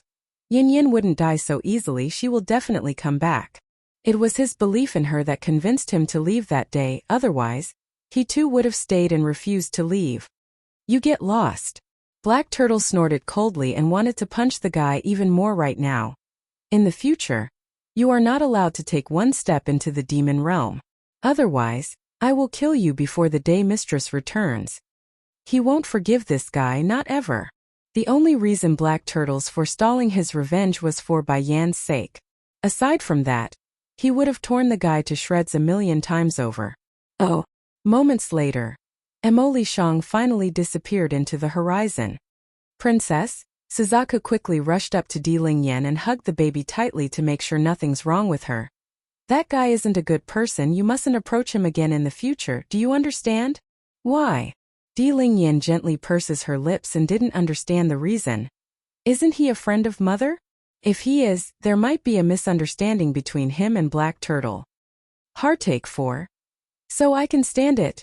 Di Lingyan wiped the tears from the corner of her eyes and made a firm face to avoid showing scared she actually was inside. Go ahead, Suzaku. This divine water stone was brought back thanks to the efforts of her father. As such, she must endure this little trial. Her mother was waiting, and like a good daughter, it's only right she do her part. Song involuntarily furrowed her brow up over this sight. She's feeling rather useless ever since she came to the demon realm from the heavenly flame domain. Aside from eating and sleeping, what else has this once ailing girl done? Nothing, that's what. Song. Jean Tian the little glutton toddles over from the back with the snack still flinging around in his hand. When the boy saw his twin sister tearing up, he immediately became stunned and asked the dragoness, "What's happening with Ling Yan? She looks to be in so much pain. Why? Is it because she is hungry?" Unable to bear the uncomfortable feeling, Jean Tian tightly gripped the snack against his chest and wanted to run up and help despite not knowing what was wrong. "What are you going to do?" Song widened her eyes in shock and hurriedly grabbed the boy back. "Ling Yan is crying, she is crying." Jean Tian cries out for his sister and grows sobby. "Woo-woo, I'm going to go to my sister's side. Your sister's body encountered some problems, so Suzaku is helping her solve it. You can't go over there right now, otherwise it will disturb the process." Having said that, Song glances back over to her friend who's already looking rather white in the face. This only made the older girl more worried as she too wanted to run up and help. But my sister keeps crying. Jean Tian sobs and starts hiccuping. It's only right that I keep her company since she's hurt. Don't assume the little glutton was clueless and rude because he likes to steal his twin sister's snack. He cares a lot about the pipsqueak, just that he doesn't show it often out in the open. Turning around, Jean Tian didn't give the slightly older girl to stop him this time and ran towards his twin sister. Shaking her head helplessly, Song knew her words were useless now. In the end, she could only follow from behind in silence and wait. Demon Mountain. The waterstone in Suzaku's palm had gradually disappeared into Lingyan's chest by this point, and as a consequence, the baby's chest had become soaked in sweat due to the ordeal. We're done now. She finally breathed a sigh of relief and slowly withdrew her hand. Only now did Suzaku realize her hand had gone numb during the treatment. She's been so nervous that she never dared to move an inch of her fingers, thus the reason why it took so long for her to notice the tingling numbness. Likewise, Di Lingyan also became overly tired and tumbled backward. Thankfully Tsing-yi the dragoness caught the child in time. Is it over? Di Lingyan takes a peep by popping one of her closed eyelids before looking up with that palish contour. Suzaku nodded. We've succeeded, princess. That's good then, she smiles brightly. Afterward, I will grow stronger and stronger until my cultivation lets me find mother on my own. At the end, the little sweet bun started to whimper out with a tear river flowing out. The man inside the cave won. If it weren't for the sake of finding Bai Yan perhaps, Di Lingyan would never have been able to withstand the pain at all. It was precisely because of her attachment to her own mother that the baby princess could be so strong. Lingyan, Jean Tian the little glutton quickly toddled over and reached over with his hands to check on his twin sister. Don't cry, okay? I've brought you all the good food, it's all for you. His eyes became filled with longing at the delicacies in his possession but still stuffed it into his sitter's hand. Woohoo! Lingyan was still whimpering, and the tears had soaked the ground in front. Getting upset and helpless, Jean Tian quickly turns to the Phoenix Lady for help on how to comfort his twin sister. Little prince, Suzaku touched the glutton's head. Your sister just endured an incredible amount of pain in her body. It's okay for her to cry. Let her rest and she will slowly come back to normal. Not quite understanding why, Jean Tian tilts his head and glances back and forth between the two girls until he finally stops at the sister. Reaching over with a hand, he stroked Di Lingyan's hair like a good older brother for once. Linger, don't cry, brother will be here with you. If someone hurts you in the future, brother will beat them for you, okay? Don't cry. He didn't know exactly what happened to his twin sister, but he did know something was wrong with Lingyan and that Suzaku needed to remedy it. Woohoo! Throwing herself into Jean Tian's arms as she continued to weep, her tears and snot rubbed all over his clothes. I miss father, mother and big brother. Blinking his eyes in confusion, the little glutton didn't understand why she's so sad. Didn't father and mother go out to play? They will be back very soon. Until then I will look after you. Suzaku did not tell the two kids where Bai Yin and Ditsong went, so they assumed the parents went out on a trip. Unfortunately, Di Lingyan was too sharp and caught on with her clever head after Bai Xiaoqin's departure. Slightly calmer now after the cry. It's okay, I am fine now, second brother. Soon I will go find them myself after growing as strong as big brother. Jean Tian scratched the back of his head and turned to look at Suzaku, his big eyes showing doubt and obviously not knowing what his sister meant by those words. It's just that, whenever he sees the pipsqueak's tear, the boy would instantly tense up and feel uncomfortable inside. Sister Song. When Di Lingyan turned her head, the once ailing girl from the heavenly domain had already walked behind her brother. I'm fine, don't worry. Actually, I am very happy. This way I not only lifted the danger hidden within my body, I can also grow stronger at a faster rate. I'll be able to help everyone fight the bad guys together. Upon remembering what had happened to her to be uncle, Di Lingyan's heart would unconsciously feel a surge of sadness welling up. But more than that, the emotion of anger over state teacher's death was the biggest. Everything's going to be fine now. Suzaku wiped the sweat from her forehead due to the fatigue and turned to her companions. I need to go rest first. You three take care of the princess and prince while I'm asleep. The man inside the cave, too, After these words fell, Suzaku took one last look at the gathered people and headed straight for her abode up at the peak. Inside the lightless cave, the man who caused most of this problem raised his head slightly and burst into a brilliant grin. He's the only life here, but with those chains restraining him, the guy might as well have been dead. Divine water stone? Suddenly, a sneer came from the man's mouth as an eerie glow flickered within those eyes. It seems that the little girl's parents are indeed extraordinary. Even the divine water stone has been found by them. He clicked his tongue and grew devilishly sexier by the second. But no matter, it will be interesting to know how that girl will grow up into. Maybe my escape from this place will be entirely on her. Time flowed quickly like the water in a river stream. Since the day Ditsong and Bai Yin left their home, 2 years had transpired with the world mostly at peace. Aside from the occasional attacks pointed to the celestial realm by some strange force, there's not much to note. If only there was never a Yunruoshi to begin with. One of the keepers groaned and uttered these words. Since the day when the truth came forward, Chui God had disappeared for good from the eyes of the public, and since the strongest keepers were dead as well, no one could fight against the attackers. Keeper Yellow appears lost and dejected before speaking. Actually, this is not entirely to blame on that woman. We were also too stupid, getting deceived repeatedly by such obvious lies. If not for that, our Lord wouldn't have left us, and the celestial realm wouldn't be in this crisis. Over the years since the battle outside the city with Bai Yin, the surviving keepers had filtered through the past events in their heads, and soon realized how many times they omitted the obvious signs. Even though Yun Ruoshi had ill intentions and lied, what would it matter if they themselves didn't believe her? In the end, half the fault lies with themselves who brought about this tragedy. There were prophecies back then about the celestial realm being overthrown, and now it seems the culprit is starting to show itself from the shadows. But who could be responsible for this calamity?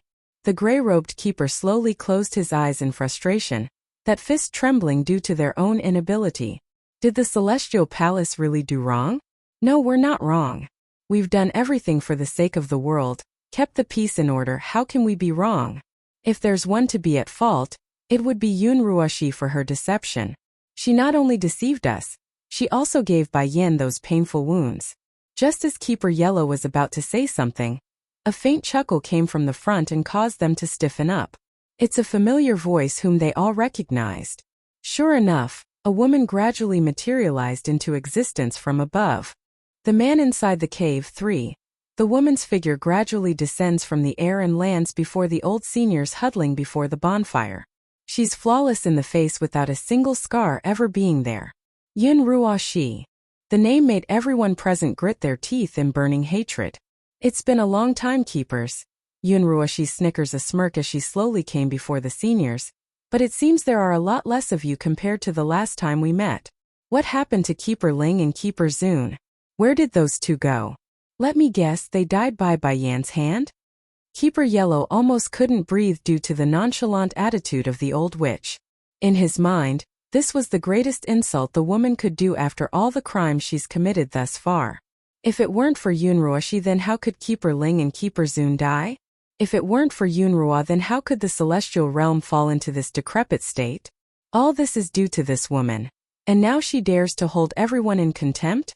What? After she killed your fellow brothers and sisters, you still won't get revenge on her? Yunruoshi's cheekiness was irritated to say the least because it's full of contempt in her attitude. Or do you not have the courage and become cowards? Keeper Yellow huffs a grunt and retorts. And whose fault is it that we've come to this stage? It's all because we believed in your lies. We won't make that mistake again, so you can keep your swindling words to yourself. No one here will believe anything you say.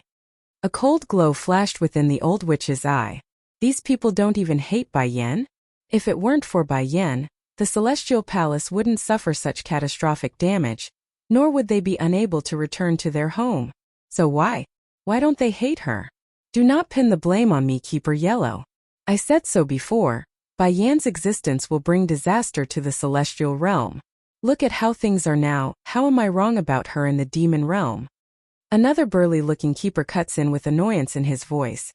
If the demon realm wanted to destroy the celestial realm, then they would have done so already. How are you right about her being the cause? And why not? The old witch makes it sound regrettable about what she's about to say. I don't mind telling you all the truth.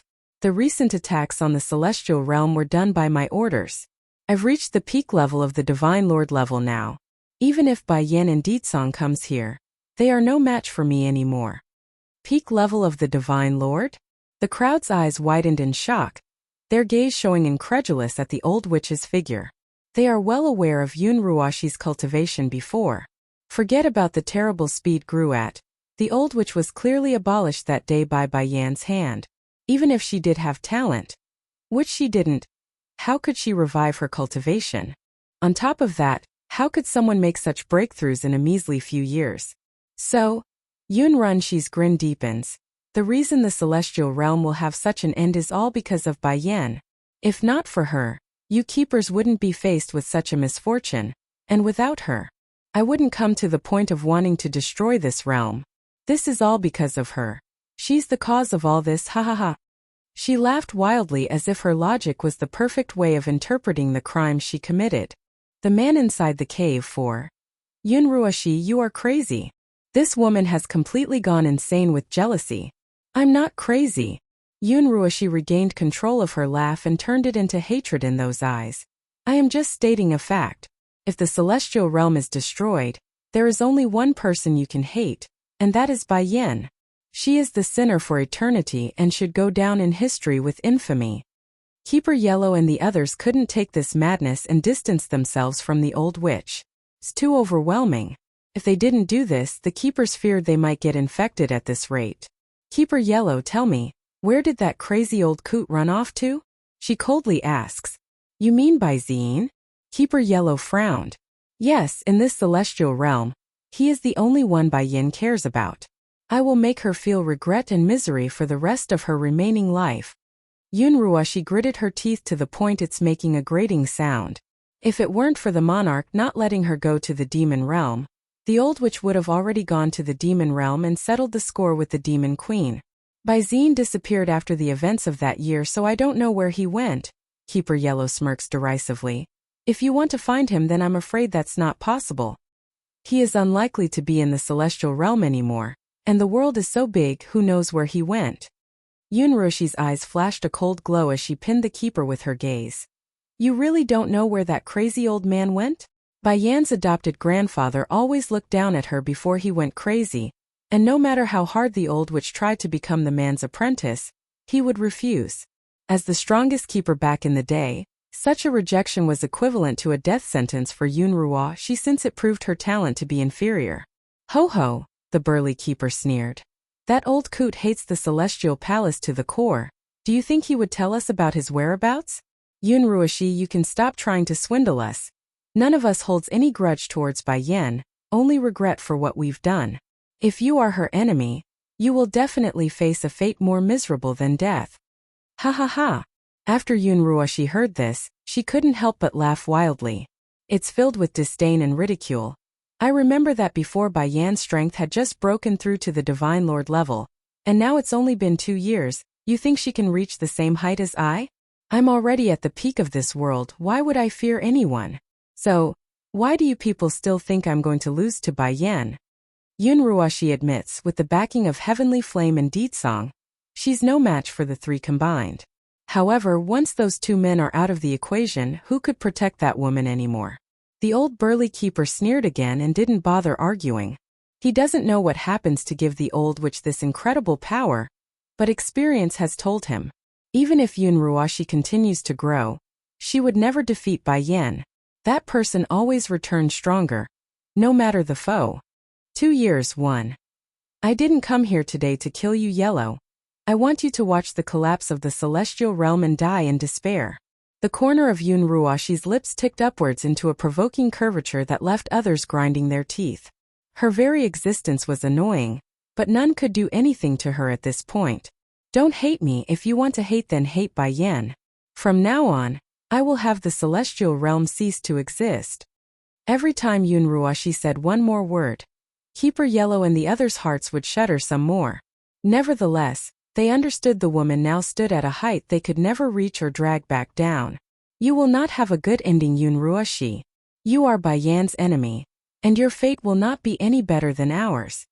The burly keeper laughed wildly. Losing all composure he managed to maintain thus far. "No matter how high you climb in the future, your fall will be equally as bad. By then, you will join us in the depths of hell for the crimes you've committed." The most intolerable thing for Yun Ruoshi in this life was someone comparing herself to Bai Yan. As such, the murderous rage instantly exploded out of the witch's face. "Humph, originally I still wanted to let you witness the celestial realm's destruction, but now it seems that's no longer needed." Boom! As soon as she waved her hand, a force surged out and instantly slashed at the chest of the old burly man. Blood oozed from his chest and stained the robe as a result, leaving only a resentful corpse in her wake. "Whoever says one more word, then this is the result." The old witch smugly smirks at the remaining keepers who were growing more outraged by the second. Power corrupts a person. In the past she had to rely on these old fools to survive in this world, but not anymore. She now wields authority far beyond a keeper, and the lady would never let that go. "Miss Ruoshi, it's getting late already, we should head back." An old man had already come behind the old witch and calmly reminded her. Yun Ruoshi frowned slightly but did not pay attention to the newcomer. Sweeping her gaze over the keepers, she speaks in a smug voice.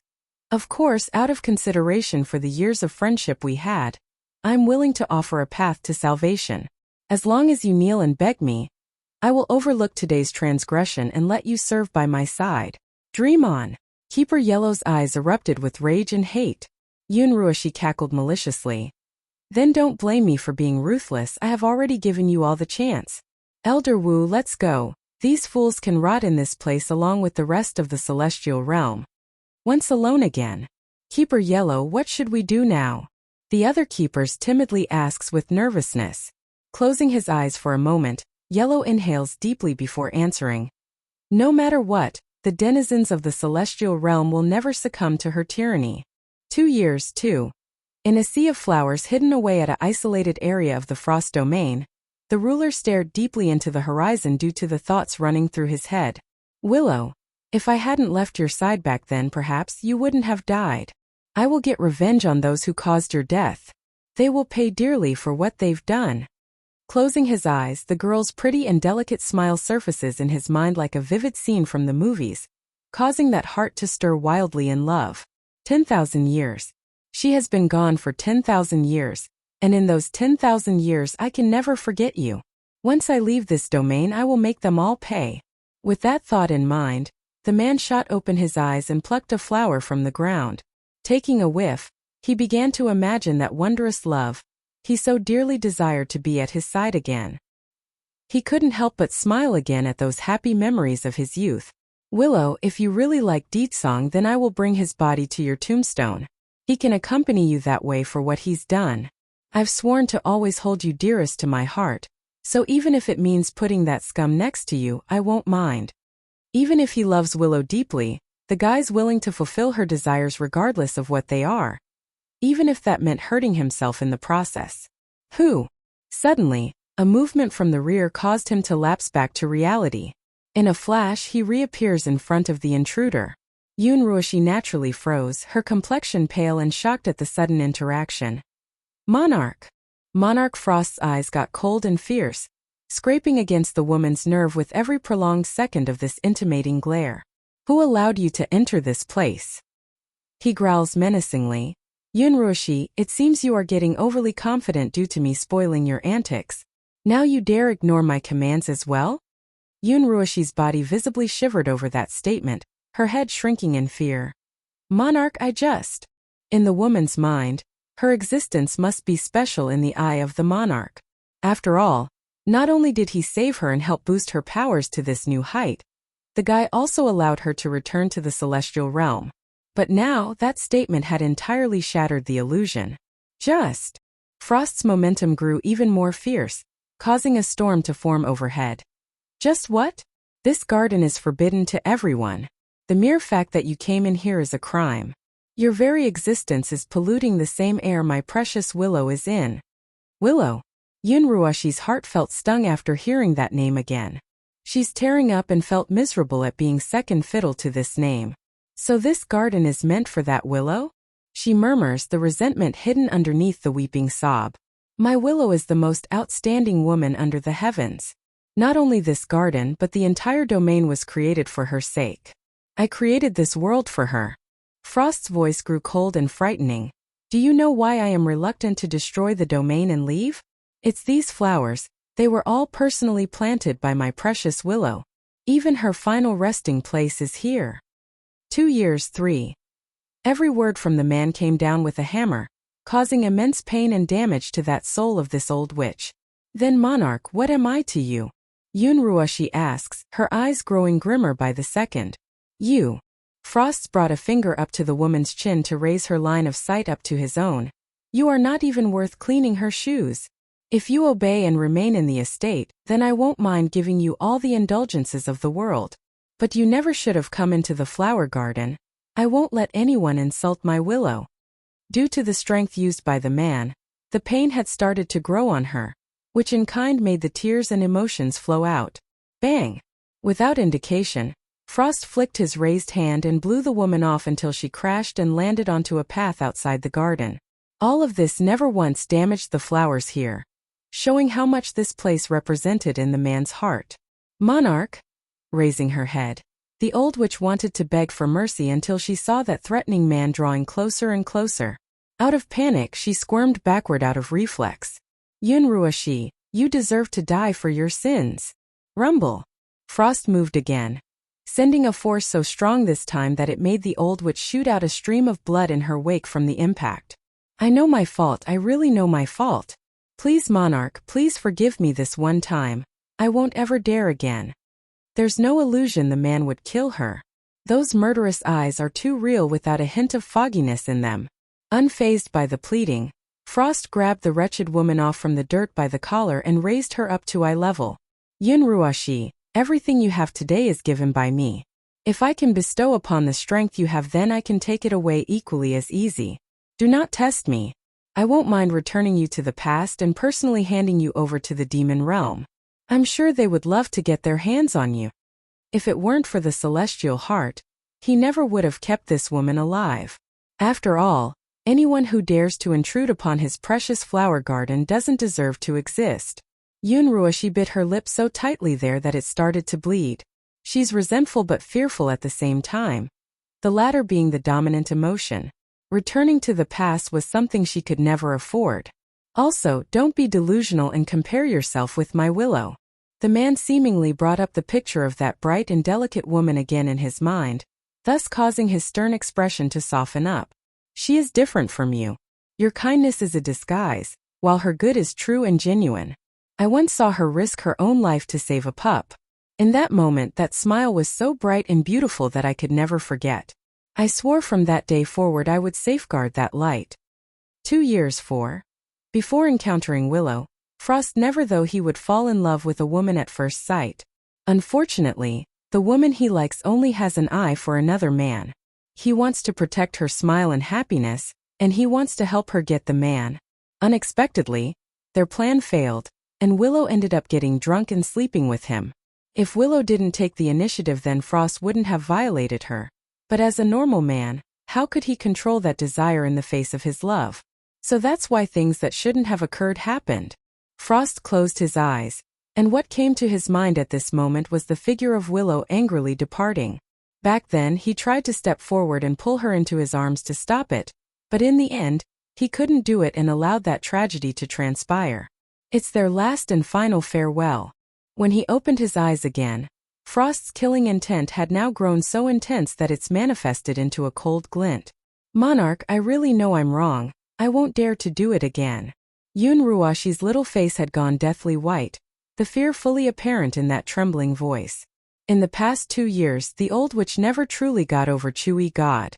After all, that man was someone she crushed on for 1,000 years. There's no way her emotions could just be wiped away like that. However, the heart was a mysterious thing. After repeated kind gestures and misunderstandings, Yunruoshi had believed Monarch Frost truly liked her, thus slowly winning her heart over. But now, that swaying heart was once again crushed under those hurtful words, thus waking her up from that dream. Scram! Frost coldly snaps, throwing the woman's body out again for the 3rd time with a flick of a finger. Yunruoshi couldn't resist at all under that omnipotent strength. Crashing into a puddle of mud, she painfully coughs up more blood while scurrying away for safety. Frost didn't pity the woman in the slightest as he retracted his attention. He only has the flower garden in his mind. Willow, this piece of pure land was given to me by your own hands, so I won't let anyone come pollute it. After escaping the garden, Yunruoshi eventually stopped behind a boulder to regain her breath. She's resentful and felt her blood boiling while staring off into the distant flower field. Why? Why should I bend my back just to plead for a shred of power and status? Bai Yan never had to do anything for hers. Yunruoshi's heart flared with jealousy. She married the king of the demon realm. And the lord of the celestial realm loves her. She has everything that I don't have. Why is it always like this? I do everything just to get a shred of dignity, yet others can have everything just because they were born with a golden spoon? 2 years 5. Bai Yan, I will surpass you. Even if my background is not as good as yours, but I will crush you with my strength. I will crush all your pride and make you kneel on the ground to me. The anger in Yunruoshi's heart had already made her entire existence corrupted. Without looking back in the direction of the flower garden, the old witch turned away and disappeared off into the afternoon sun. There's determination and conviction in her eyes. Flower garden. Frost had one hand behind his back as he strolled through the predetermined path. Willow, wait for me. I have found the way to break the sea. Once I do, I can finally avenge you. I will make those who have hurt you pay the price one by one. A cold glow flashed from Frost's eyes as he looked up to the blue sky. Slowly turning around, he walked in the direction in where he came from after that internal vow. In the elder's wing of the Monarch Manor, many seniors were already sitting in wait for the lord and master of this domain. When they saw the guy step through the door, they immediately stood up to make a respectful bow. Monarch, you are here. Still cold in his eyes, Frost nodded indifferently. What happened to the things I ordered you all to do? Rest assured, Monarch, we have already brought you what you want. When do you wish to start? Back then, Heavenly sealed all the domains using his own flesh and body as the eye. So, to break it means finding the body and destroying it. That took more than 10,000 years, but now he's done it. At the beginning, I thought Heavenly's body would be hidden within a domain, so I've scoured every domain I could find. But I never thought he would have the gals to hide his body within the celestial realm. A cold glow flashed in Frost's eyes as he continued. But no matter, nothing can stop me anymore. The time is upon us, my dear elders. Advance to the celestial realm and crush that wretched body once and for all. Yes, Monarch. The Heavenly Flame Domain. In the study, Heavenly sat hovering in front of his desk as the faint glow of the energy circulating around his body. He's trying to make a breakthrough, but the sweat on his forehead says it's not going well. Husband, are things going smoothly? Bai Ning stood beside her husband and appeared worried. She's nervous and concerned for his well-being. Halfway through, the man suddenly shot open his eyes and took a blow to his internal organs. I've failed again. The guy makes a bittersweet smile as he activates his power for recovery. Even though he had returned after regaining his memory, the strength he held during his prime state hasn't. If he doesn't make a breakthrough, then he won't be able to leave the domain. You don't have to rush, take your time. Bai Ning took out a handkerchief and gently wiped the sweat from his forehead. Ninger. Heavenly grabs onto his wife's hand and smiles warmly. I know your meaning, but recently I've been getting this restless feeling lately. I don't know what, but my instinct is telling me something big is about to happen. On top of that, the seal around the other domains is weakening.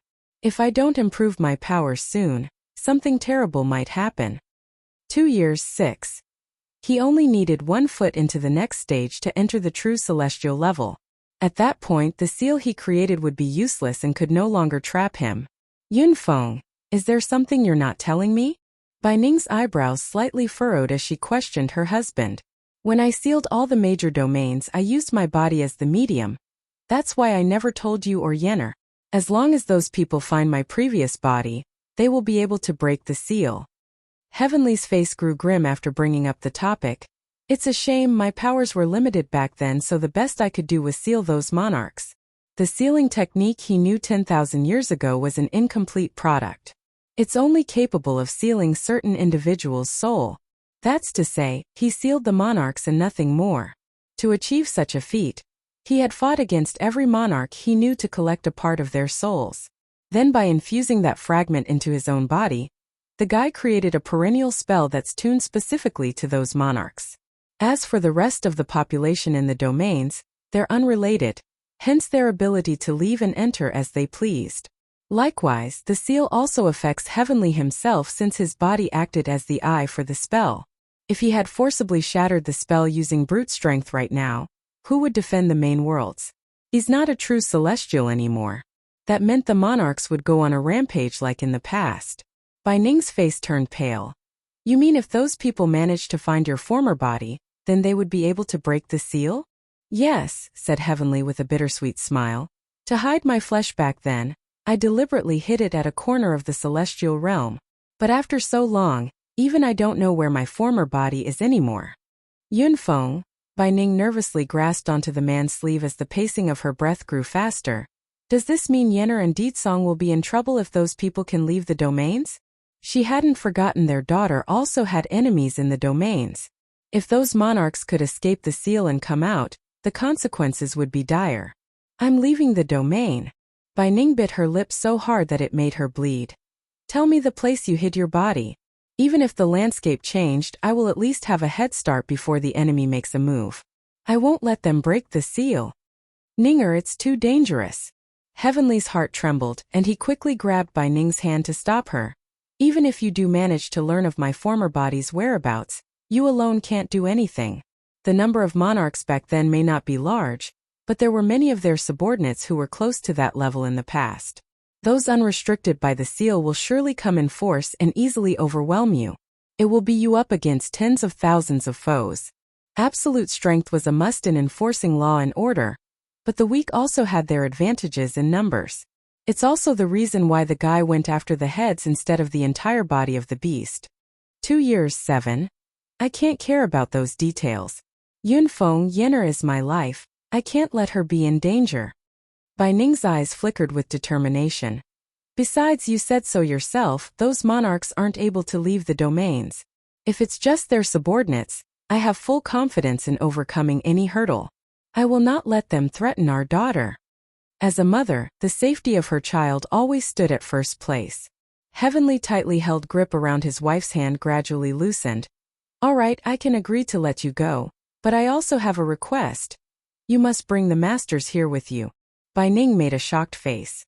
But if I do that, then who's going to defend the Heavenly Flame domain? What if the other domains send their forces here to attack? First, the guy smiles proudly. I am my own protection. I do not need others to protect me. If they dare come, then I will make sure they never leave. Secondly, Yenner is also my life too. I can't allow you to be in danger to protect her in my stead. This is the most I'm willing to compromise. They had been separated for a very long time, so this was the least he could endure. What if the same tragedy occurs because he couldn't leave? If that happens, the guy couldn't even begin to imagine what he would do. Okay. Bai Ning smiled softly as her slender fingers caressed the guy's handsome face. Yunfeng, when I come back, I will bring Yenner back with Ditsong. Go then. Heavenly slowly got up and led the way out of the study. I will send you out of the domain. But afterwards, you must pay attention to your own safety. Meanwhile, within the demon realm, Di Lingyan the pipsqueak sat dully atop of a boulder, her former energetic self long gone due to the past 2 years. Lingyan. Holding a plate of osmanthus cake in his hand, Jean Tian the little glutton hurriedly ran over to offer his twin sister the snack. I brought some cake over, try some. Glancing over to the plat of dessert, the girl shook her head at the kind gesture. I don't want any, you eat. But, with tears slowly forming around the eyes at the rejection, the brother suddenly found his appetite waning. Lingyan only knows how to train now, you haven't played with me for a very long time. Also, I made these cakes on my own. I really don't want to eat. Lingyan jumps off from the boulder and pats her dress. It's getting late, I should go back to training. After saying this, the pipsqueak headed towards the Demon Mountain's peak. Ever since the princess fused with the divine water stone a few years ago, her strength had indeed risen rapidly, and because of this, she's been keeping herself hidden atop of the mountain every day without doing anything else. Sister Song, what happened to my sister? Jean Tian pouted with a sad face and turned to the older girl that came back from the heavenly flame domain. Did I do something to make her unhappy? I can change myself if she smiles again. Woman in white 1. I hungry, he said somewhat weakly. Song couldn't help but laugh out loud over that confession. Lowering her body down, she gently pats his head to show it's all right. Finally know you're hungry? Her Highness the Queen won't let you eat too much because she's afraid your stomach cannot bear it. She never mentioned anything about letting you go without food. Hold on, I will take you to find some food. Raising her hand to lift the fox up, the girl's face was all smiles until she shot a glance backward. Song still worried about her friend the pipsqueak, but there's nothing the girl could do aside from making sure the twins are eating well and sleeping well. At this moment, Bai Yin was still floating in the darkness while being able to hear her son and husband's voices. But no matter how hard the demon queen tried, she just couldn't open her eyes. Why can't I move? Why can't I make a sound? If this continues, I might stay like this forever in this vegetative state. No, I can't. I need to get out of here. Ling Yan and Jean Tian is still waiting for us at home. Just when she's desperately trying to move her body, a voice suddenly echoes into her soul and shocks her. You've come. Bai Yan's heart trembled due to not locating the source. Who are you? Suddenly, a white light shot into existence from the darkness and lit up the darkness in her mind. It's a woman wearing a pristinely white dress. She had absolute beauty like Bai Yan herself, but unlike the strong and demanding characteristics of the demon queen, this female had more of a flowing river charm that enticed the opposite sex with her gracefulness. Actually, I am you and you are me. The woman in white slowly came towards her new incarnation and grinned mischievously. Before I entered into the cycle of rebirth, I already foresaw my future. I should have 3 lives before our meeting. From what I can see, you should be my 3rd reincarnation, correct? 3 rebirths? Bai Yin narrowed her eyes in skeptically until she saw the resemblance. During my travels, I have come across a statue of a woman being worshipped by a group of demonic beasts. Is that you and displayed in that cave and portrait? The woman in white chuckles at the question. Yes and no. I am indeed that woman you saw in those depictions, but not this version you see before yourself. That life didn't meet my demand in talent or intellect, nor did the second life that came afterward. Then came you. You see, I foresaw our future and knew what could happen, so I made arrangements. A humph. I'm starting to ramble here. I'll get to the point. Technically, that is me, but also you in all aspects.